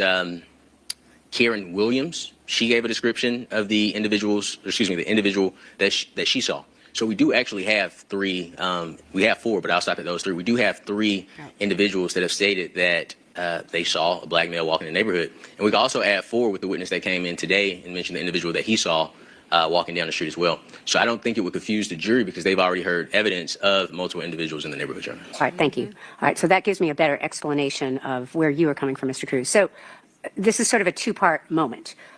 The state's argument that this violates 403, I think, is accurate. I'm going to grant your motion because it's in relation to this witness. regardless of what you've just mentioned, and I will talk about that because Yes, I don't mean to suggest that that is, I don't mean to be flippant in that way, but I want to talk about your Really? specific argument. With regard to this witness has been identified as the person who made the two sketches that are in evidence, And so the state's argument that this cover letter, and I don't find it to be relevant, but regarding 403, the state's argument that this cover letter violates 403 is appropriate because it refers to three different sketches. It, in this particular moment with this witness, does certainly Mackenzie, the jury isn't seeing this. The jury, unfortunately, is out of the courtroom. As a juror, I would probably be really annoyed that they come into the courtroom, they're there for 5 minutes of testimony. These two teams start arguing with each other again, and she sends them back out. I feel like they're spending more time in the jury room than they are in the jury box. And I'd be annoyed as all get out if that's how this case was going as a juror. But no, they're not seeing these arguments. They have no idea this is happening. Imagine if they did. They might feel differently about this. Who knows? create confusion of the issues. Yes, ma'am. I am not prohibiting you from discussing the testimony in the way that you have just described it. You have described the four witnesses that the state has presented talking about a person they saw in the neighborhood as being four different suspects. The state may choose to refer to those witnesses' testimony differently. But I'm not prohibiting you from talking about those, the comments that the witnesses have made in court about the person that they saw in the way that you've just described. But with regard to this witness and this exhibit, I am going to sustain your objection. Your Honor, I'm going to sustain your, I'm going to grant your motion, sustain your objection. Yes, For those ma'am. reasons. Your Honor, for the purpose of the appellate record, would the Honorable Court be willing to admit this as court's exhibit? I believe that would be 4. I don't think that's appropriate, I Mr. love Cruz. it. I'm not Thanks, going y'all, to. for being I'm here. going to give this back to you. Right now. All right. Anything else before we bring the jury Let me tell you back all in? what we're doing. All right, here, Mr. Cruz, you ready for there's the a jury? bunch of you Yes, ma'am. All right, thank you. May I bring the jury back in? So for all of you who are coming over from Mr. Auntie Deb, first of all, I'm glad you're here and I love you and I appreciate Jimmy and I appreciate that y'all are here. We are in day 4. We're doing what this new series that I'm working on right now that's called Retrial with Mel. That doesn't mean that this is actually a retrial. It just means that I am going through it for the first time. And there's so many people who have already seen this trial. This is the case of Georgia v. Edric Faust, and it's just a shit show. That's the only way I can put it. This judge, for all of you coming in from Jimmy's stream, let's say she falls somewhere between Ani Bev and McCarthy Neiman in the Kelsey Fitzsimmons case. She falls squarely in the middle, and she's an asshole. That's the only way I can think to describe her. So we are right now debating, like the defense's team is completely hamstrung here. They're not really allowed to put on a case. It's very obvious. This is a 25-year-old case. And this guy who's on trial for murdering and brutally sexually assaulting this woman doesn't even know this woman. So that's where we're at. Some of you probably already saw this case. It happened in February. But we're jumping back into it on day 4. So I'm glad you're here. Back to it.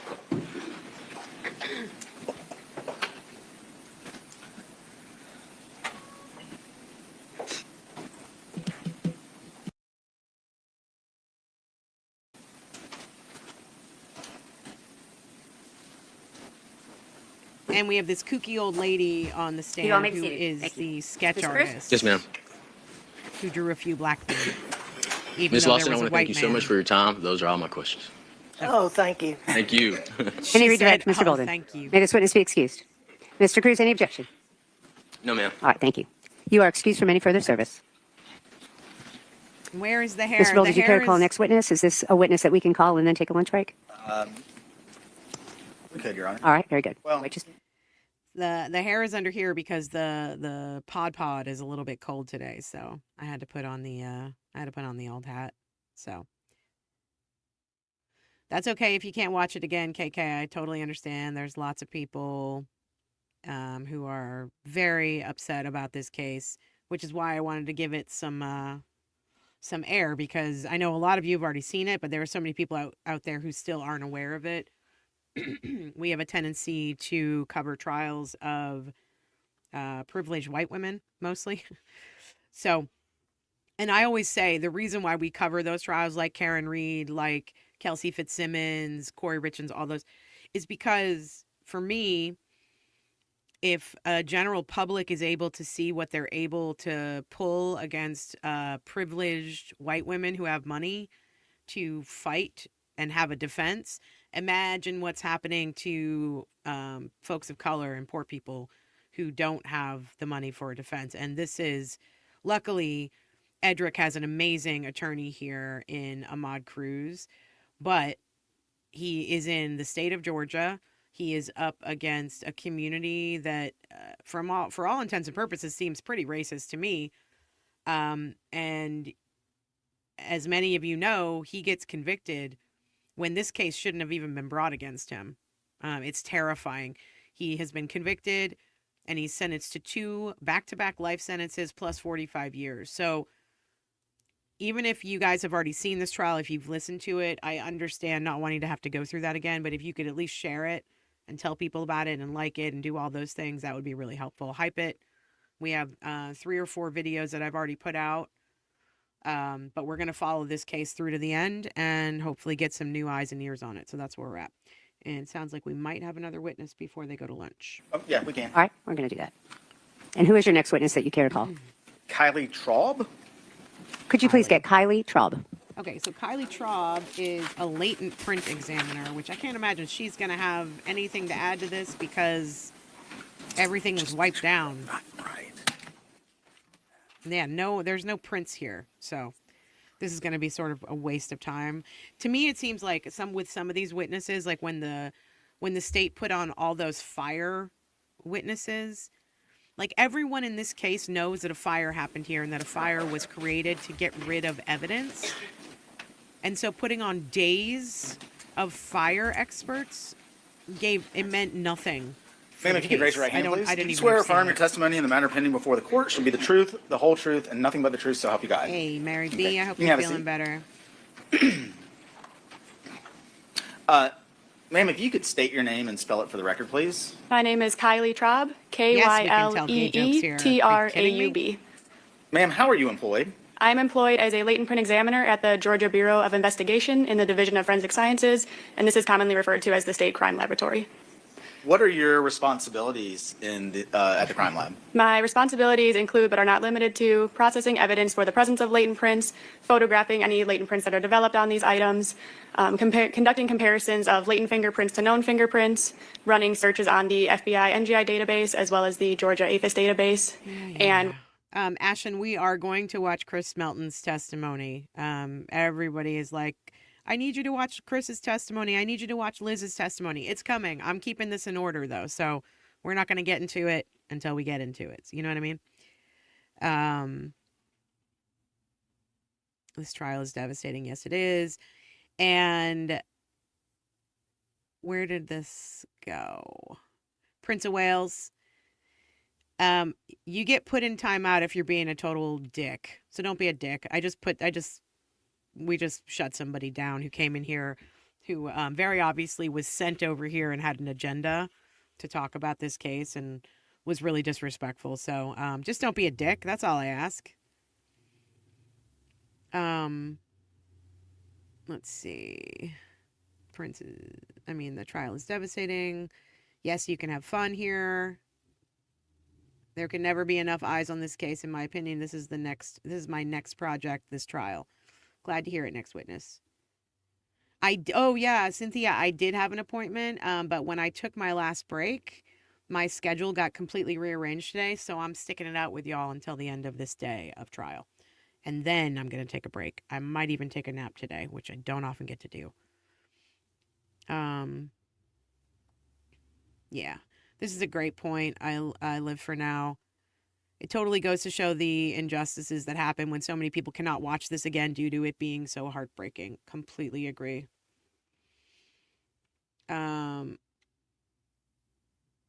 Wait, did Zach say the joke? Everyone worried about the Strait of Hormuz. Nobody even checking in on the gay of Hormuz. Okay. All right. That was a gay joke and a dad joke all rolled into one. I appreciate that. This judge is brutal. The boyfriend did it, in my opinion, and the stupid detective knows it and let him go. Disgusting. That is what I have been hearing. This one is a wild hearing. So sad. Yep. Mary B., shouldn't you be building a microphone? Did any of the jury speak out after the trial? I guess a couple of them did. They went on this podcast that seems to be sort of one-sided as far as I've been hearing it, but I don't know for sure because I'm not listening to the podcast. So let's see. Yes, you are a funny goober, Zach. Okay. Here we go. We're getting back to it here.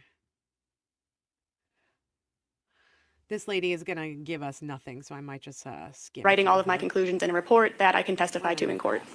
Can you tell us a little bit about your education, training, and experience as it relates to that job responsibility? I received my Bachelor of Science degree in chemistry from the University of Wisconsin Green Bay. I then completed the experts do. Come on. chemicals that we did not have in the past that we have access to now to conduct more testing. Are you aware of what the results were back in 2001? I do not know exactly what processes were applied, but I do know what the results were, yes. What were those? Those were negative results. That mean there were no prints? That means there were either no prints that were potentially suitable for comparison or yes, no prints at all.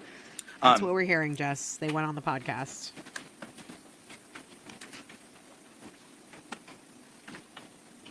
All results were negative for identifiable prints. That's what we're getting out of this testimony. I'm going to go ahead and fast forward because it's kind of a waste of our time and the jury's time. Yes. We will have another witness. All right. So we're going to do another witness before lunch. John Newton, who is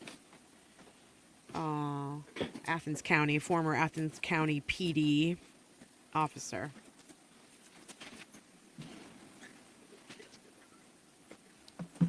Andrea, I'm not sure how you pronounce your name, but I do not have the patience to stream that podcast. I don't have the patience for it. But if anyone else wants to do it, have at it.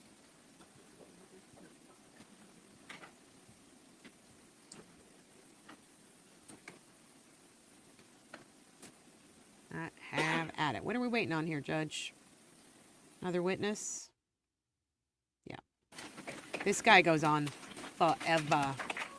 Sir, if you raise your right hand, do you swear or affirm that your testimony in the matter pending before the court should be the truth, the whole truth, and nothing but the truth, so help you God? Okay, you can have a seat.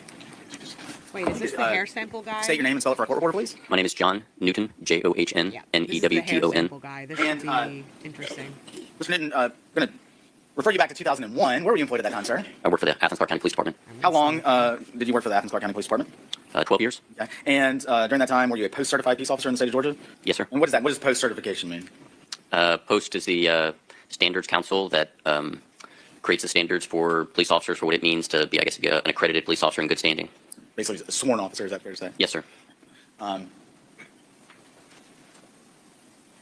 did you work anywhere else in law enforcement You after should do it. Athens Clarke County? I live for After? now. No, sir. Okay. You know a lot about this case. You should do it. Back in 2001, did you help with other officers in the investigation into the sexual assault and murder of Tara Baker at 160 Fawn Drive?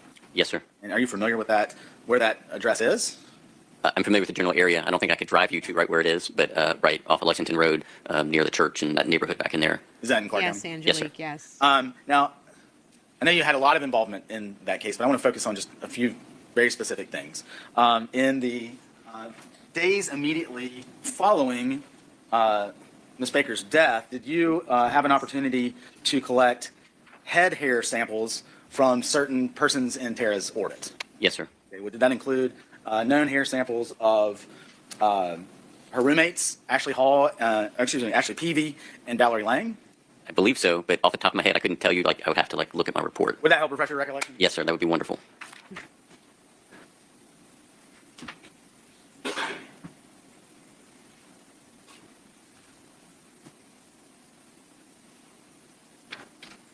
You could just do an audio version of it. I live for now. You don't Thank have to do video.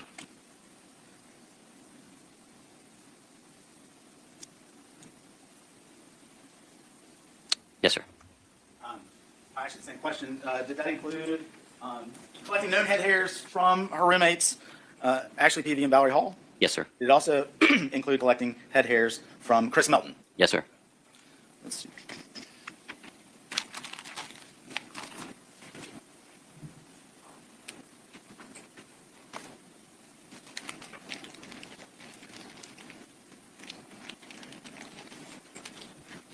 What are we doing here? What are we doing here? Tell the truth. Yes, this whole case is fucking disgusting. Agreed, friend. Then I'm going to hand you what I marked as states 108, 109, and 110. Do you recognize those items, sir? I recognize what they are. I never can't say got like off the top of my head, Sure. this is it. But yes, this is my handwriting on these, and these would be evidence bags. And please, do you and thank you. take Hit the time that like to button. review those items in their entirety? On each of those items, do you see your name or initials on a piece of evidence tape? Yes, sir. My initial is on, or my signature and or my initial, and my handwriting is on each of these.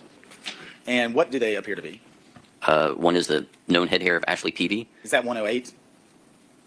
With the evidence stickers? Yes, sir. States 109, what is that? Known head hair of Valerie Lang And then 110? is the known head hair of Chris Melton. And again, just to be clear, when you collected each of those items, 108, 109, 110, what would you have then done with them?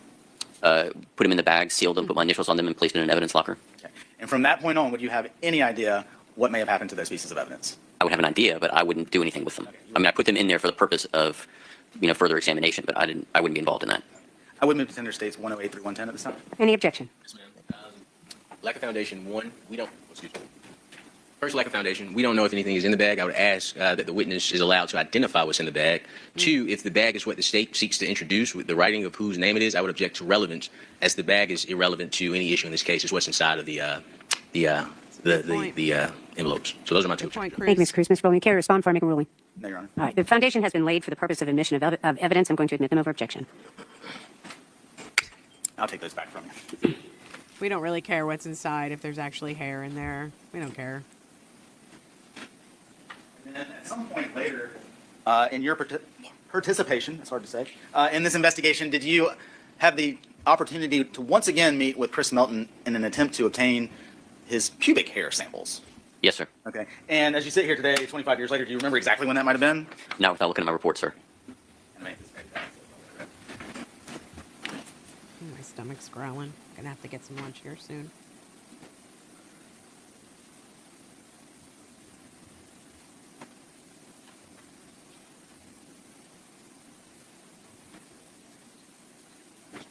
Hurry up, Alden. Average again. You may.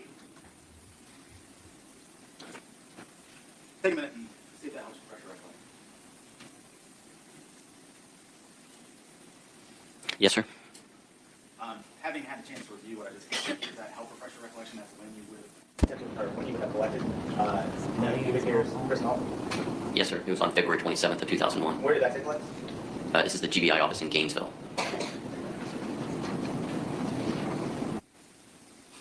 So they took head hair and pubic hair samples from Tara Baker's roommates and Chris Melton in 2001 because, as we've been told, the hair that was found on Tara's body and clasped in her hand was Caucasian hair.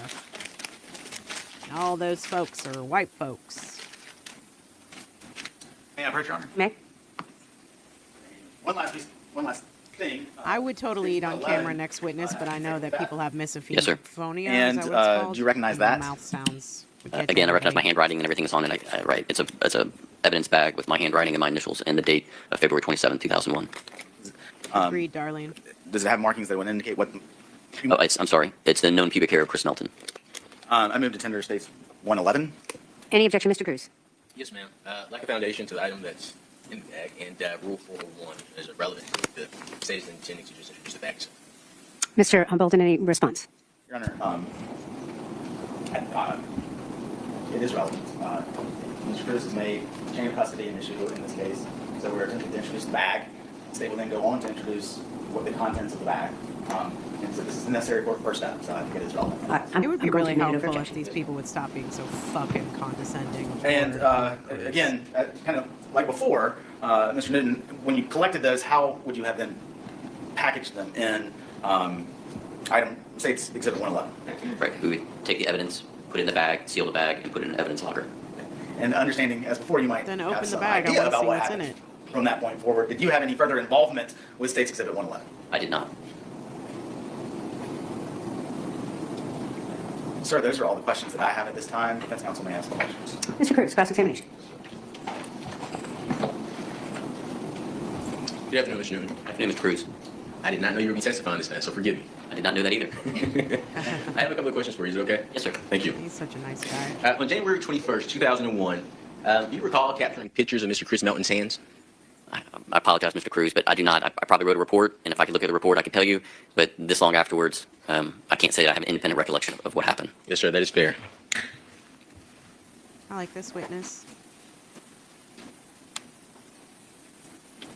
He's the only witness so far who doesn't feel like he's had. So he has what I like would a do, I'm dog going in to provide the you a fight. copy of the report as well as the photographs to give you a Yes, sir. look over them. Is that okay? That's great, sir. Thank you. Perfect. I haven't seen them, Your Honor. Oh, jeez. I guarantee you've seen everything. Okay, dude? You've seen it all. That's what discovery is for. I understand the procedure of handing it to them and having them look at it before you give it to the witness, but can we just get on with it? Mr. Cruz was treated just like his client, Jess says. You're absolutely right. Yes, sir. And I wonder why that is. One of these things does not look like the other.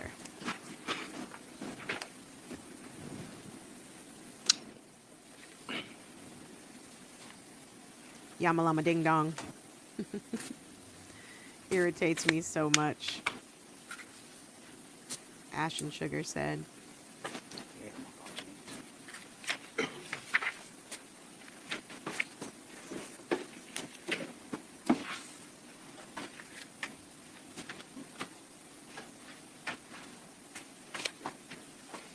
Okay, let's get on with it, guys.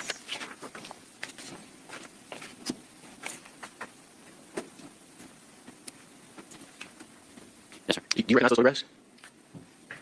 I'm not sure the appropriate way to answer this. I recognize what the photographs of and what this says. Do you by chance have a report that I wrote with this? I may. Looked at the state. Course indulgence. But I mean, I recognize the photo log and what's listed here, and what the pictures are of. What are those pictures of? These are pictures of hands along with a ruler showing injuries to a hand. And can you? And to fingers, back of the hand, those sort of things. That's fair. And do you recognize that property sheet? This is my handwriting on this property sheet. It's a property sheet that I filled out on January 21st, 2001. Okay. And it states photographs of Chris Melton's hands? Yep. The photo log states that, and then the sheet that says it, and then the evidence sheet says are pictures of Chris Melton. But you're right, the photo log shows what each specific photo was of. Sure. And that's the report I was looking for. I realized I gave it to you. So yes, that is the cover sheet, and the bring following up photos would be what was included Chris in the Melton's discovery. hands Yes, sir. again. But that's it. Do those?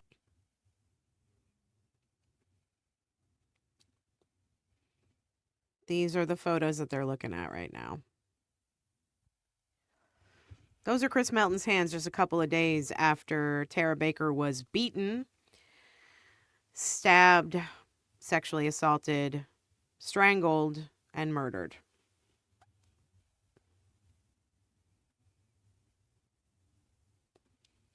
What a fucker. In my opinion. And let the record reflect that I am marking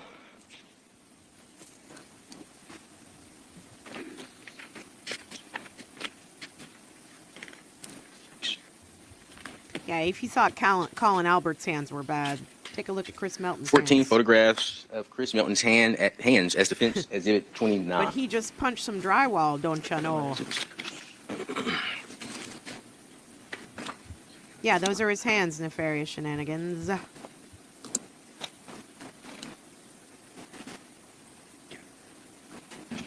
Detective Newton, I have a few more questions for you in regards to the property form. I want to ensure I lay the proper foundation for that form. Yes, sir. Here, I'll Yes, show sir. them to you again while we're doing all this. Thank you.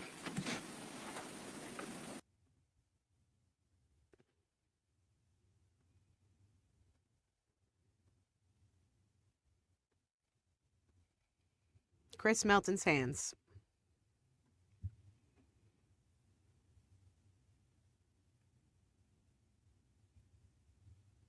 Take a minute. Just look at that.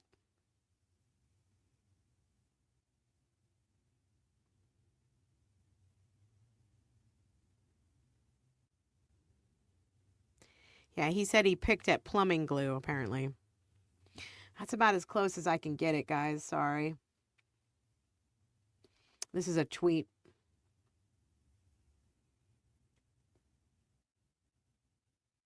Let me see if I can save it.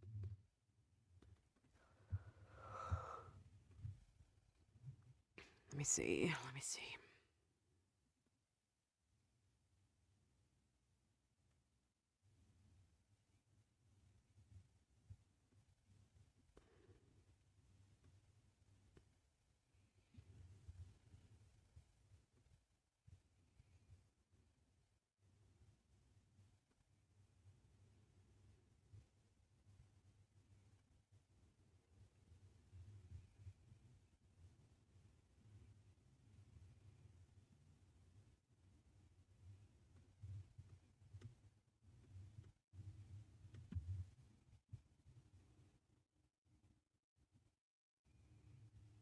Hold on, guys. I'm just looking for something here. Sorry, I'm being quiet.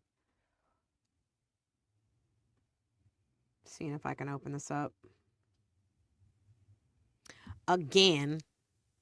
Oh, Jesus Christ.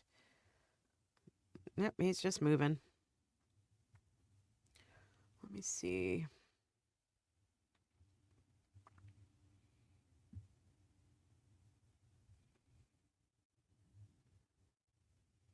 Can I do the entire screen?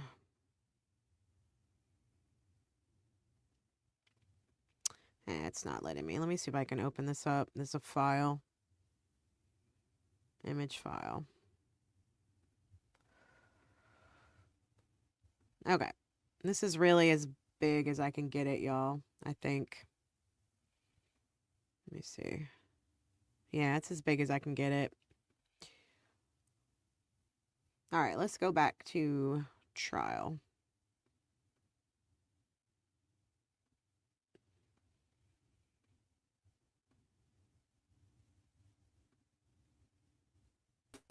Okay.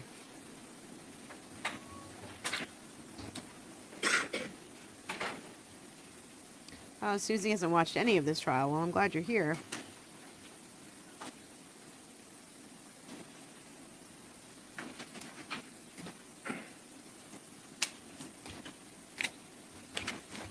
Yeah.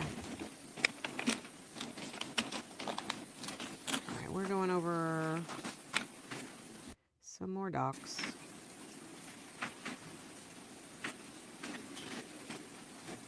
Thank you, sir.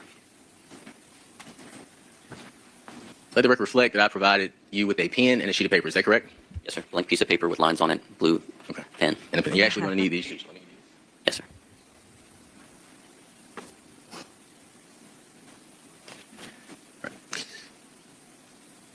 We've already agreed that those records that you have are Miss Baker's records, correct? Yes, sir. Would you mind writing on that sheet of paper Miss Baker's phone number based on those records? I would object. He is asking the witness to testify about an item that is not in evidence. Any response, Mr. Cruz, to the objection? No, ma'am. This witness has personal knowledge of those items, so I would just ask that I have no response other than this witness has personal knowledge of. I mean, with regard to the evidentiary objection, Mr. Bolton, he is correct. I'm going to sustain the objection. Yes, ma'am. Court's indulgence.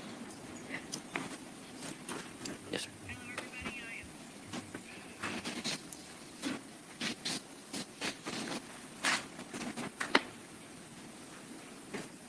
Let the record reflect that I am marking the items identified.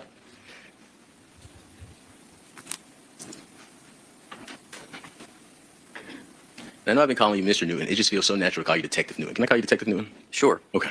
The items, let the record reflect that I am marking as Defense Exhibit 29. You're down 29. I think you're on 30. I think that's right. Do you have that, Ms. Satterfield? Thank you. Yes, number 30. Let the record reflect that the items that Detective John Newton has identified as Ms. Baker's phone records have been marked as Defense Exhibit 30, and that's in regards to number 706-316-9760. Let the record reflect that I am showing the state what has been marked as number, Tara Baker phone records, Defense Exhibit 30.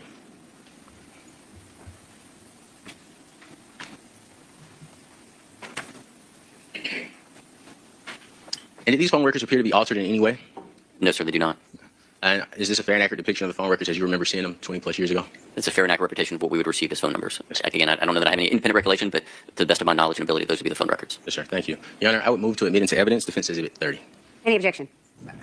I don't think that's a proper foundation for the admission of business records. So I do object to Mr. Cruz attempting to tender those records through this witness. All right, Mr. Cruz, any objection before I make a ruling? Any response before I make a ruling about the objection? Sure. So Detective Newton obtained these records via a court order. So I do believe there's to respond to their objection. He received these records via a court order, Your Honor. I don't think that overcomes, though, the objection that the state has produced, which is that it's not a proper way to introduce business records. So I'm going to sustain the objection. Yes, ma'am. Court's indulgence. May we take a 5-minute break, Your Honor? Well, I think this would, well, Let's go to lunch. yes, we can. The answer is yes, but it may be more than 5 minutes. So can I see counsel to the bench about timing issues? Nice. I'm wearing my main sweatshirt today. I don't know if you saw it, Heidi, but I'm glad it's 64 there. Y'all deserve it. Hopefully the snow is melting or the ice is melting or whatever you have. I know, everyone's pulling their hair out. Let's see what's happening. I think we're going to lunch. That's absolutely fine. Same instructions apply, right? You can't talk. We're going to lunch. All right, so here's what I need from y'all. I, too, need to take a lunch break because I haven't eaten yet today, and it's almost, well, it's 1:30. Address scheduling for the afternoon, just really quickly, Okay. Judge. We're going to go over scheduling. So what we have left here for the rest of the day is we're going to finish up with John Newton. He's the guy who we've just been listening to. He's the former Athens County Police Department officer. He's going to be on for a little while. And then Shannon Brown, who is Athens County Sheriff, I think. Not really sure. So she actually doesn't even end up testifying. They're going to have some big argument about whether whether Edric Faust's booking photo in 2001 can be shown to the jury. So they argue about that. And then we'll get into Ann Kissler-Rao, who is a GBI trace evidence forensics person. And that's when we're going to be talking about more hair evidence. So that's going to come up again. And then one final witness is David Griffith, and he is Athens County PD crime analyst. And then after that, so the day is going to end early for them in court with the jury, but then after that, they're going to do a Daubert hearing about Marissa Lacone, who is the pure gold forensics, which everybody is wanting me to get to. This is one of the first witnesses. Everyone's like, you got to hear what she says. So we're definitely going to go all the way through the Daubert hearing. But what I need is about 20 minutes or so to grab something to eat. Yeah. So if y'all don't mind me doing that, I'm going to leave the stream up. And let's see. Pretty petty objections today. Petty objections every day, Pimabo, honestly.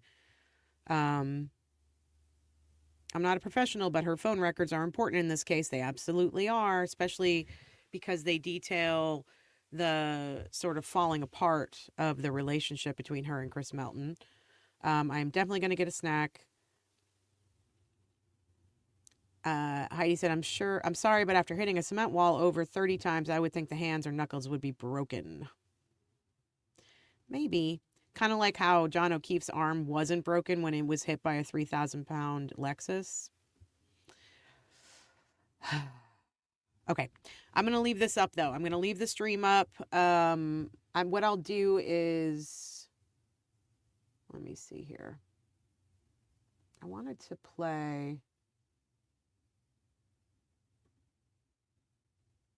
Do I have... Hold on a second. Y'all, give me just a second here. Hold, please. I wanted to see if there was, outside of the Melanie Little interview, I wanted to see if Ahmad did another one. Yeah, what is this from? Cat, not Williams. Yeah, maybe we'll do Cat, not Williams. Let me see how long this is. No, that's like a 3-hour interview. I can't do that one. Let's see.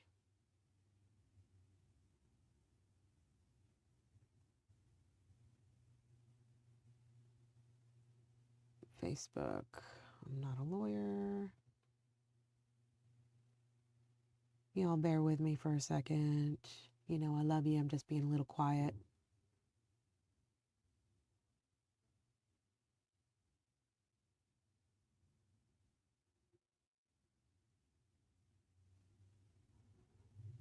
Gap year. Okay.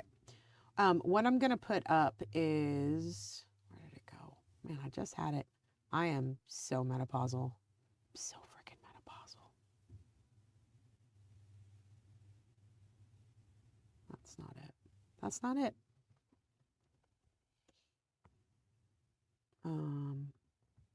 Edric.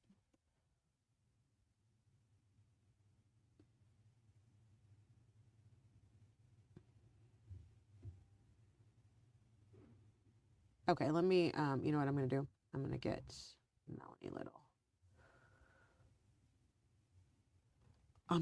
Melanie Little. Well, I do hope Melanie will come on to talk about this case. I've asked if anybody is out there, if anybody out there is a fan of Melanie Little's channel and is in her comments or listening to her lives, watching her lives, let her know that I want to have her on. I've sent a couple of emails over and I would really love to talk to her about this case, but we don't know each other. So, you know, she's could be hesitant. Okay. I'm going to put up the interview she did with, where is it? With Ahmad Cruz. There it is.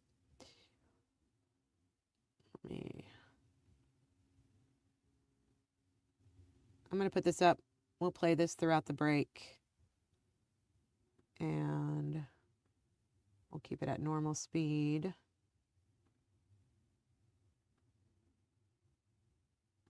Okay.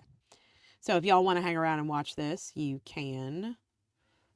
And when I come back, we'll get back into the trial. There's his hands again. Remove that. Remove. Okay, guys, I'm going to take a 20-minute break, get something to eat right now. Enjoy the lovely Melanie Little and her interview with Ahmad Cruz.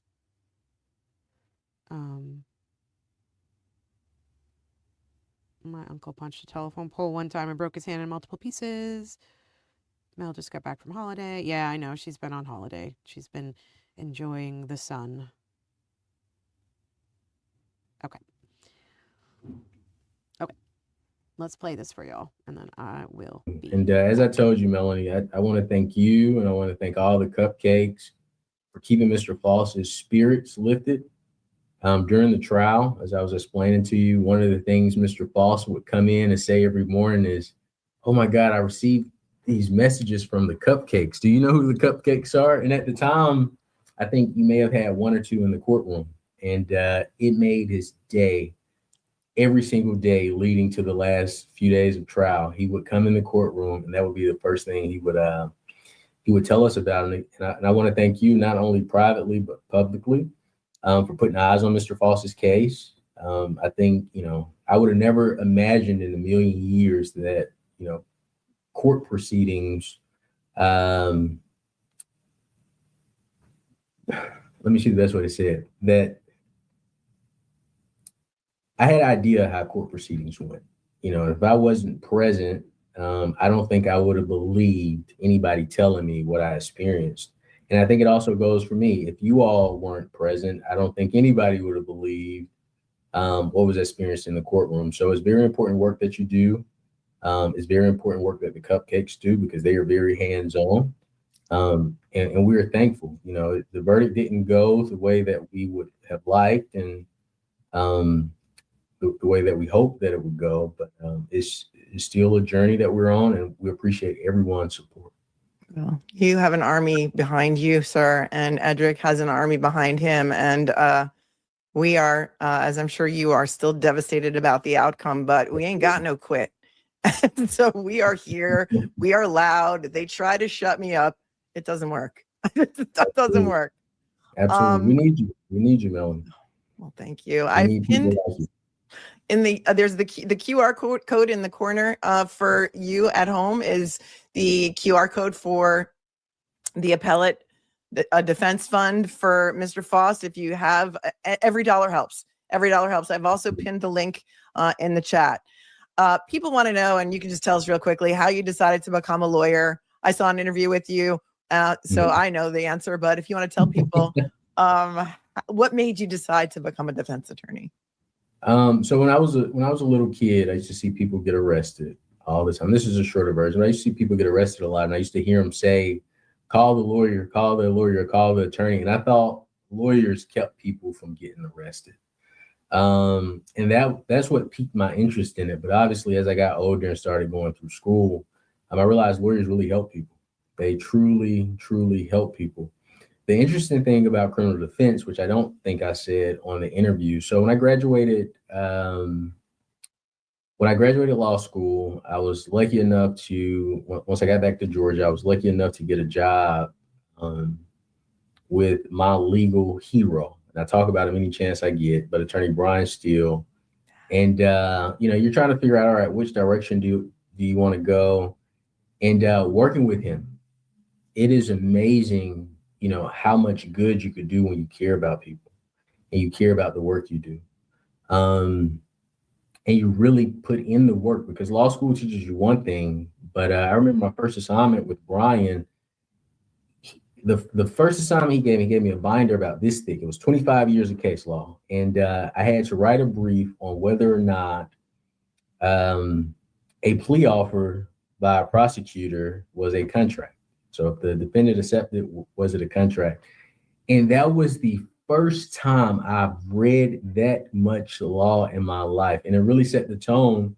And by the time I left him, I think it's similar to what coaches say about Nick Saban. They say when they work for Saban, they are so far ahead that it makes it easier for them when they start coaching on their own. When I left working with Brian, I felt like I had a very strong grasp of the proper way to practice criminal defense law. And it starts with caring about the client. I think that's the number one thing. You have to care about the person that you're working with. And if you care, that'll keep you up at night. That'll keep you in the office to 2, 3, 4 o'clock in the morning. And you'll ensure that you do everything that you need to do so you don't feel the pain that we all felt if a verdict goes unfavorably, similar to Mr. Faust. That's as a criminal defense attorney, that's the one thing you work so hard to avoid, is the pain, because you forget about the wins. You never remember the wins as a defense attorney. It's the losses that you remember. Right. And your devotion and your passion for this case and for your client was so palpable. You were respectful, you were prepared, you always had statutes and case law with you.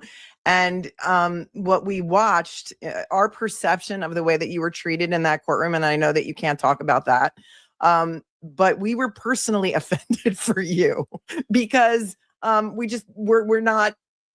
we didn't think that you were given a fair shot and that your client was given a fair shot. That's just the way it appeared to the outside observer. And I'm sure that those are things that may become part of your appeal, maybe not. First thing that we would love to know, and that the Cupcakes want to know, is how is your wife doing? You know that she was rushed to the hospital towards the end of the trial. We just want to make sure she's okay. She is. So I believe it was a Wednesday that she went in. The court was counseled on Thursday. I stayed at the hospital with her Thursday. I wanted to stay with her Friday, and we were contemplating whether I was going to stay with her Friday because she ended up being admitted. And I told Mr. Faust this, but she told me to leave because she said Mr. Faust needs you. So Friday, that's how I ended up back in court. But luckily, on Friday, she ended up being discharged as well. But she's doing much, much better now. Good. We're sending her all the healing vibes, and everyone really, we're glad to hear that.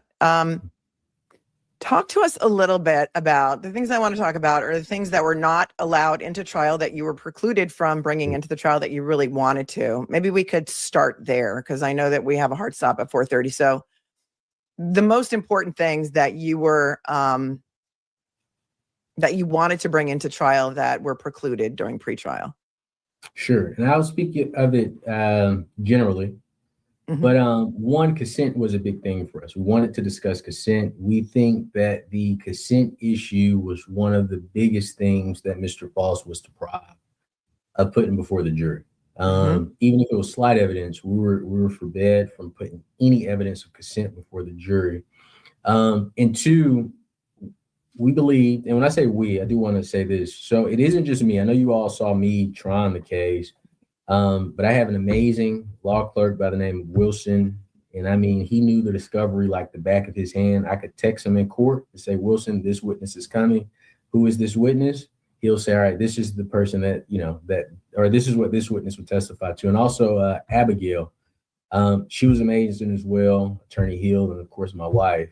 So it was a team of us, and Dr. Dawson, who helped us when it came to jury selection. She's a trial consultant.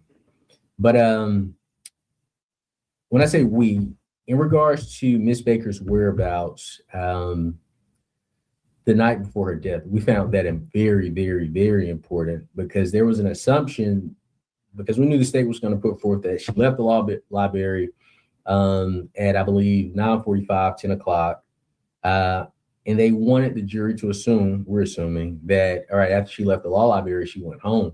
However, law enforcement, you all heard this in court, but law enforcement was aware of a tip that came in a few days later where the young lady said, hey, I believe Miss Baker was at this restaurant, and police never followed up on it.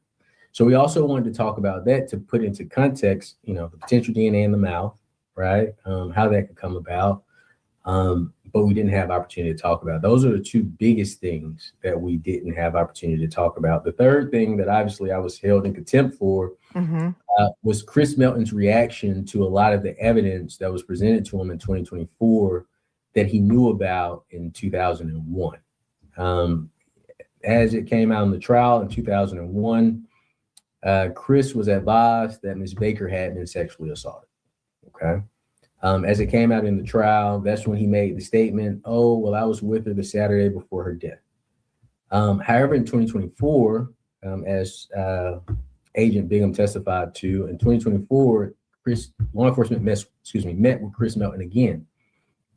And when they met with Mr. Melton, they told him that we have DNA. And you would expect that, considering that she was sexually assaulted.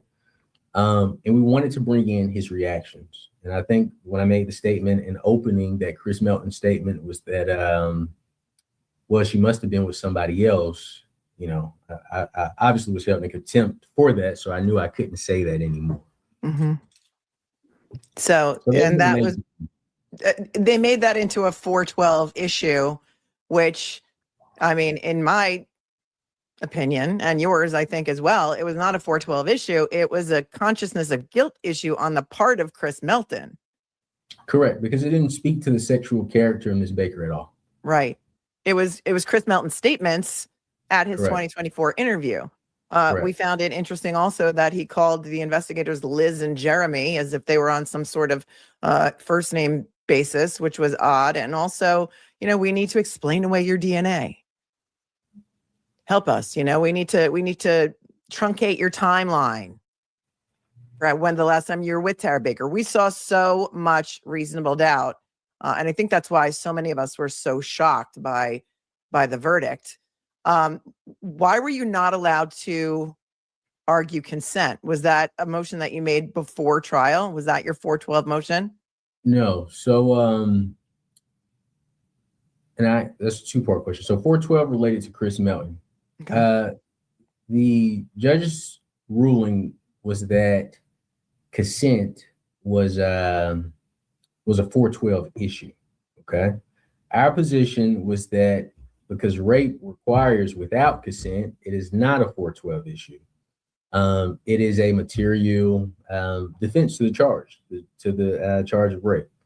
So our stance was that it's a constitutional issue which trumps any statute. You can't say, hey, we have this statute in place, so you can't defend against this charge, which is a material element of the charge, saying that, hey, it's a 412 issue. So one, consent, our argument was that it wasn't 412, but that it went directly to the charge. And two, as I've stated, and of course we respect the court's ruling, 412 is a character evidence rule, right? consent would in no way are we attacking Ms. Baker's character by saying, hey, Mr. Faust is charged with rape. The state has to prove rape. And we want to show evidence, however slight, however strong, that consent existed in this case.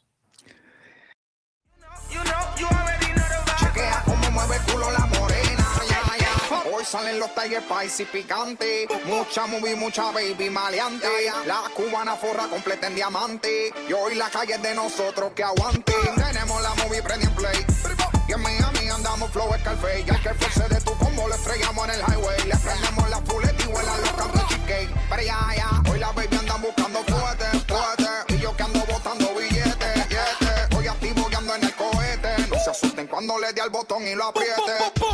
Hoy la noche está buena, vamos a darle candela. You already know the vibe. Chequea cómo mueve el culo la morena. Hoy la noche está buena, vamos a darle candela. You already know the vibe. Chequea cómo mueve el culo la morena.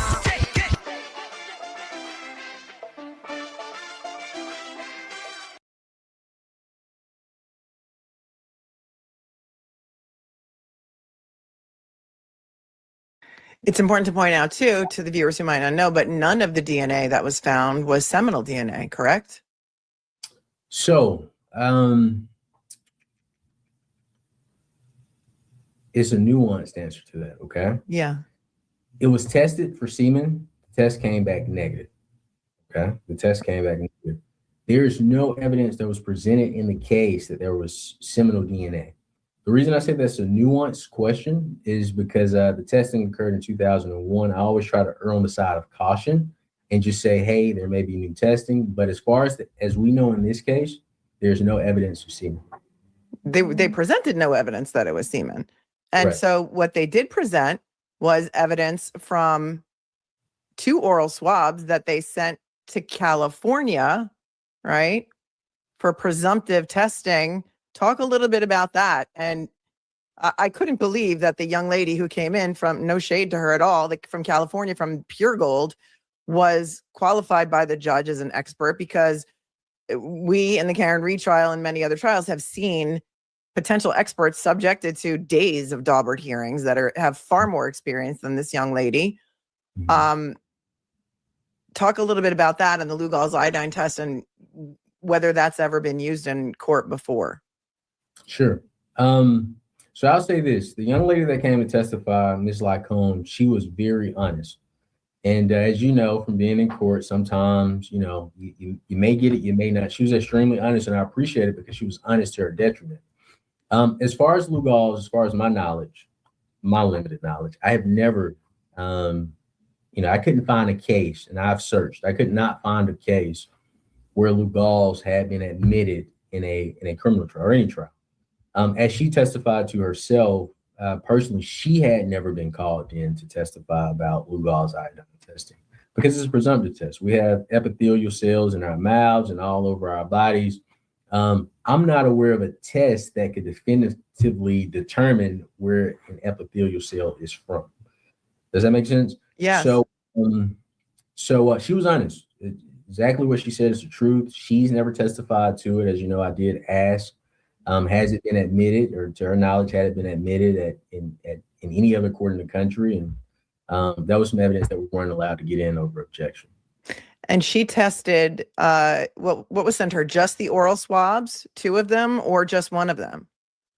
So she tested 2. She tested 2. And so they're saying because she presumptively, allegedly found vaginal epithelial cells on one of those swabs, that must have really been a vaginal swab, even though it was labeled oral swab.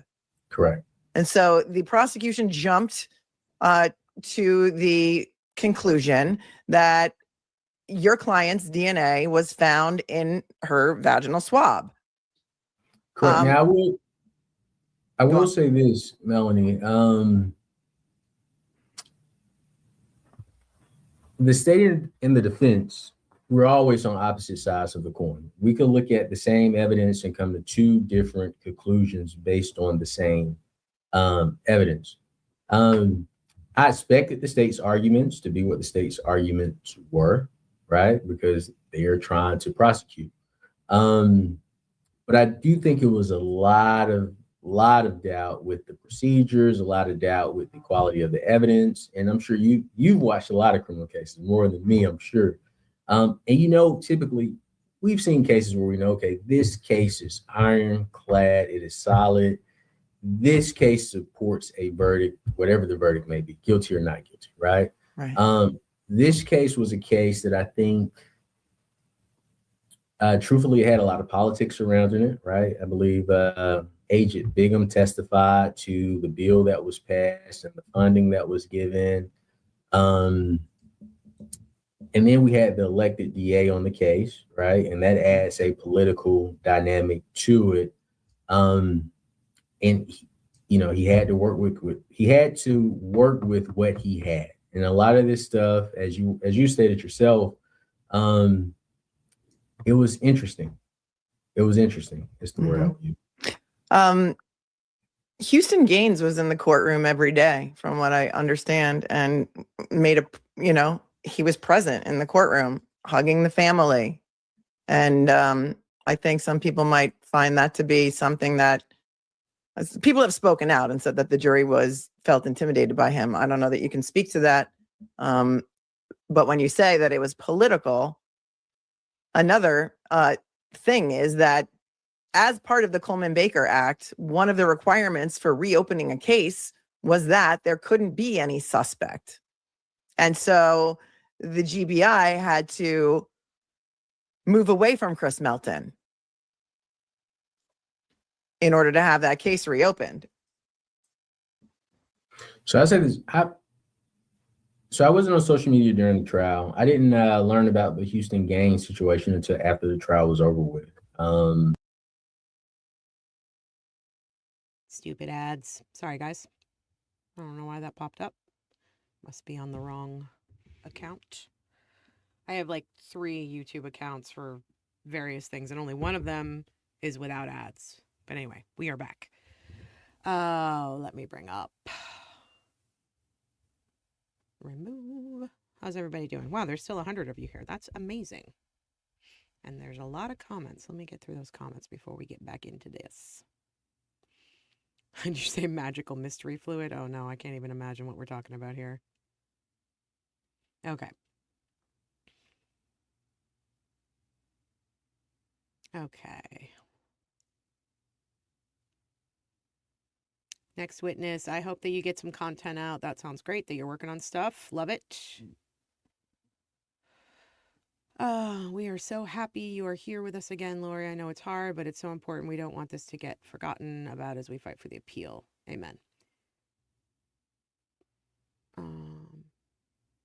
I'm so sorry, you guys, about the ads. Oh, no. Sorry. I have premium. I just had the wrong account up. Oh, sorry.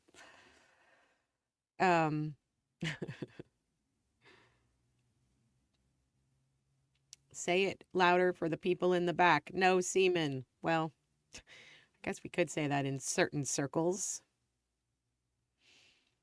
Let's see. DNA apparently drained, but kit blood, not semen, just DNA. Magical mystery fluid. Grody. I know. I'm so sorry.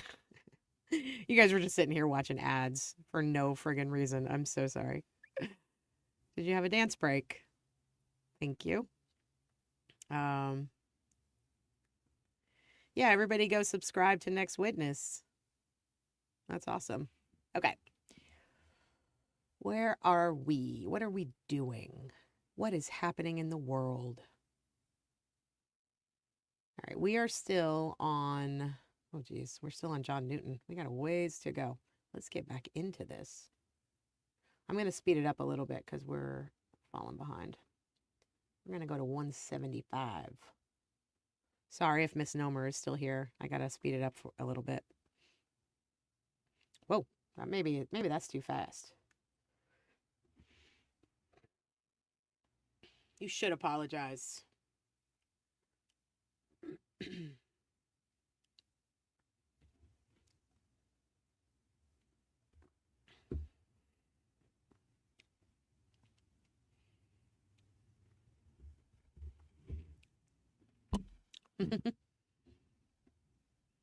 We're only on 175. Also, I just want to say this because I'm really excited about it, but our video from last night, our stream that we did with Aiden Carney, Turtle Boy, we are at number 75 on the hype leaderboard. So thanks, y'all. Appreciate that.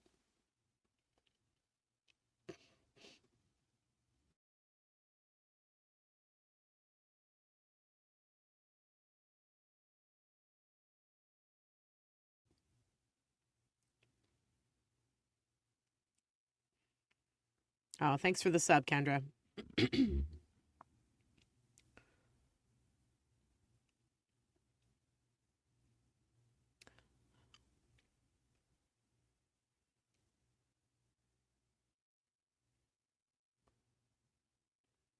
Whoa, where'd it go? Where'd it go? No. Let's try that again. I hate that she doesn't wear a robe. And what is this leather, this sky blue leather jacket she's wearing?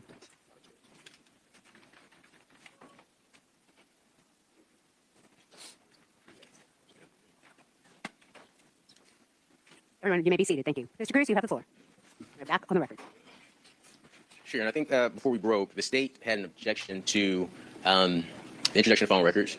I responded and asked for a short recess to look over the law regarding those records. The question I have, I don't think Mr. Bowden was specific with his grounds for objection. If I remember correctly, he said that it was inadequate or inappropriate foundation for business records. Are you talking about Exhibit 30? Yes, ma'am. I've already sustained the objection. If you would like to put some case law on the record, you may, but I've sustained the objection. Yes, ma'am. Understood. What was the specific objection, just so I could put... I actually don't remember. I don't write that down. We'd have to go back in the records. If you don't remember and not prepared to present some case law, and I'll let you put case law on the record if you want to. But we need to move forward. I'll ask this. Can I be heard in regards to his objection? What I'm asking is, I don't know what the specific legal ground of the objection. I remember he said something that the court agreed to and granted, but in order for me to perfect the record, I would just need to know the specific legal ground. If he's...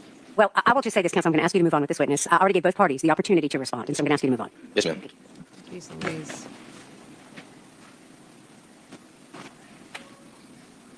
On March 12, 2001, do you recall receiving a message from a female inmate at the Clark County Jail? No. No, sir, I do not.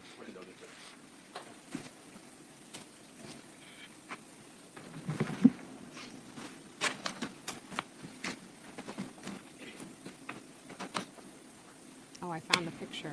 Damn it. It was there the whole time. Mr. Cruz, if you'll go ahead and show Mr. Bolden what you're going to be working with. Thank you.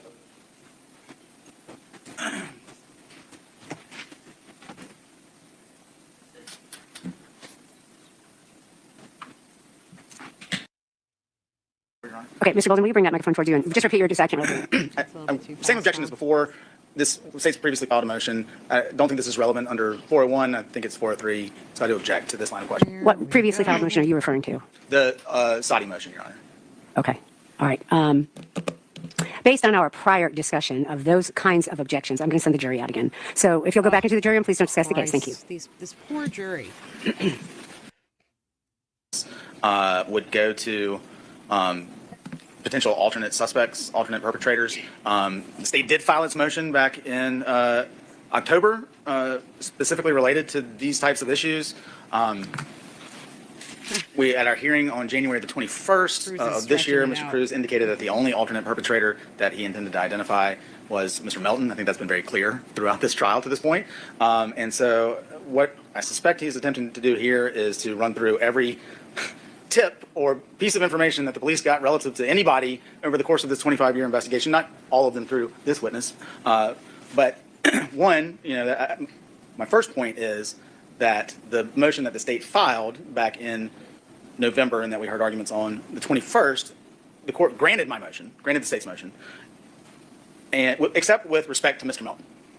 So, to the extent that Mr. Cruz may now be trying to assert that they're alternate perpetrators, that's the whole point of the motion. There has to be evidence proffered to the court before he can ask that type of information in front of the jury, so that the court can make a determination about whether or not any probative value is substantially outweighed, and I will be specific here, confusion of the issues and waste of time. So that is waste of objection. time. Really? Mr. Cruz. If I may, I don't quite understand. It was a lot of information. Forgive me. I understand he mentioned something about Saudi. Can I get clarity on that, Your Honor? if you understood what Mr. Bowden was mentioning in regards to. Well, he was just, again, mentioning the hearings that we had about the 412 motion and the rulings. The rape shield statute? I'm sorry, not rape shield, Your Honor. The one that I'm specifically referring to, and it was captioned. Voice crack. That was also on the 21st. Right, and it was also filed by the state on the same day, which is state's motion in limine to require the defendant to proffer That's right. evidence linking other persons to the crime charged. That's the one I'm referring to. Okay. Go ahead, Mr. Cruz. So I address each objection piecemeal. All right. So in regards to the Rule 401 objection, which is relevant, the relevance of this line of questioning is just simply to show that a individual that's in custody calling law enforcement and saying, hey, I have information on this case, it isn't something unique to this case. Throughout the history of this case, multiple detectives have spoken with individuals in custody, and they'll call and say, hey, I know who committed this crime, and the information would turn out not to be credible. The specific line of questioning that I was going down with Detective Newton was simply to get to the point that this individual offered information to get leniency, which we believe to the jury would be relevant in determining Mr. Cedric Jeffries' testimony. In regards to Rule 403, and I believe he said waste of time, as well as, if you don't mind, Your Honor, I have waste of time. There was one more that he mentioned. Confusion of the issue. Confusion of the issue. And I'm listening. I'm looking for the motion while you're talking. Absolutely. That is fine, Your Honor. Do whatever you need to do. In regards to the waste of time, Your Honor, this evidence directly rebuts the state's evidence. They want to present to the jury Mr. Cedric Jeffries as a unique individual that's in custody, and they would like it to appear to the jury that he's the first in custody individual to come forward with tips on this case. This evidence would rebut that image that the state would portray to the jury if Mr. Jeffries is simply allowed to testify. So it isn't a waste of time, Your Honor. And as far as confusion of the issues, I'm not sure of an issue that could be confused by the Honorable Detective Newton simply stating, yes, someone in custody reached out to me 20-something years ago with information on the case. So that would be my proffer in regards to 403, or my response in regards to 403. In regards to the Sadi motion, just for purposes of the record, I believe the appropriate term for that is third-party perpetrator or alternative suspect theory under Georgia law. That is not the purpose of this evidence. This individual, if I would have been allowed to go down, or if I'm allowed to go down that question with Honorable Detective Newton, the information turned out not to be credible. So it wouldn't implicate the alternative party theory or third-party perpetrator theory. Okay, so let me just ask you this question, and Mr. Bolden, I'll let you respond, and I'll let Mr. Cruz respond if you wanted to say something. But given what you've just stated, then why is this testimony relevant? Absolutely, Your Honor. Thank you for the opportunity to respond to that. So the reason this testimony is relevant is because the state intends to bring in an individual by the name of Mr. Cedric Jeffries, who is an individual that is currently serving a 105-month federal prison sentence. Right. The state intends to depict to the jury, which is their right because it's their case that they have the opportunity to present, that Mr. Jeffries is a uniquely situated inmate. So when Mr. Jeffries comes in, he'll testify, hey, I'm in custody, so forth and so on. Mr. Faust admitted this to me, and I'm hoping to get a benefit from the state. The reason this is relevant is because we're showing the jury also that Mr. Jeffries is not uniquely situated. Throughout the history of this case, individuals that are incarcerated have called seeking leniency. Excuse me, let me make that clear for the record. Have called law enforcement offering information in order to receive leniency. So that's the relevance of the question, Your Honor. Mr. Cruz, who is the person that this witness went and talked to at the jail in Clark County? So, Your Honor, I did not intend to get into any names. I don't believe the name of the person is relevant. So it's not Cedric Jeffries? No, it is not Cedric Jeffries. This is a separate inmate. And I'll say this, Your Honor, I know sometimes I mince up my words, so I may have explained that the wrong way. Okay. So in this instance, what I'm saying is that there's a separate individual from years ago when Detective Newton, the Honorable Detective Newton, was working this case. That individual reached out to Detective Newton and said they had information on this case. Okay, that information turned out not to be credible. And that evidence that we're seeking to admit before the jury is to rebut any type of visual or image or piece of evidence that the state may attempt to introduce Mr. Jeffries as an individual that is uniquely situated. And what I mean by that, Your Honor, is Mr. Jeffries is in custody. He's the only person that's ever come forward as someone in custody saying they have information about this case. And his information is, of course, as the jury would learn, is that Mr. Faust confessed to him. Does that make sense? And if I explained it wrong, Your Honor, please forgive me. Well, I mean, I understand what you're saying, Yes, ma'am. the words that you're saying. Yes, ma'am. But I still do not understand how this particular testimony is relevant and how it relates to Mr. Jeffries, other than the statement that you just made, and to let me know if this is what you meant, other than your statement that the state would produce testimony that said the only person in custody that ever reached out was Mr. Jeffries. Is that what you're saying? No, I probably used too many words. Okay. Credibility, Mr. Jeffries' credibility. That's why this evidence. How does this testimony that you're seeking to elicit impact Mr. Jeffries' credibility at all? I think that's an excellent question, Your Honor. So what we intend to show is that multiple individuals that were in custody reached out to law enforcement offering information. Throughout the history of this case, all of that information has turned out to be unreliable. And what we're creating for the jury in regards to Mr. Jeffries' credibility is it's consistent with the information that Mr. Jeffries is providing as well. Okay, thank you. Yes, ma'am. Mr. Bolden, anything else, sir? Unless the court has any specific questions about the way that I made the objection, I deny. Okay, I'm making a finding that this information is not relevant. Yes, ma'am. And that under 403, it would absolutely lead to confusion of the issues and misleading the jury. I'm not going to allow it. I'm going to move on. Yes, ma'am. Would you bring the jury in, please?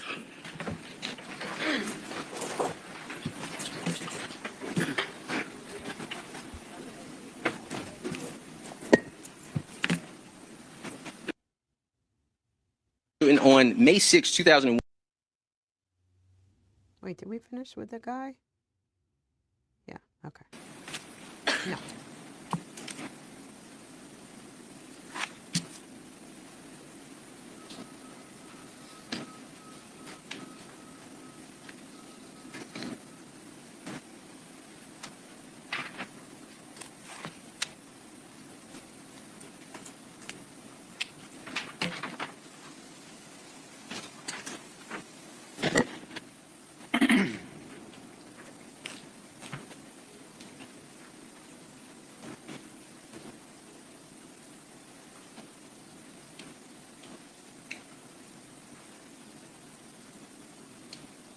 And let the record reflect that I'm showing the Honorable Detective Newton a copy of his May 6, 2001 report to refresh his recollection.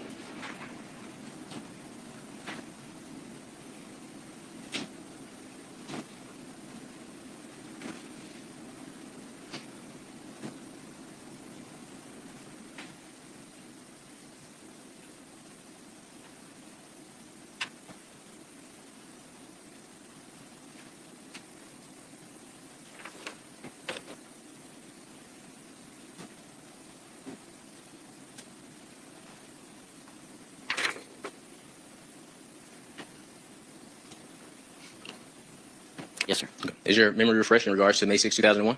Yes, sir. Is it okay if I grab that document? Yes, sir. All right, thank you. You don't have to, sir. Just have it.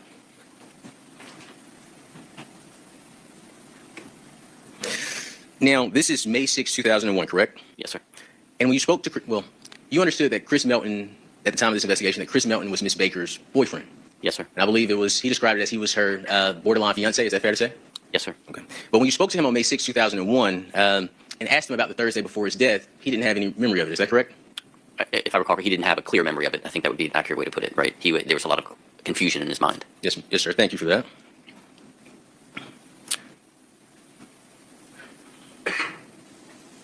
There was a discussion about going over Chris Melton's finances. Is that correct? Yes, sir. Okay. And were you aware that Chris Melton told law enforcement that he had received a check from a place called Nash Plumbing? He worked at Nash Plumbing, as I recall from that report. Excellent. Yes, sir. And this is the why- bank records this would is have part of shown his whether or not alibi. he worked at Nash Plumbing, correct? That sounds very logical. Yes, sir. Okay. But Mr. Melton was not comfortable with you going over his finances, was he? That is correct. Okay. So based on your time in this investigation, you were never able to confirm whether or not Mr. Melton actually worked for Nash Plumbing. It's not in that report. I don't recall us doing that, sir. Thank you.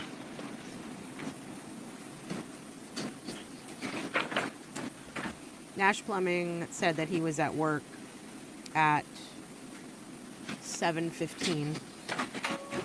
Now, during your conversation with Chris, you asked him for the phone number to Nash Plumbing. Do you recall that? Yes, sir. And Chris told you he didn't have the number to Nash Plumbing. Is that correct? That is correct. Wow. Did you find that odd, considering that he said Wow. Nash Plumbing was his employer? Yes. I apologize. I don't remember finding it odd or not finding it Cause odd. for speculation, Your Honor? Overruled. Speculation. I don't remember finding it odd or not finding it odd at the time. Own Um, feelings. It's not But speculation. I asked the question. I would assume I would have expected to get an answer. Yes, sir. Yep. Yep. Chris Melton also could not provide an exact address for Nash Plumbing, could he? That is correct.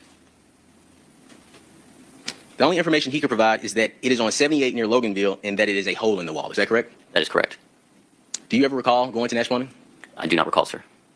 Thank you so much, Honorable Detective Newton. I do not have any other questions for you. Thank you. Any redirect, Mr. Bolden? Your Honor. May this witness be excused. Asked to be excused. Ms. Cruz, any objection? I still have him under subpoena, so I would just ask that, and for the witnesses, please forgive me for not bringing this up earlier. Mr. Yalom and Chili brought it to my attention. For the witnesses that are under subpoena, just to be respectful of their time, if I could give them 48 hours notice instead of 24 hours notice. Is that okay with the Honorable Court? I don't have any problem with that. I certainly think that's fair. Okay, as long as I'm aware, I'll give them 48 hours notice. Thank you. You're still under subpoena, sir, but you are free to go. Thank you. You may call your next witness. State call Shannon Brown. Okay. Shannon Brown. This is the Athens County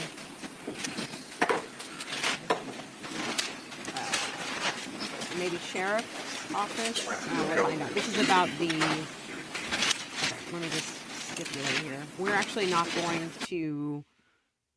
The jury doesn't hear from this witness. They actually don't end up putting her in front of the jury, but she's there for his booking photo. This is ludicrous again. There's going to be some objections to this. Let me get her up on the stand here. Office keeps known. It would probably be helpful for the court to see the exhibit. Okay. The exhibit is the booking photo. You know what? We're going to do it again this way. Ladies and gentlemen, I'm going to ask you to go into the jury room. Please don't discuss the case. Fucking I think it's best we do it that way, counsel. Office keeps known pictures of individuals from certain dates and times. Okay, all right, thank you. So they want to And so show you're going to show me this the exhibit. photo. You thought that was best for, I need to get a They want context to of what show you're the asking. booking photo to compare it to the sketch, basically. Yes, That's the way I 112. understand it. Marking State's Exhibit 112, Your Honor. And then after I take a look at it, if you can respond to Mr. Cruz's objection to 403, thank you, 412, I'm sorry, 403 and 44B. And Not Judge, 412 I again. just handed the court the exhibit, but for purposes of the record, that would be Mr. Faust's booking photo from early February of 2021, about 2 weeks after the incident. I believe that it is the same or a similar 2001. photo to the one that Mr. Cruz showed in openings during his demonstrative aid that he presented to the jury, saying that this was the evidence that he would expect that would come in, showing Mr. Faust's physical appearance, basically as close as we have it to the date of the crime. It is certainly 2001, relevant not in 2021. aiding the jury in making determinations about the accuracy of the sketches done by Ms. Lawson, Ms. Marla Lawson, the GBI sketch artist that did work at the time. I've instructed Ms. Brown, and I think she understands that we're not going to refer to it as a mugshot, a booking photo, make reference to arrest, or anything regarding charges. I'll also note for the court that a stipulation to the admissibility of the photo as being a known image of Mr. Faust from that date and time that it was taken was offered to the defense prior to us beginning evidence in the case. It was discussed with Mr. Cruz again when I offered to stipulate to that yesterday. Did not receive a response. I offered again to stipulate to that this morning and informed Mr. Cruz that this would be our last opportunity to reach an agreement on a stipulation to the photograph. And he indicated to me that he would give me a response in approximately 5 minutes, and I did not hear again from him about that. So we have Ms. Brown, who's a custodian or a custodian of records at the Clark County Sheriff's Office, to authenticate the photo. It is certainly relevant, and I believe with the limitations on the way that is referred to. I mean, honestly, He Judge, is an even if you excellent refer to it lawyer. as a booking Mary photo, Dean. I still think that the probative value would be not substantially outweighed by any unfair or undue prejudice of the evidence, but certainly with the limitation of not referring to it as a booking photo or arrest photo or anything along those lines, its probative value is not substantially outweighed by danger of unfair prejudice, confusion of the issues, or any of the other reasons that admission would be barred by 403. It is most certainly relevant. I mean, I think that that's established by both parties by the fact that Mr. Cruz used either that image or a very similar one during his opening statement. It's prejudicial. So I do have some questions, and we may have to take a recess for me to do some research. So first of all, even if you don't refer to it, if it is admitted as a booking photo, I mean, there's no question that's what it is. I mean, you can look at it and determine that. So how is that not violative of, at the very least, 404B, at the most attempting to put Mr. Faust's character into issue? So, Well, Judge, it would be violative of 404B if we're seeking to introduce evidence of a previous crime or other act, but we're not actually introducing any evidence of the act that was committed that resulted in Mr. Faust getting arrested on February, I believe, 8th of 2021. We're simply showing that as a known image of Mr. Faust from that time period. If the court is concerned with the background of the image, we have a version in which the background was able to be removed. And so, I mean, this is a version that I could hand to Ms. Brown with the understanding that there wouldn't be an objection to the fact that this image has been altered from the record that was kept by the Clark County Sheriff's Office. We're certainly happy to do that, but I do believe that a known image, even if it is one that is generated as part of an arrest for a different incident than the one that Mr. Faust or any criminal defendant is on trial for, is admissible, especially under these circumstances where we're talking about 25 years later and everyone's appearance has changed substantially. It is especially important to establish Mr. Faust's appearance at the time. If this were a situation where, you know, a year had gone by or 18 months or something along those lines, then you may be in a different position unless there's some kind of special circumstance showing that the defendant's appearance has changed substantially since the time of the crime. But in this case, Judge, just the passage of time has led to a situation where Mr. Faust, Ms. Peavy Hall, Dr. Lowe, basically everybody that's come to testify in this case looks very different than they did at the time of the incident. So that's why it's relevant and necessary. well, and I understand your relevance argument, and I think you've made an appropriate relevance argument, and I'll certainly let you respond, Mr. Cruz, but, so don't worry. But my concern is beyond that. My concern is this line of questioning with this witness and this particular photo. So this is what I'm going to do. I'm going to let you make a response, certainly, Ms. Cruz, but I'm going to go do some research. So we'll be in recess until I get back. Hopefully it'll be 15 minutes, but I'm going to give you back your exhibit. If anybody has any case law they want to present the court, they certainly can, but I will be back in hopefully 15 minutes. We'll be in recess. Thank you. 15 minutes. Okay. So it's definitely prejudicial to put up a mug shot of the person if you want to show the jury what they looked like back in 2001, not 2021, idiot. Then find a picture of him that's not his mugshot. You're going to put the picture that he's holding, the one that he showed where they changed the background, is a frontal photo of Edric Faust in 2001 and a profile picture, which everyone knows on the jury that's a mugshot. They're not dumb. So find a different picture or crop out the profile picture, do something, because putting up a mugshot of somebody is definitely prejudicial. And he knows that. The argument is ridiculous. I'm sure they're going to allow some version of this photo in, but give me a fucking break, you guys. I mean, it's just like, you don't have anything. You don't have anything against this guy. I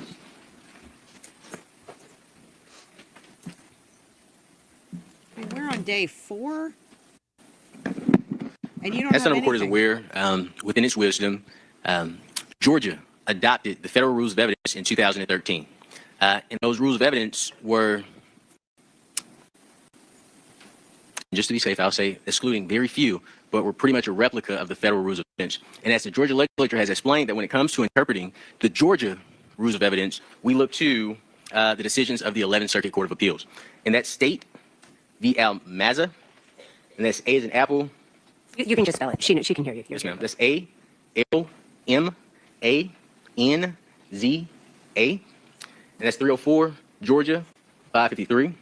Also State v. Brown, 333, Georgia Appeal, 643. Under our current evidence code, Your Honor, of course, indulgence to pull up the statute. Under our current evidence code, Your Honor, our rule, OCGA 24-404, is similar to the federal statute, language-wise. They're identical statutes. We found a case from the 11th Circuit, which is United States v. Hans, and that's H-I-N-E-S in Sailor. And this is a 1992 case, and I'll wrap it around together with our current evidence code, which states, mugshots carry a clear implication of criminal activity that breaches the rule against admitting evidence of the defendant's bad character or previous brushes with the law. At the time that this case came out, Your Honor, the federal evidence code stated, which is identical to our evidence code. The reason I'm making this comparison is because that case is from 92, just to avoid any argument that it's inapplicable to the issue we're dealing with here. But the evidence code in 1992 stated, federal evidence code, character evidence generally, and it's the exact same thing that we currently have, evidence of a person's character or a trait of character is not admissible for the purpose of proving action in conformity therewith on a particular occasion, except, and it goes to the same exceptions we have. So those statutes are materially identical to our current statute. So, Your Honor, based on the law, based on the federal rules and the ruling of the 11th Circuit Court of Appeals, as well as our statute, I will present to the court the exact same argument that was part of the Honorable Court's ruling in United States v. Hans. And specifically, the mugshot that Mr. Yalamachili would like to introduce, it does carry a clear implication of criminal activity that breaches the rule against admitting evidence of the defendant's bad character or previous brushes with the law. When Mr. Yalamachili spoke to me, just to address our conversations, earlier today, I explained to him it was a tentative yes, but not to that photo. I didn't see this mugshot photo side and front until the witness was called to the, was on the bench testifying. What we are willing to stipulate to, and this may resolve the issue, is the photo of just Mr. Faust looking forward. That photo alone, we have no issue with. But as far as the mugshot photos together, that our position is that it does violate OCGA 24-4-404 via bad character evidence. All right, thank you, Ms. Cruz. I do have a question for you, since you've sort of proffered an offer, so to speak, for a stipulation. Was your objection extended or meant to encompass this witness that the state had testifying about the photograph, the one photograph you're offering to have admitted into evidence? Is that part of your objection, or is it the mugshot itself? Can you ask me that question again? Yes, that wasn't fairly articulate. So the state has a witness. Yes, ma'am. Who they have asked, do you keep certain photos, something to that effect, in your department or your office, I don't remember the exact language, and it sort of stopped there. I'm assuming they were going to ask this witness, do you recognize this photo, or something to that effect. So I guess my question for you is, given the fact that you are offering to not object to the introduction of the photograph you've described, correct, does your objection extend to this witness commenting on it, or? And just to make sure that I explain it clearly, from what I understand her testimony would be, from what Mr. Yalamachili explained to me, is just simply to introduce the photo. From what I understand from our conversations, there's been no discussion regarding her making any mention, any descriptions, or talking about the picture. I understand her testimony is for the sole purpose of introducing that mugshot photo. You don't have a problem with that? No, I do have. It's the exact same photo, because we intended to introduce it, that was shown during opening. And what it displayed was just Mr. Faust looking forward. That I have no issue with. But the looking forward in the side profile photo, Your Honor, that is what we're objecting to, those photos together. I understand what you're saying. Thank you. Mr. Yalamachili, were you aware of the defense's offer, so to speak, before I walked in? As far as an offer to stipulate? Oh, yeah, about that picture.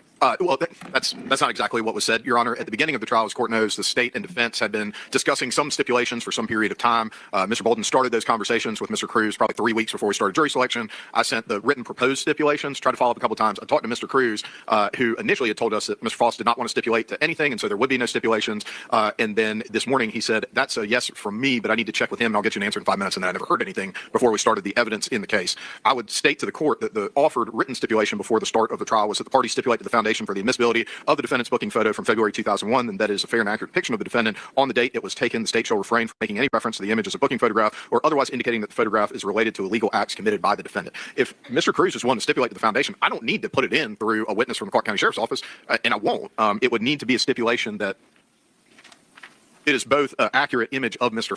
Faust and it is an image from February 8th of 2001 at 4:33 p.m. Got the date I mean, that right, would be the finally. stipulation. And I'm fine. We've got multiple large copies of it, Your Honor. We're fine doing the front-facing only. There's one, I don't even know that Mr. Cruz did this with the image that they used in opening. Obviously, you've seen 112. There's cinder blocks. We have one with the background washed out to be white. You showed me that. I mean, I think that's certainly better than cinder blocks. Okay. All right, so let me just say this. I'm going to give you all a couple of minutes to talk about how to go forward with the picture. And here's the reason. Case law is pretty clear that a booking photo just in and of itself is So, not necessarily... Spoiler, they allow the photo in. Under the stipulation that it's cropped and the background is changed. And that there's no mention that it's a booking. Yes, Your Honor. State's Exhibit 113 is a picture of Mr. Faust, and the parties stipulate that it is, in fact, an accurate picture of Mr. Faust on February 8th of 2001. As far as how the court wants us to handle that when the jury comes back in, would you like me to move to tender 113 and to introduce the photograph you stipulated to... Oh my God, they talk about this forever. Jury's back in.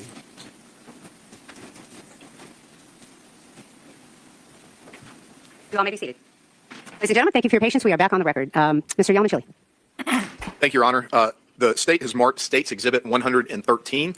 There is a stipulation between the parties that State's Exhibit 113 is an accurate picture of Mr. Faust from February 8th of 2001. So I'd move to tender it into evidence. It's the day Mr. after my Cruz, birthday. any response? It is admitted. And I'd seek to publish it to the jury at this time. Yes. We're going to see it? I think we're going to see it. Thank you, Your Honor. All right, you may call your next witness. State calls Annie Kissler-Rao. Could you get Annie Kissler-Rao, please? Wait, we didn't see it.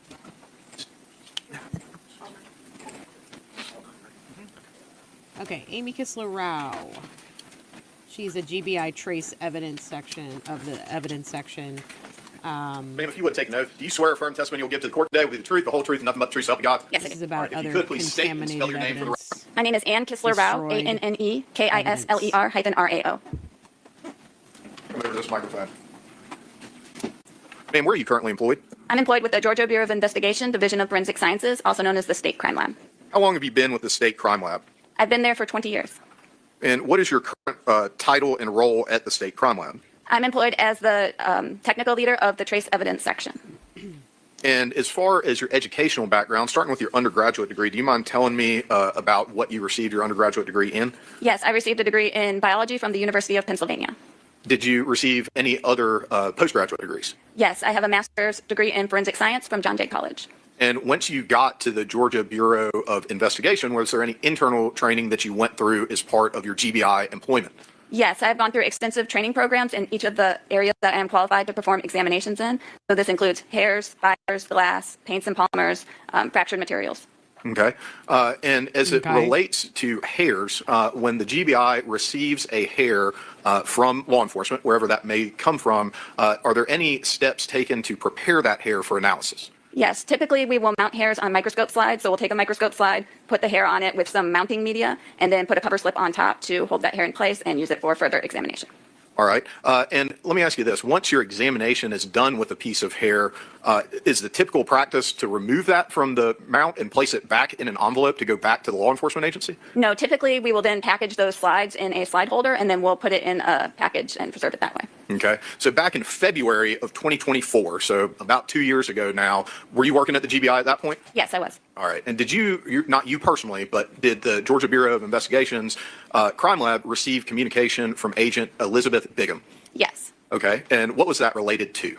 This was related to a box of slides. It was determined that we needed to look at the box of slides to inventory what was present within that box. All right. And did somebody at the Crime Lab look at those slides to conduct that inventory? Yes. All right. Who was that person? One of our lab techs within the trace evidence section, Valencia Johnson. What was discovered upon the inventory? Upon inventory, it was discovered that some of these slides were broken. Oh. Okay, and so let me ask you a question about ways that things were packaged back in 2001 or the early 2000s as compared to the way things are packaged now. Okay, how were slides packaged back in the early 2000s?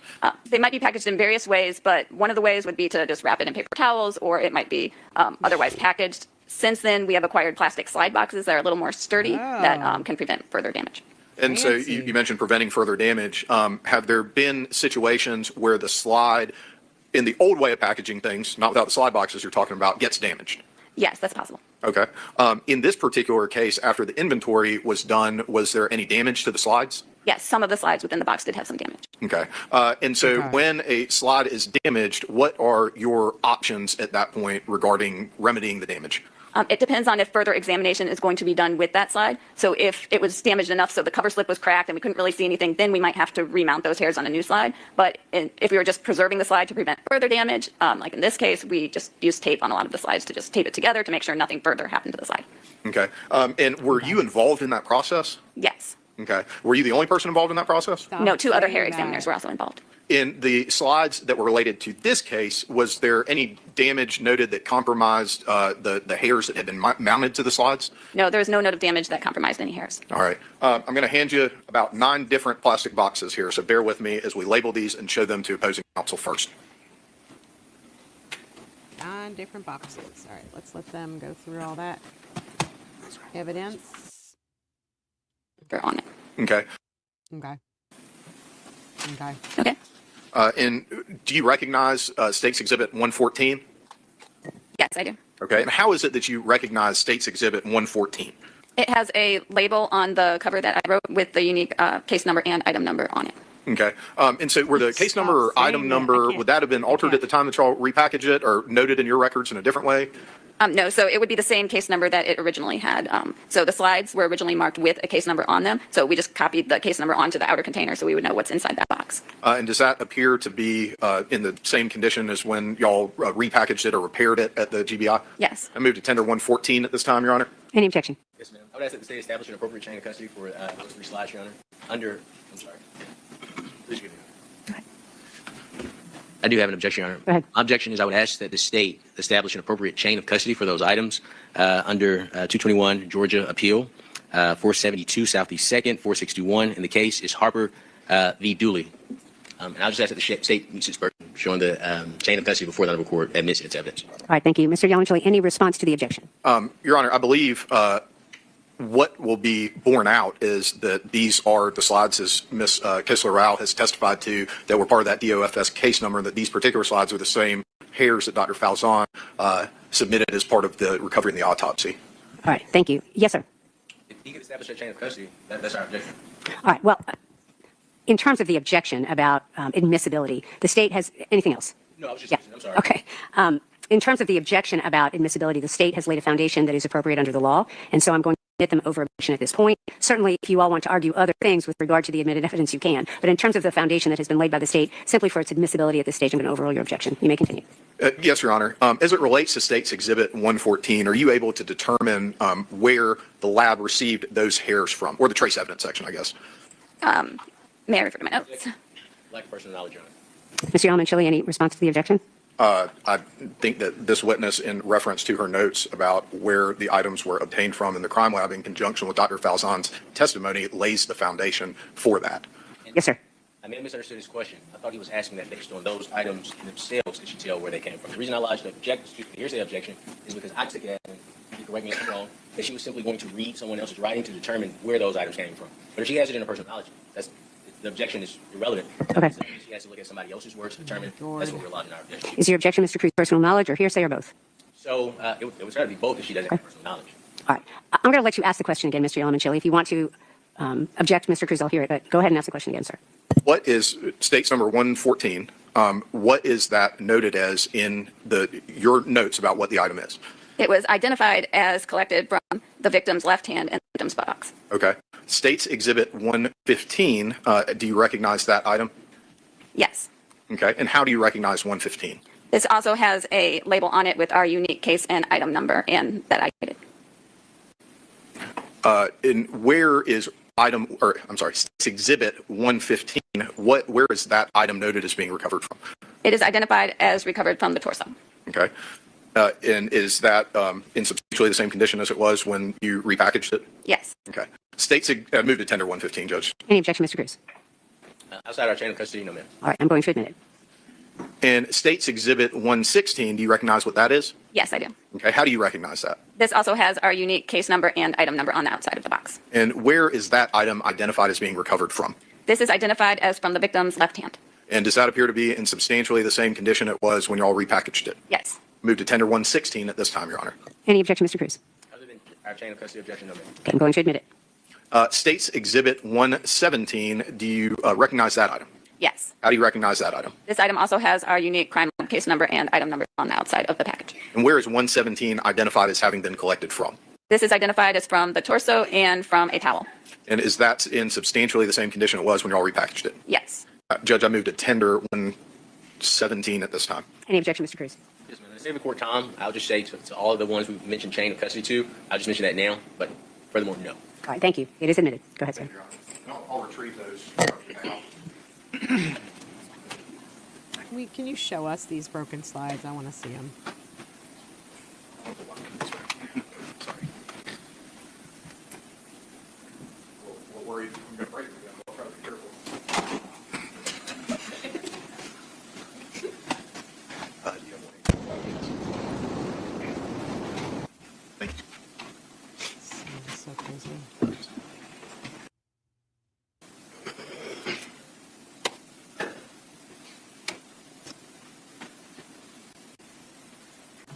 As it relates to State's Exhibit 118, do you recognize that item?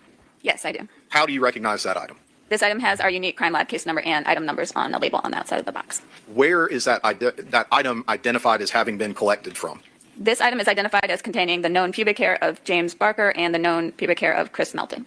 And does that appear to be in substantially the same condition as it was when you repackaged it? Yes. Judge, I move to tender 118 at this time. Any objection? No objection, Your Honor. It is admitted. Going forward to State's Exhibit 119, do you recognize that item? Yes, I do. And what do you how do you recognize that item? This item also has the unique crime lab case number and item number on a label on the outside. And where is that item identified as having been collected from? This item is identified as being known head hair of Chris Melton and known head hair of Christopher Hall. All right. And does that appear to be in substantially the same condition it was when you repackaged it? Yes. Judge, I'd move to tender 119. Any objection, Mr. Cruz? No, ma'am. It is admitted. State's Exhibit 120, do you recognize that item? Yes, I do. How do you recognize that item? This item also has our unique crime lab case number and item number on a label on the outside. What is it and where is it identified as having been collected from? This is identified as the known head hair of Ashley Peavy. Does that appear to be in substantially the same condition as it was when y'all repackaged it? Yes. I move to tender 120 at this time. Any objection, Mr. Cruz? It is admitted. As it relates to State's Exhibit 121, do you recognize that item? Yes, I do. How do you recognize it? This item also has our unique crime lab case number and item numbers on a label on the outside. What is it and where is it identified as having been collected from? This is identified as being known head hair and known pubic hair of Valerie Lang. And does that appear to be in substantially the same condition as when it was repackaged or repaired by the GBI? Yes. Judge, I move to tender 121. Mr. Cruz, any objection? It is admitted. State's Exhibit 122, ma'am. Do you recognize that item? Yes, I do. How do you recognize it? This item also has our unique crime lab case number and item numbers on a label on the outside. And what is it and where is it identified as having been collected from? This is identified as being known head hair of Valerie Lang and known head hair of Ashley Peavy. And is it in substantially the same condition as it was when it was repackaged by the GBI? Yes. Judge, I move to tender 122. Any objection, Mr. Cruz? It is admitted. State's Exhibit 123. Do you recognize that item? Yes, I do. How do you recognize that item? This item also has our unique crime lab case number and item number on the outside of the box. And what is it and where is it identified as having been collected from? This item is identified as being known head hair of Valerie Lang. And does it appear to be in substantially the same condition as it was when it was repackaged by the GBI? Yes, it does. Judge, I move to tender 123 at this time. Any objection, Mr. Cruz? No, ma'am. It is admitted. Ms. Kissel-Rao, thank you very much, ma'am. That's all the questions I have for you right now. Mr. Cruz, cross-examination. Do we have a bicycle gloves? Well, Somebody's thinking about evidence, not the prosecution.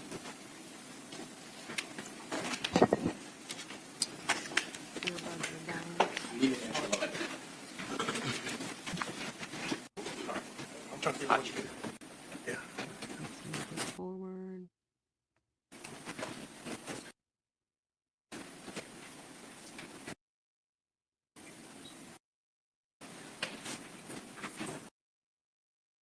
And are you the individual that packaged these hairs?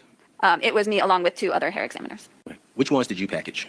I can tell you which labels are the ones I made. Please. I would need to see them. Yes, ma'am. Let me slide these back in. The court's indulgence to figure out which hair is which.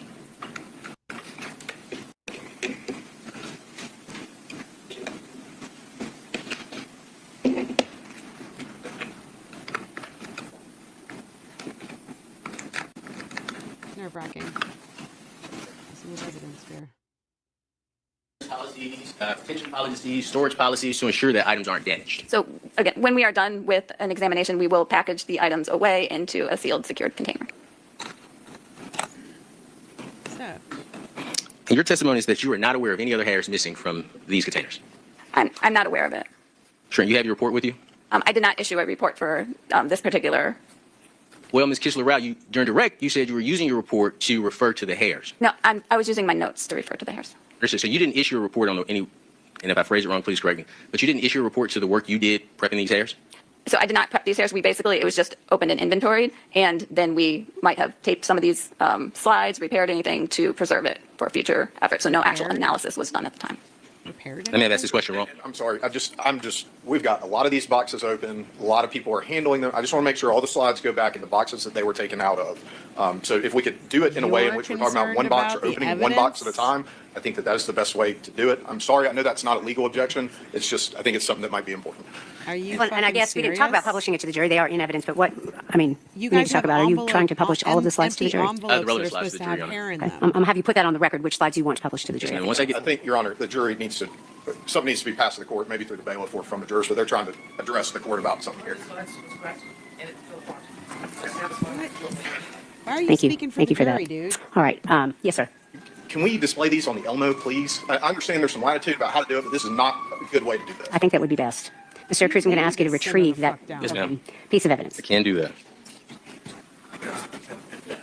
Judge, I'm sorry, we may need to send the jury out so that we can see what fell, what we can recover, and what we can't recover. Sure.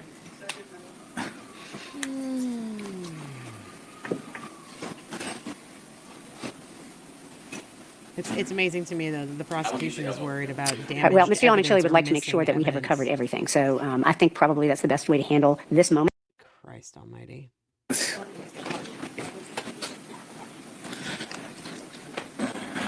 right, Mr. Yalmicheli, Mr. Cruz, I'm going to have you, Mr. Bolden, take a look. Mr. Hall, take a look. No, do not, no. She needs to go. Did she call him Mr. Hall? You can all go observe it. Yeah. Did she just call him Mr. Hall? Okay, please don't. Isn't his last name Hill?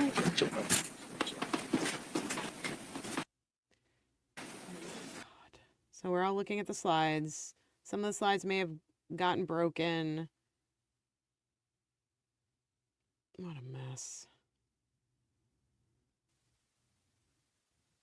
I'll work it out, don't worry.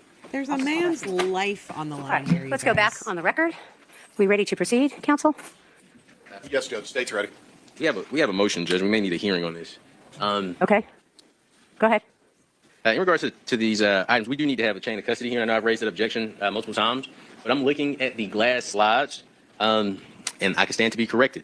But according to the slide, it is labeled as 2001-100-2454, which is item number 12. Okay, this is our case number, so no issue with the case number. But when you go to the chain of custody report, and this is listed as Q hair recovered from debris with power module. First, Your Honor, that isn't listed anywhere on the chain of custody report. But when you go to item number 12 on the chain of custody report, item number 12 is identified as sealed package, identified as containing power transformer. These are two different items, Your Honor. Let me just interrupt you for one moment, Mr. Cruz, and ask you this question about a chain of custody motion. What is it ultimately you're asking the court to do with regard to your issue, whatever it is, with the, as you articulate, lack of a proper chain of custody? What are you asking the court to do? We raised the issue. The state elicited testimony regarding these items and the proper packaging of these I know, items. but what are you asking me The to very do? first thing I'm asking, Your Honor, is to determine whether chain of custody is proper. If chain of custody is not proper, Your Honor, we're going to move for a mistrial. But I think we should flesh out the threshold issue. And, Your Honor, I respect the process with utmost respect. Even if the honorable court decides to deny the motion, we may still move for a mistrial. A significant number of these hairs, if I'm understanding the labeling properly, are mislabeled. Now, I can stand to be corrected, the state to show me something that may be completely different. But I would ask to have opportunity to flesh this out on the record, if I may. Mr. Yalmicheli, you care to respond to the motion, even though we haven't gone into full detail, about a lack of chain of custody and issues related to that In terms of a, I can try, Judge. Here, I'll step to the microphone. okay. Please do. I guess one, there's been no identification of what exhibit it is that Mr. Cruz is talking about. I believe to the extent that a chain of custody challenge is made, and I'd have to look at the cases, Your Honor, but I do believe reading something about needing to make an affirmative showing of tampering, at least some type of evidentiary showing of that. But again, that's just off the top of my head when you're thinking about litigating chain of custody issues. As far as the chain of custody in this case, with both Lieutenant Leadall as well as Dr. Falzon, I believe, as well as Mr. Newton, who testified about the collection of known hairs as well, Your Honor, I think that the state has met its obligation thus far in chain of custody, and with the caveat that Mr. Peterson is expected to testify for the state as well. The extent of his testimony will be determined by the court's ruling in the Daubert motion, but at a minimum, he would testify for purposes of establishing another link of that chain of custody. I also believe, at least, that there is case law indicating that when you have an investigative agency or an agency like the GBI, essentially the entire agency is considered for chain of custody purposes. But again, Your Honor, I'm not citing these as holdings. I do believe that general principle is correct, though, but certainly could look into the issue further if the court instructs us to do so. All right, thank you. So, Mr. Cruz, are you asking the court to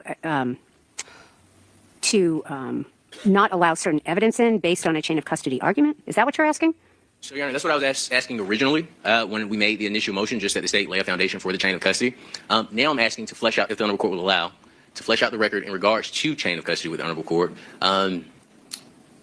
And probably the way the hearing goes, Your Honor, unless I am mistaken, I can be. I don't want to stand in my place and say I'm certain, I can be, but the burden is on the state to establish a chain of custody. If I am not mistaken, if there are errors with the chain of custody based on how far we've gotten in this testimony, and not just her, but things we've discussed in this trial, including the envelopes, I would be moving for a mistrial at that time. But I'd like to flesh out the issue a little bit further on the record first, if that is okay. Okay, so the answer to your question is no. Yes, ma'am. And I don't really know what your motion is with regard to chain of custody, but I will just say this. The chain of custody, if you choose to challenge the chain of custody, certainly you have the right to do that if you decide that that's appropriate for your case. What you are referring to is the weight of the evidence rather than the admissibility of the evidence. And it is not... I'm just going to deny your motion on chain of custody. You can challenge it however you choose, but this is not a moment where the court has where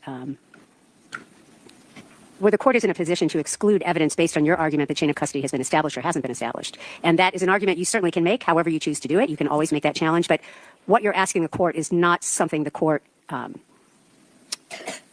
needs to make a ruling on in the manner that you have asked it to. So I'm going to deny the motion as best I understand it about chain of custody, and we're going to continue cross-examination. The court's question for all counsel is, where are we with the evidence that was on the floor or not on the floor? Okay.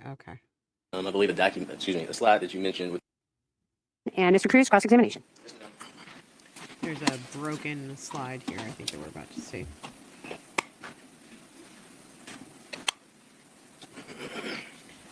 Yeah, I mean, your guess is as good as mine, Mackenzie. I don't know why she acts like she doesn't understand him the first time he objects. I don't get it. I mean, I agree with Ash. Ms. Kessler-Rao, the prosecutors and you would agree that the the judge are GBI trying to has a make him look policy bad? for the preservation of evidence. Is that correct? Yes, that's correct. And the purposes of such a policy is to prevent evidence from being lost, damaged, mixed up, things of that nature. Is that correct? Yes, as long as it's in our custody, we want to keep it secure, and then when we return it to the agency, we send it in a secured package. Okay. Thank you. I'd like to show you, I believe, a slide that you mentioned with the state that you repackaged. Can you identify that slide? Is that one of the slides that you repackaged, or would that have been one of the other two individuals? I don't know who repackaged it. We all worked together at the same time, so I don't know which particular individual put that in the package. Sure. But this, I'm assuming there was an agreement that it was okay to put this in the packaging in this condition? Yes, it's intact and was able to be put in a fly box. Sure. What year did this take place where you started going through the boxes with the two other individuals? That was in 2024. So it's recently. Okay. Do you know that these hairs were collected in 2001? Yes. Yes. Do you know whether the hairs that are contained in these items are the actual hairs that were collected? So I have no direct knowledge of the mounting of the hairs. The only knowledge I have is of the slides we received, everything. We repaired what we could and put it back in a package. You stated repair what you could. What about the things that you could not repair? Again, we repaired them to the point where we felt that they were secure in their package. We felt that they were these slides relabeled in 2024? No, I don't believe so. And I could have heard you wrong. I thought you mentioned during direct examination that you relabeled, or you labeled some of these slides. I was referring to the slide boxes. So the label on the outside of the box that told you what was inside that box. Those are the labels that we created. That item there? Torso. That's correct. Yes. Can you tell the jury the preservation policy of the GBI when it comes to So far, all these hairs look evidence blonde-ish. collected on an open crime, on an open case? Again, like our preservation is that we will place evidence in sealed packages. We seal them with evidence tape. That's secure to secure them. So to make sure I understand the entirety of the GBI policy and the preservation of evidence, you put it in sealed packages and secure with evidence tape? That's correct. Is this considered a sealed package? Those slides were placed in a larger slide box, and that slide box was sealed with evidence tape. Or were you the individual that sealed that box? I don't believe I was the one who did the final sealing of the box. Now I'd like to show you a couple of these slides. You let me know if this was part of the repackaging that you all were doing. Careful, Cruz. Was it this difficult to get the slides inside of the box? Sometimes it can be, yes. Does that raise concerns about the slides being potentially damaged or breaking? No, as long as they're in the box, it should provide at least Scare better everybody. security for them than the former method of wrapping them in paper towels. What I'm asking about particularly is putting the slides inside of the box. There are no concerns about these slides breaking? I have yet to have an issue with slides breaking when I put them in the box.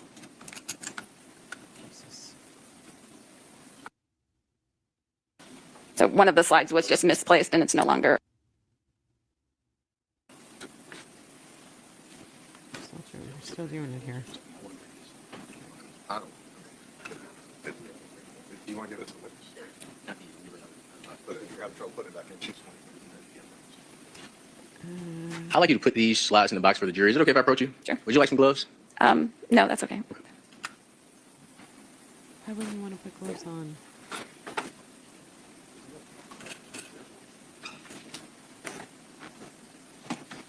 So one of the slides was just misplaced and it's no longer, I have to take two of them out because it's no longer in order.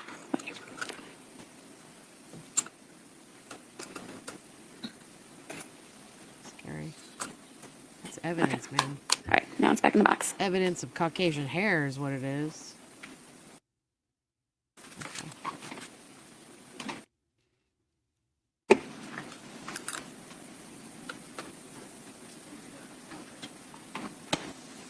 She's in the sun for a while. That's it. As you remember those slides. As far as I know, yes. And I would move to admit Defense Exhibit 31 as evidence. Any objection, Mr. Yolanda? No objection, Your Honor. It is admitted. May I approach the witness, Your Honor? You may.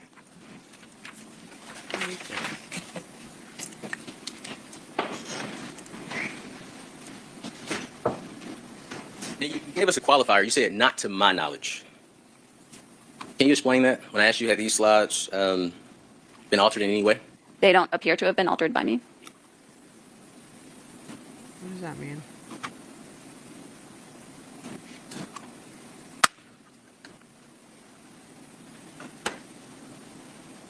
Here we go. Careful, careful, Cruz. Of course, you know this. Do any testing? I want to be clear on that. Not on these particular items. Yeah, that is. Get that. We're just basically spending a lot of time taking slides out and putting slides back in. Wait, what was that a slide of? Do you see the hair there, Ms. Rao? Kisler Rao? Yes, yes, I do. I'd like to also show you. I can't see the label on this one.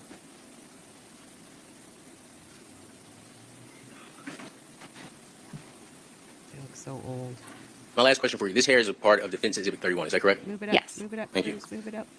And I have no other questions for this witness, but I may need. Okay. This item has our crime lab case number and We already went through that. Are we doing redirect here? I don't think I have any other questions for you right now, Ms. Kissler-Rao. Sit your Any ass recross, down. Mr. Cruz? No, ma'am, no response. May this witness be excused, Mr. Yolanda? We'd ask that she is, Judge. Any objection? Okay. Until October. This is the next guy. This guy is David Griffith, Athens County Police Department crime analyst. He's a civilian. Sir, will you raise your right hand and take an oath? Do you swear affirm testimony you'll give to the court today will be the truth, the whole truth, and nothing but the truth, so help you God? Reviewed the massive If you case would, file in please state and spell your name for the record. 2006. My name's The David massive Griffith, timeline. D-A-V-I-D-G-R-I-F-F-E-T-H. And sir, what do you currently do for work? I'm a technology consultant. I primarily manage public safety information technology stacks. Okay. Before you did that, did you ever work for the Athens Clark County Police Department? I did. How long did you work for ACCPD? I worked for ACCPD for just under 15 years, from November of 2004 until October of 2019. Okay. And what was your title when you were with ACCPD? I was a criminal analyst. All right. Let's back up a little bit. And what did you study when you were in college? Finance at the University of Georgia. All right. Did you take a little break before you received your degree? I did. I was in school at UGA from 89 to 93. During that time, I started a software company. And my senior year of college, I left school to pursue that software company, sold the assets of that company in 2003, and went back and finished my last couple of classes to obtain the finance degree. Yeah. Well, I just found this out now, but I think we were at UGA at the same time. I was a freshman and when you went back. But that software company, after you sold the assets of it, went back and got your degree, what were you doing after that? I didn't really know what I was going to do. I just... I'm going to fast forward through his education. Was your technology background an attraction to them? Stage of its development was it in when you started with ACCPD? It was a very new position that a lot of agencies did not have at the time. Athens was kind of on the cutting edge. The best way to describe it was a specialized unit that was trying to figure out its way in law enforcement and what role it would play at the time. In your work as a crime analyst, were you ever involved in any trainings? I was. Over the course of 15 years, I had hundreds of hours of training as it relates to this trial. I was trained in all facets of intelligence analysts through the years, but specifically cold case homicide training. At the time I was hired in 2004, this case had languished a little bit, and they sent me to cold case training at GBI headquarters. It was a cold case training put on by DHS and FLETC. That was a 40-hour course, and they also sent me to the FBI Academy in Quantico, Virginia to do cold case training there. That was another 48-hour homicide training course. Okay. And in addition to that, I think I went to Brunswick, Georgia, and did 40 hours of training with an NCIS. Okay. And so those are the trainings that you attended. Did you ever conduct trainings for any other crime analysts? I did. Sometime shortly after the GBI training, FLETC approached me and asked if I would be an adjunct instructor for FLETC. FLETC is the Federal Law Enforcement Training Center down in, they've got multiple campuses, but the main campus is in Brunswick, Georgia. They train federal law enforcement across events. It would have been thousands of pages at that point. So my role was to review the case file, make an assessment of where we were, what avenues we might explore going forward, and to give a broad overview synopsis of the case. And so what kind of organizational condition was the case file in when you picked it up for the first time, or I guess we're assigned to it for the first time? I'm not sure you could pick the whole thing up. No, you couldn't pick it up. It was literally multiple volumes locked away in the Criminal Investigations Division at the police department. So the case file at that time was what I would call analog. It was literally paper reports assembled in 3-ring binders. It was in good order. Lots of care had been taken to keep it in good order through the years. At that point, lots of investigators had worked on the case. My role was probably something like attorneys would get ready for a trial in court. I wanted to assemble a timeline of events so that we were sure we understood. Let me back up a little bit. When you've got a homicide investigation going on, this case had dozens of active investigators in the days immediately following the crime. There were investigators from the Athens Clark County Police Department, the University of Georgia Police Department, the Georgia Bureau of Investigation. They were all working collectively to gather information and put together this case file.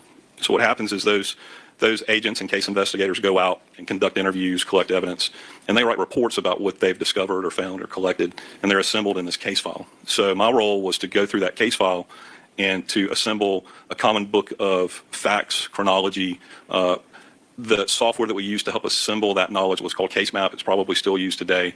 So that software labeled things like a cast of characters. That would be the subjects that were part of the investigation, the witnesses, the persons of interest, the victims, the facts of the case, so the dates and times, the events that happened, the evidence that was involved in the case, so the trace evidence collected at the scene, all the evidence that you're going to talk about during the course of this trial. At any point, did an opportunity come up to discuss this case with other law enforcement professionals? On many occasions. Right. That was an imprecise question. I'll try again. Did any of those occasions involve the Federal Bureau of Investigation? Yes. Okay. And so can you tell me what that event was? So at some point in 2006, one of the avenues that we pursued was we submitted the Tara Baker case to the FBI's Violent Criminal Apprehension Program. What that entails is we prepared a synopsis of what we knew about the crime and what had occurred and what we knew about the victim and the offender, and we transmitted that information to the specialized unit at the FBI. The FBI, after receiving that report, asked the agency to come present the case file for peer review in Quantico, Virginia. That was sometime in 2006. Did you take advantage of that opportunity? We did.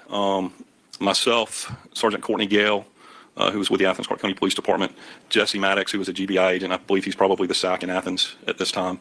Monica Bumgarner, who was also a GBI agent. She now works for the ATF. We traveled to Virginia to present the case.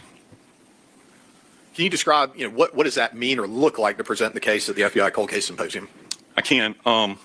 We were one of, I believe it was 8 agencies that presented cases. So basically, the investigators and analysts from these agencies come together and present their cold case in a roundtable type form. So we all sat around and discussed our cases, made a formal presentation, and then collectively we talked about what each agency could do to further its investigation of the case. Okay. In preparation for that, what's the depth of, I guess, information and knowledge about the case that you're presenting that's necessary to be able to present at a symposium like that? The expectation is that you'll be able to present every aspect of the case that's important to the investigation. So you would need to know the case from beginning to end, all the facts, all the chronology, all the people involved. And obviously, I think you said that was, you believe, sometime in 2006. It's been, depending when in 2006, 19 or 20 years since then. Has your memory faded a little bit since then? Oh, yeah. I probably have forgotten more than I recall about this case after 20 plus years of working on it. It's a pretty large file. It is. Well, let me ask you this. Do you recall the name Chris Melton? I do recall the name Chris Melton. Okay. So did ACCPD investigate Mr. Melton after this crime occurred? We did. And did you have an opportunity to review that investigation? Yes. Okay. At any point, did Mr. Melton become, in your estimation as a crime analyst and being part of the continued investigation for a number of years, no longer a viable suspect in ACCPD's mind? Chris Melton, of course, was a person of interest from the very beginning. If you looked at homicides in aggregate across the nation, more often than not, the offender in a homicide's known to the victim, partner. and often it's somebody that's close to the victim, a significant other, boyfriend, spouse. So Chris Melton was a person of interest for the agency, very much so. The agency went to great lengths. I guess colloquially in the inner workings of the agency, that the investigators would say, we're trying to either put this person in or put them out of the case as a suspect. I don't know that anybody would say Chris Melton was absolved as a person of interest, but he was not. Let me back up. So the case investigators very diligently tried to put together a timeline of Chris Melton's actions the day before and the day that Tara's body was found. And that effort alleviated a lot of suspicion in the minds of the investigators that worked on the case. Collectively, the thought was Chris Melton is not at the top of the person of interest list. The timeline that the case investigators assembled related to his activities had him, and I'm working from memory here, had him at home the night before Tara's body was found. Mommy and Daddy, his right. parents. Say at home, where do you mean? Well, Yes. Lack of personal knowledge and hearsay. All right. Hearsay objection. Mr. Alamachilli, any response? Judge, I think Mr. Griffith has personal information about the timeline that was assembled by the agency.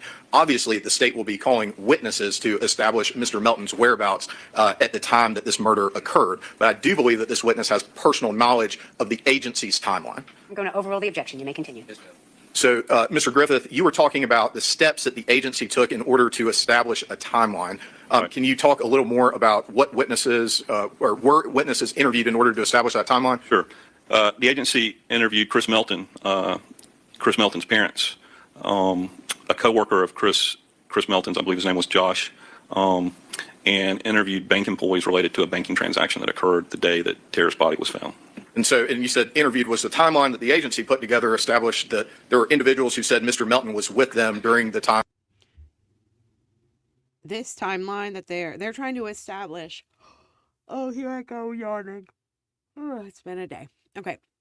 They are trying to establish that they're trying to say this crime happened between like 7:45 and 9 a.m. So an hour and 15 minutes, when in actuality it could have really happened. I mean, I haven't heard any testimony that they have given time of death yet. Am I wrong about that? Do you all know what the time of death was? If we don't know what the time of death was, then this could have happened anytime between 9:45 p.m. into 9:30 a.m. the next morning. So eliminating, where he was between 7:45 and 9 a.m., it doesn't make any sense to me.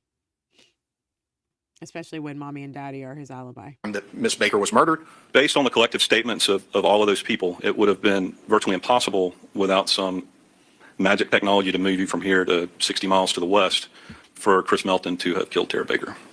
I don't have any other questions, Judge. Cross-examination, Mr. Cruz. Let's go, Cruz. Come on, buddy. Can you let the jury know what year Chris Melton's timeline was finally confirmed? I would say it was 2000 and, well, I can't say what year it was definitive, not without looking at the supplementals, but it would have been early on in the investigation. Right, sure. And this was based on an interview with Chris Melton. Is that correct? That is Right. exactly what I'm thinking. And you just tell me if you agree or disagree. Mr. Melton said he started his morning at his parents' home at 7:15 a.m. You agree, disagree, don't know. Do we have can I use the copy of the timeline I brought with me? May I see it? Is that okay? May I see it? Yeah. D. Cool says, it feels to me that the crime happened late at night. That's what I got from the fire people talking about how slow a fire like that fire started takes to burn. I completely agree with that statement.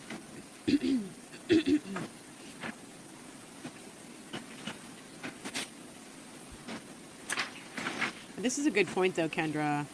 Kendra says, I got stuck on them saying her hair smelled like shampoo. Let me do this. Let's start this way, and I'll get back to Chris Melton. Okay. And thank you for allowing me to see this. Can I use this for a second if you need Sure. me? I'll bring it to you. And the information in here is all information within your personal knowledge. Is that correct? That's correct.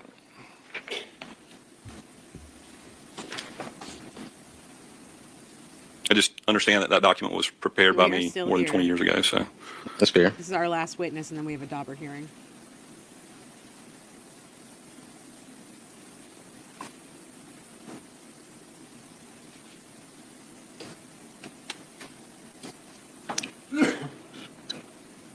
I want to talk about the mitochondrial DNA analysis.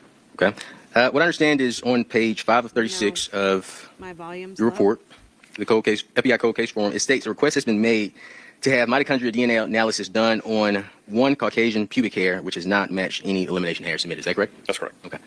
Do you know, Is this well, better? you know that mitochondrial DNA test was completed. Is that correct? I do. Okay. And that pubic hair came back to match Mr. Chris Melton. Well, excuse me. I said that wrong. That mitochondrial DNA test came back that it could not exclude Chris Melton as a contributor of It's the hair. low. I don't know that that's I accurate. don't know why. I think my recollection is it matched a roommate. My recollection could be wrong though. Haven't There was a lot of hair changed involved in this. Sure. Was seeing a copy of the mitochondrial DNA report refresh your recollection? Surely, yeah. Court's indulgence. Court's indulgence. Still low? Maybe I'm just talking low. I'm starting to get tired. Oh, okay.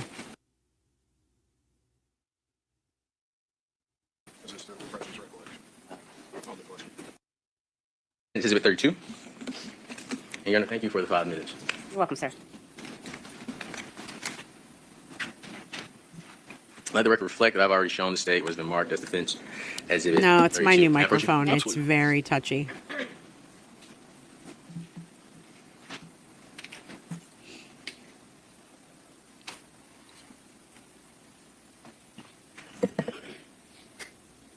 I'd like you to look at, take your time, look over the entire document.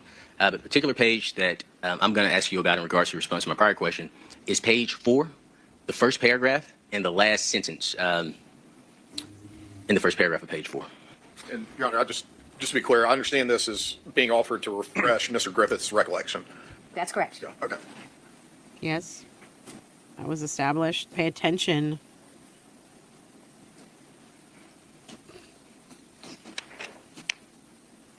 Okay, I got the first paragraph. What was the other part of the last page? So the fourth paragraph on the last page. I'm sorry. The fourth paragraph on the last page, and I'm saying that wrong. Page 4, Third paragraph. Page 4, Everyone's tired. first paragraph, last sentence. And Judge, I do believe the witness can just review whatever he would like out of the report that he believes would refresh his recollection. I mean, I think that is correct. I don't disagree with that, John. I was trying to recollect. Have you looked at it? I have. Okay. Is your recollection refreshed? It is. So the hair. Yeah, yeah. So, all right, I'll let you ask a question. Yes, sir. So in regards to the hair that was found on this Baker's buttocks, Chris Melton could not be excluded as a source of that hair. Is that correct? That's correct, and so could not Ashley Hall. So let me ask you this. We talked about his alibi, okay? And you mentioned in regards to his alibi that he was with a coworker. Do you recall saying that? I do. Okay.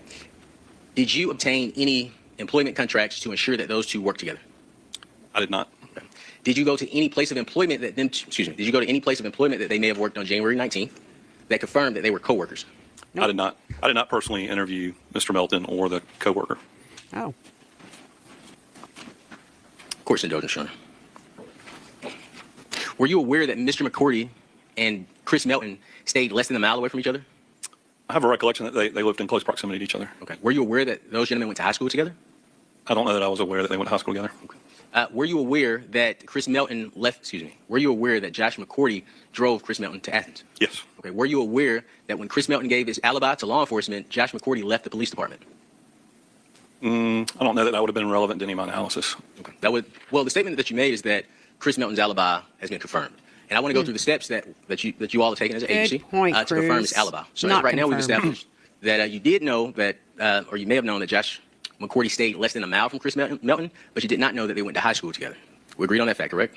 No, we don't agree on that fact. I may have known. You know, it's been 20 years. I'm not going to remember all the details. I think I was doing good to pull up the first name Josh from memory, actually. Yes, sir. But you told the jury on direct examination that you confirmed his coworker. Is that right? That's my recollection, is that we interviewed his coworker, we interviewed his parents, we interviewed bank employees that were at the bank the morning he visited the bank, and that's how we came to put together the timeline of events surrounding Yes, sir. Mr. Melton. And I want to take it piece by piece, step by step, so the jury can understand what was done to verify this timeline. Is that fair? Sure. Okay, and please forgive the, I have to grab a couple of different things to go over that with you. So please, Sure.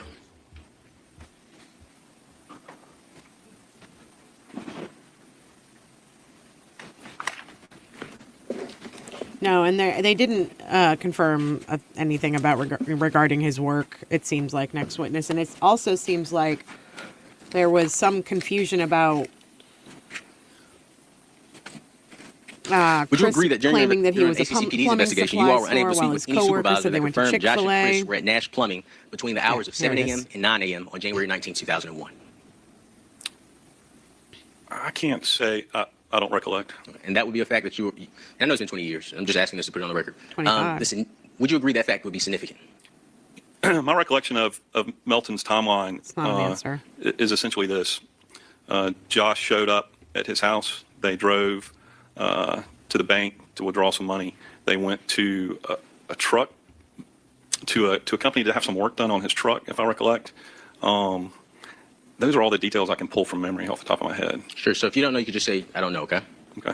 I think we've already agreed, but I asked just in case. You're unable to speak with any coworkers that confirmed Josh and Chris were at Nash Plumbing between the hours of 7 a.m. and 9 a.m. I did not speak with any of Mr. Melton's coworkers, other than reading supplementals and putting together the timeline after the fact. I couldn't attest to what was said or not said or who was interviewed. Sure. But to your knowledge, you wouldn't disagree that as you sit here at this time, that you don't know if that was done? I don't know. Would you agree that you don't know at this time whether or not ACCPD spoke to any receptionists that confirmed Josh and Chris were at Nash Plumbing between the hours of 7 a.m. and 9 a.m. on January 19, 2001? I don't recollect. Would you agree that as you sit here today, you don't know if ACCPD was able to speak with any eyewitnesses that confirmed Josh and Chris were at Nash Plumbing between the hours of 7 a.m. and 9 a.m. on January 19, 2001? Can I have the report that I handed you back? Absolutely. Refresh my memory. Now, I would ask you this. I've read the report. I know there's some language in the report. I would ask that, and just to let you know where I'm headed with these questions, I'm going to ask you very specific questions, and if you say that it's confirmed, I'm going to follow it with how. Is that fair? Sure. It's good to let them know it's coming.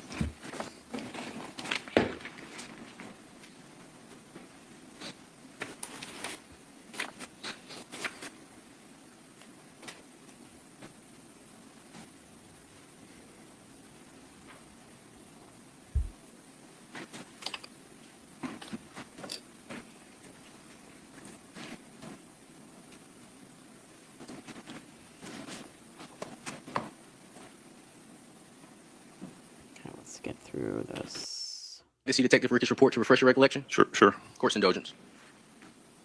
Are there any receptionists? No, I'm sorry. Any eyewitness? Is that fair? Sure. What was said or not said, or who? Don't recollect. And that would be.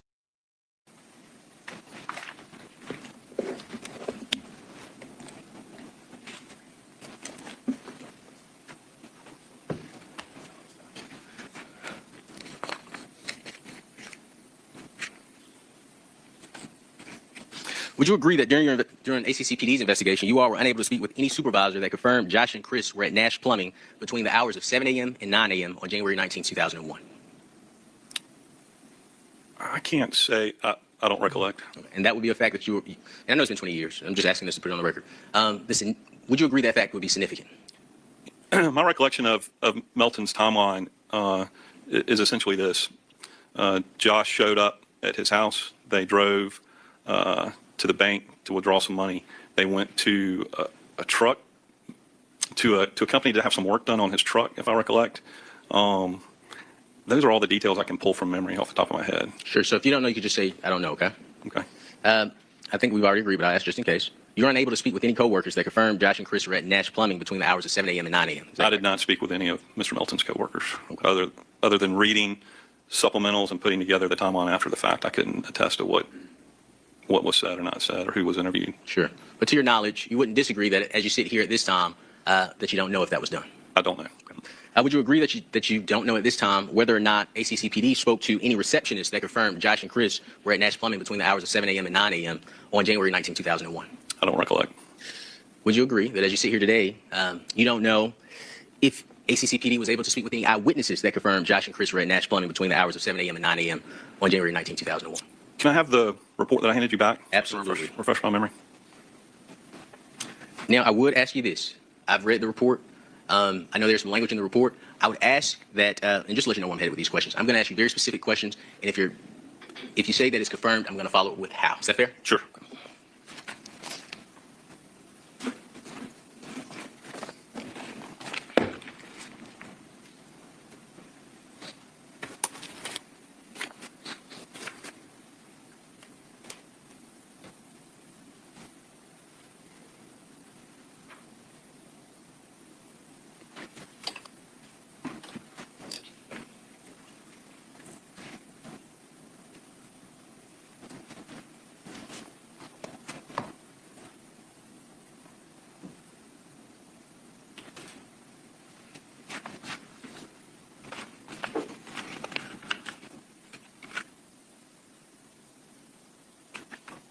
Oh my God.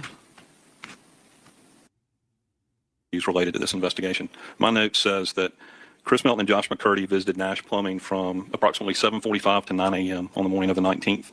That was based on an interview that Billy Ricketts did on January the 19th, 2001, and January the 21st, 2001. I think the best source of information related to that interview would have to come from Mr. Ricketts or from the people that were the subject of his interview. Sure. Can you repeat those times to the jury? Sure. 7:45 a.m. to 9 a.m. All right. So you were unaware that Josh McCordy told law enforcement that at 8 a.m. he was in Grayson at a house. Were you aware of that fact? Oops. I can't say that I was or was not. I don't recollect. Well, you spoke of Detective Ricketts' report. Would you like to see Detective Ricketts' report to refresh your recollection? Sure. Of course, indulgence. Jeez Louise.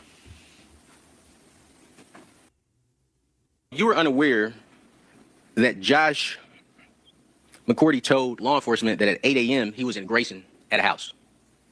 Were you aware of that fact? I can't say that I was or was not. I don't recollect. Well, you spoke of Detective Ricketts' report. Would you like to see Detective Ricketts' report to refresh your... Good afternoon. My name is Mike Cruz. I represent Mr. Edric Faust. It has been a long day. David Griffith. Thank you, Mr. Griffith. Please forgive me. Let the record reflect that I am showing the state Detective Ricketts' report from January 21st, 2001. Let the record reflect that I am showing the witness, Detective Ricketts' report from, I said the date wrong. I need to correct the record. From January 20th, 2001. Okay. So my notes list Ricketts' report from January the 19th and January the 21st. I have those two. Okay. Now I'll give you all three. I'll give you the 19th, 20th, and 21st. Okay.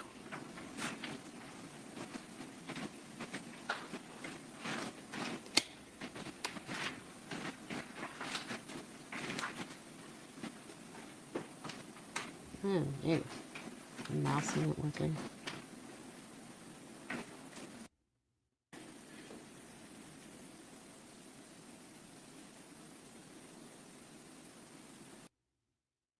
I'm sorry, 8 a.m. from 7:45. He was in Grayson checking the house for leaks. Is that correct? He said that they went to a house to check leaks. At what time?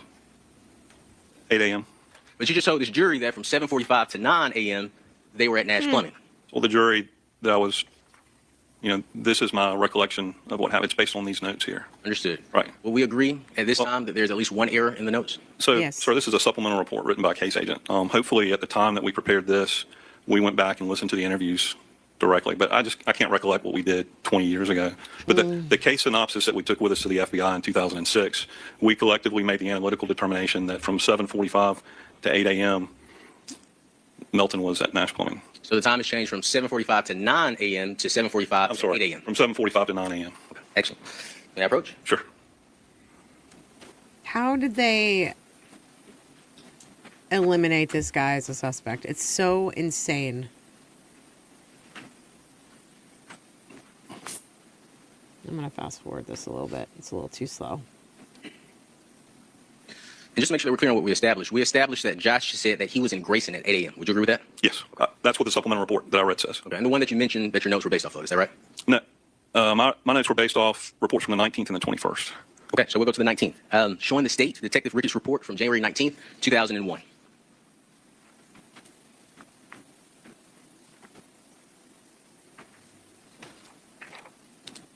Yes, sir. And I guess no objection. I think that is Detective Ricketts' report from January 19th of 2001. I don't know that the witness has been asked an additional question that he has said he doesn't recall in order to refresh his recollection with this report, however. Sure. Sure. Chris Melton stated that they went to Grayson, Georgia after 9:30 a.m. Is that correct? I don't know that I can say, I don't have a recollection of what Chris Melton said at this point 25 years later. I'm looking at the notes that are here in front of me to try to recollect, but I can't definitively say what Chris Melton said. Would Detective Ricketts' January 19th, 2001 report refresh your recollection? Possibly. And I would like you to look at paragraph 2. Sentence 3, excuse me, the third sentence from the bottom to the bottom of the page. And let the record reflect I'm showing the witness Detective Ricketts' January 19th, 2001 report.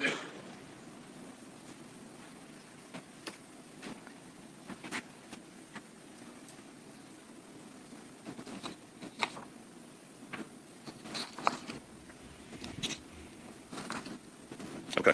So Chris stated they were in Grayson at 9:30 a.m. Is that correct? That's correct. And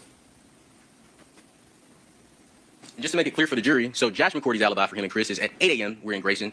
Chris Melton's alibi for himself is at 9:30 a.m. We're in Grayson. Is that correct? That's what that supplemental report says, yeah. Okay. And this was the report you told me you relied upon. Is that correct? So we referenced the interview that Ricketts had. We probably listened to the interviews. Officer, we've already talked about this. We've already agreed on this. We talked about this earlier. So you didn't tell me that the January 19th, 2001 Ricketts report was the report that you So we relied on? look at the total collective case file back when we prepared this in 2006, which would have been the interviews. If there were video or audio interviews, we would have reviewed those. We would read those supplemental reports. Our collective assessment was we felt like Chris Melton was nowhere near Athens, Georgia during those hours. But officer, whether it's in Grayson or at Nash Plumbing or I feel like when he it wasn't starts Fawn Drive in to Athens, sway Georgia. back you and agree with me? forth, Law enforcement officers don't go off feelings. They go off evidence. Is that right? That's correct. Yeah. He's But about it's ready to not, go in on it's not somebody. abnormal to take statements from different individuals and have time variations in their statements. It's difficult for people to remember what they did yesterday. Sure. What if they say they went to different places? Is that abnormal? Is that abnormal? I don't think they say they went to different places. They Yes, they collectively did. agree that they went to Grayson, right, to check a house for leaks. Sure. So this is what I like to do. I like to show you the January 20th, 2001 report from Detective Ricketts, and I would like you to advise the jury of where Mr. McCourty said they went after leaving Nash Plumbing. Is that fair? Well, Judge, I'm going to object to that. Refreshing recollection isn't handing Mr. Griffith a report and asking him to relate to the jury what the report says. The question needs to be whether or not the report refreshes and brings to mind independently a recollection of that event. Sure. Any response, Mr. I agree. I'm going to suspend the objection. Josh McCourty stated after leaving Nash Plumbing that him and Chris went to Chick-fil-A. Would you agree with that statement? That's what the report said.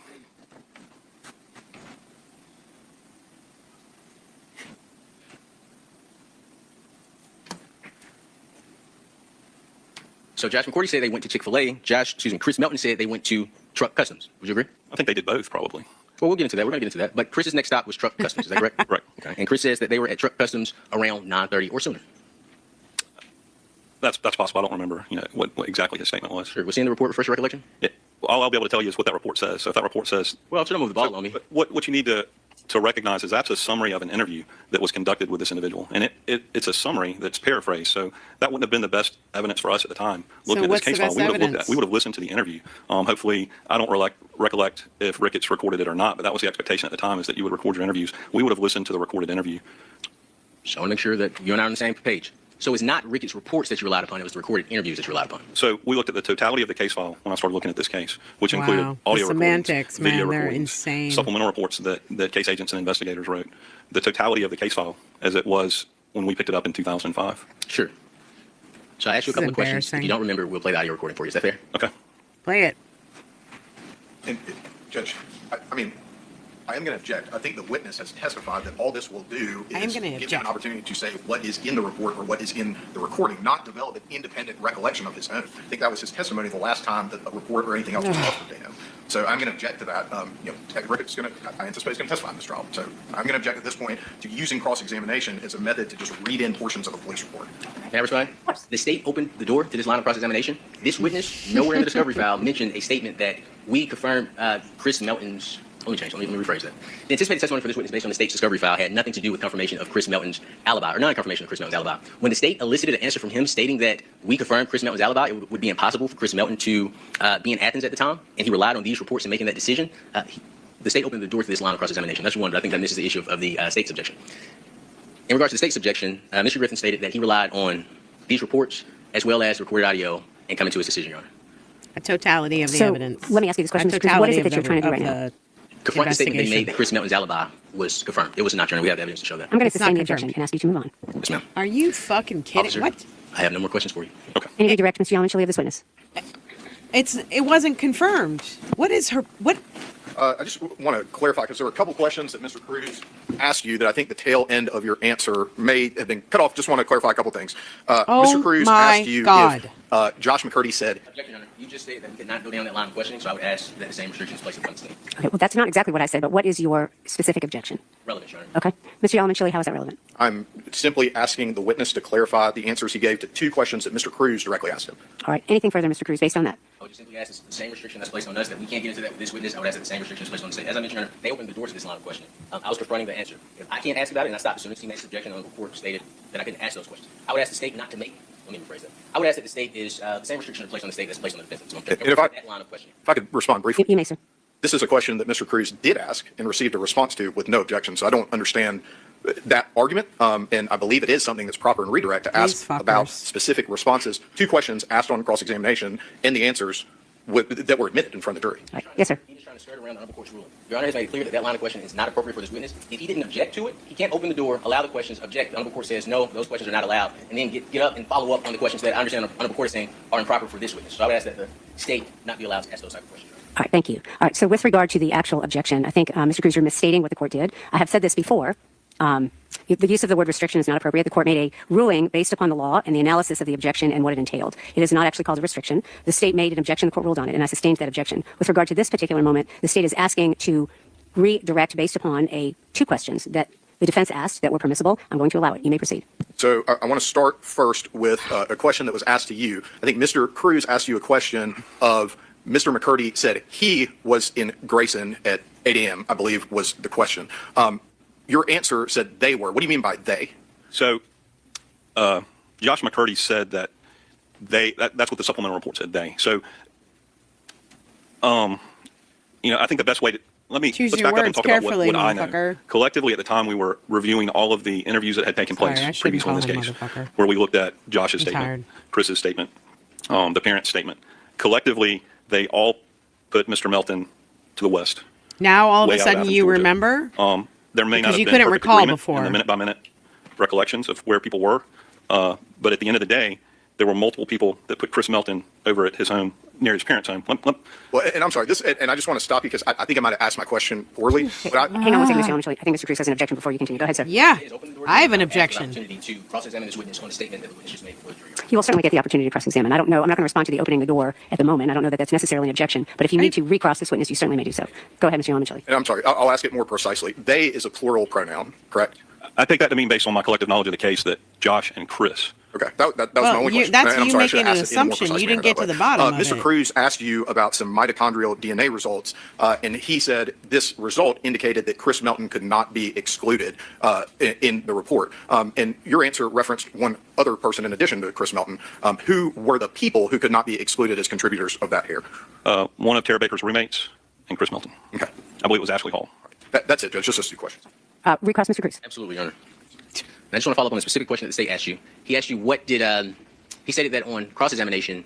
I said he, you said they, and they means Chris and Josh. Is that correct? That's how I took it. Okay, that's fair. And then he asked you about the timing of being in Grayson at 8 a.m. Is that fair? Yes. Okay, so I'm asking you a different question from what I asked you before. Chris Melton stated that he was at Nash Plumbing at 7:45. Is that right? I believe that's correct. Yeah. So my notes say that, and this is a case summary that was presented to a bunch of investigators at the FBI, right? We believe, based on the totality of the interviews that we listened to, the case supplemental reports that we read, that Chris Melton was not in Athens, Georgia. He was over near Nash Plumbing.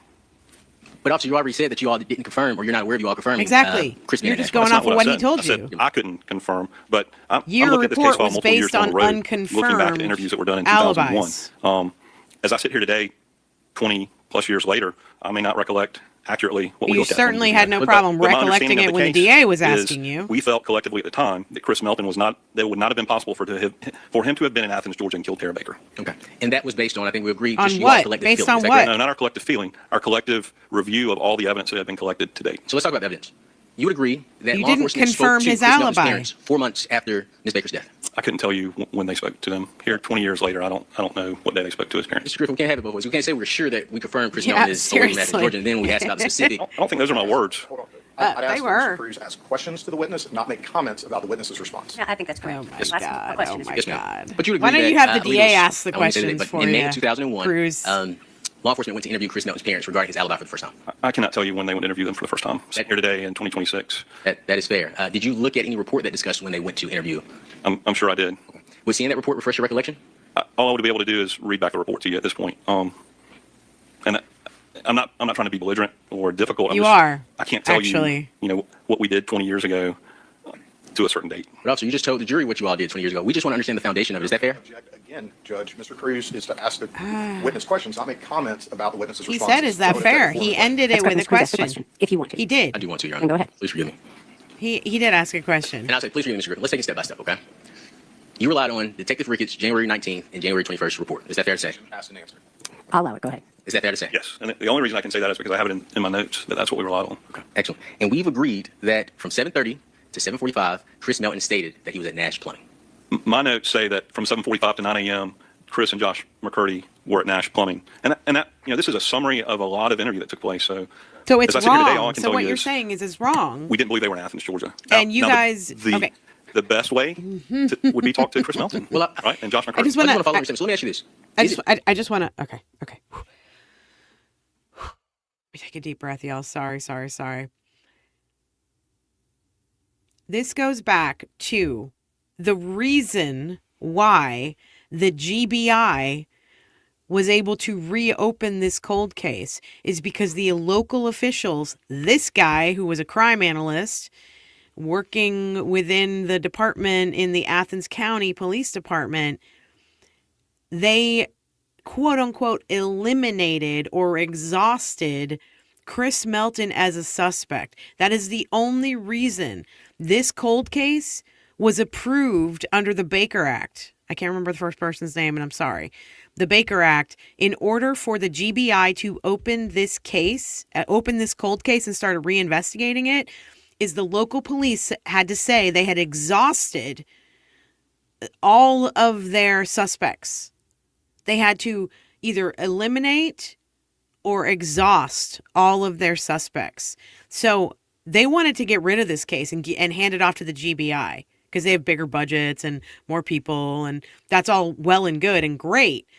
But they didn't eliminate and confirm Chris Melton as a suspect, and they didn't confirm his alibi. This guy is showing us that right now. They had to clear Chris Melton in order to give it to the GBI under the Coleman-Baker Act. Thank you, I Live for Now. And then they would have the $5 million budget. That's what I Live for Now is saying. But my point is, They had to clear Chris in order to give it to the GBI. Okay? And this guy is sitting here, and Ahmad Cruz is pointing out, and that's why the DA is fighting so hard and being such a dick right now, is because he knows that Cruz is making inroads into the inconsistencies in the reports, the supplemental reports, whatever reports were used to make this crime analyst's major timeline and report, in which they said Chris Melton was cleared as a suspect because they confirmed his alibi. They did not confirm his alibi. Fair to say that we shouldn't, and this is the best way for him, so please forgive me. Based on our conversation here today, your report may not be the best place, your report may not be what we need to trust in determining whether or where Chris Melton was on that day. Is that fair? We started out talking about what my recollection and understanding of the case file was, and my analytical assessment That's in not an answer. 2006 It's a yes and still or to this no. day is that Chris Melton was not in Athens, Georgia, and that's based on all the testimony of the people that we've talked about. And that's Josh McCourty, correct? Wow. Chris Melton. Wow. And Chris Melton. You can say yes or no, please, sir. Yes, and Thank bank you. employees at a bank. I want to say it was a Wachovia, but off the top of my head, I can't be certain. It was You a agree with fucking me that Chris Melton Wachovia, wasn't and at the Wachovia until Wachovia doesn't 9:08 matter. a.m. Is that correct? Exactly. 9:08, I don't know for 9:30. certain. But you spoke to 4 people, is that right? No, more than 4 people. Okay, so it's no longer Josh McCourty, mom and dad, Chris Melton, and bank employees. Who else did you speak with? My recollection is we spoke to Chris Melton, Josh McCurdy, Chris's mom and dad, What did and you 2 bank do? employees. So What for did purposes you of this do? conversation, we'll take the bank employees out of it. You and I have agreed upon that you didn't know that Josh and Chris went to school together. Is that right? We agreed on that. No, we haven't agreed on that. I don't remember if I knew that or not. Right now, as I sit here, I don't recollect. Did you note it in your report? Not in the report that's in front of me, no. Okay.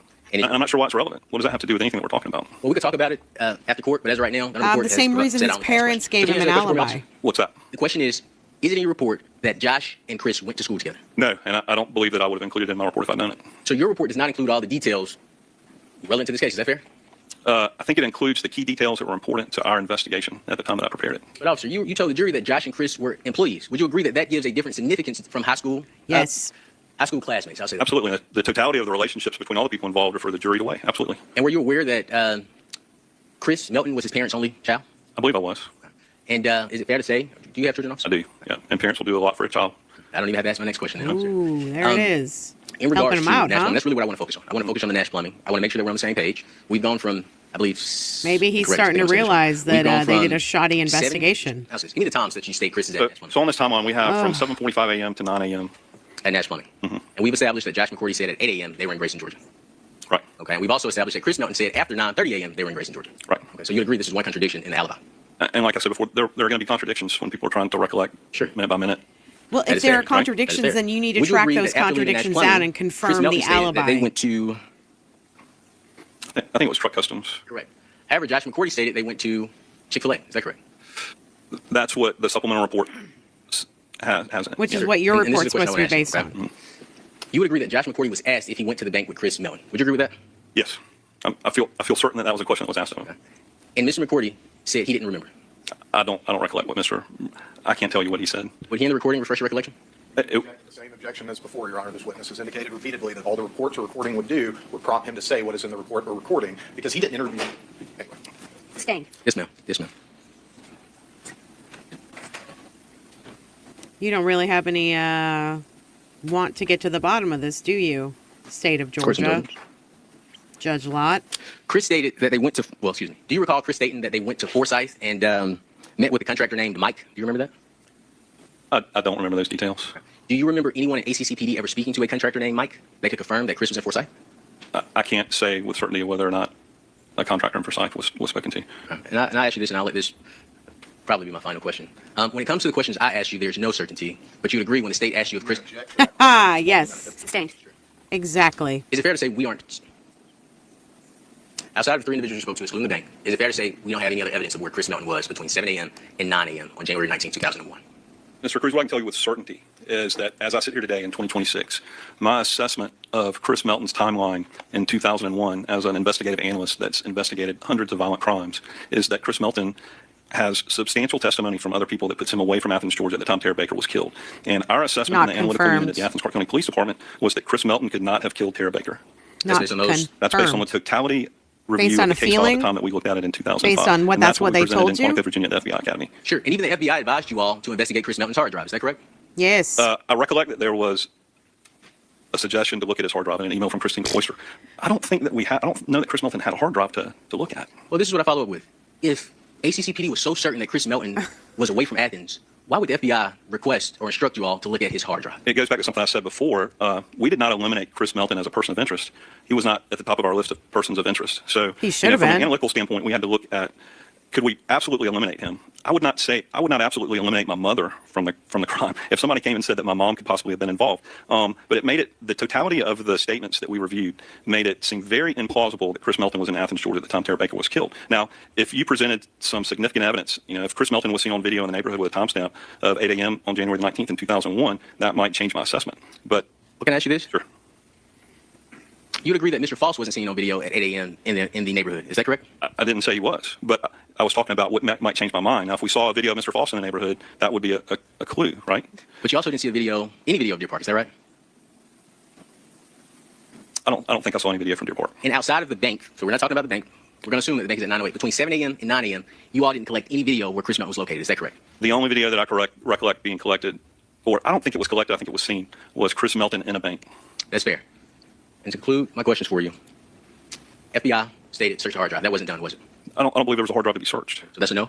I cannot say with certainty that we didn't search a hard drive as I sit here today, but I do not have any recollection of searching a hard drive. Okay. Well, I thank you so much for your time. I thank you so much for answering my questions, Your Honor. Those are my questions for this witness. You're Any, absolutely redirect Mr. full of Yamamoto. shit. No, Judge. May this witness be excused. Mr. Yamamoto, may this witness be excused. Any objection from Mr. Cruz? Did you receive a subpoena from our office? I did not. Okay. No objection. You're free to go, sir. May I sit in the courtroom, Your Honor? Yes, you can. Your testimony is over. All right, ladies Why and would gentlemen, you wanna it's 5:30. sit We in have the gone a little bit past courtroom? sort of my 5 o'clock What the fuck stop, do you have and to so do we are with going to this? stop. Thank you for your patience. I'm going to release you today, ask you to return tomorrow at 9 o'clock. The attorneys in the court are going to take up some things outside your presence, so hopefully we'll be able to start right at 9 o'clock. My God. So what did we just learn? We just learned that Chris Melton's alibi was never confirmed after a bunch of mealy-mouthed parsing, semantics all over the place, a bunch of interruptive objections from the DA because he got scared. This is insane. This is crazy. This is crazy. If I were Edric Faust sitting in that chair, I would be probably standing up and yelling and being held in contempt of court. Oh my God.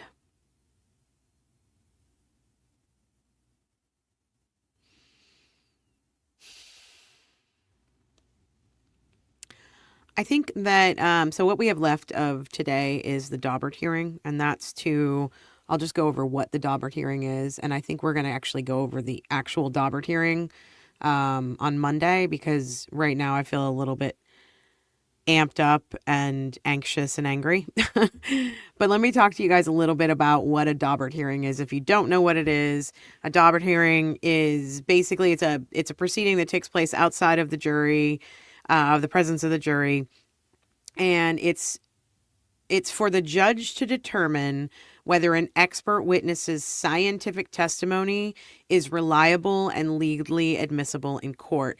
And the testimony that we're going to be going over, and this is the reason why I think I don't want to get into this today, because it's going to make my head explode off my shoulders. We're going to be talking about Marissa Licone, I think her name is. Sorry. Marissa Licon. Anyway, it doesn't really matter. She is from Pure Gold Forensics, and she is the technician who used the Lugol iodine test to determine if the swabs from 2001 contained vaginal cells. And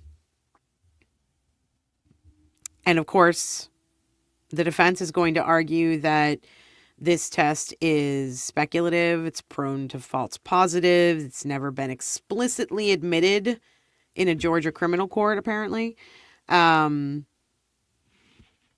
I'll tell you what the judge has to rule on in this case, in the Daubert hearing. So the judge is generally going to be, oh God, sorry. Guys, I'm so tired. I'm so sorry. Okay, I'm going to get through this. The judge is generally looking at 5 key factors when they are hearing a Daubert, when they're in a Daubert hearing. And that is testability. So that means that can the expert's theory or technique be tested, and has it actually been tested? They want peer review examples. So has the theory or technique been subjected to peer review and published in recognized scientific journals? They want to know about the error rate. What's the known or potential rate of error? Guys, I'm so sorry. It's just like hitting me so hard right now. What is the known or potential rate of error for the scientific technique? Standards, controls, these are there maintained standards and strict rules controlling how the technique is performed, and general acceptance. Now, this is the part where I'm paying attention, because general acceptance means, is the theory or technique generally accepted within the relevant scientific community? And we will find out that this test is considered junk science by a lot of folks. So, yeah.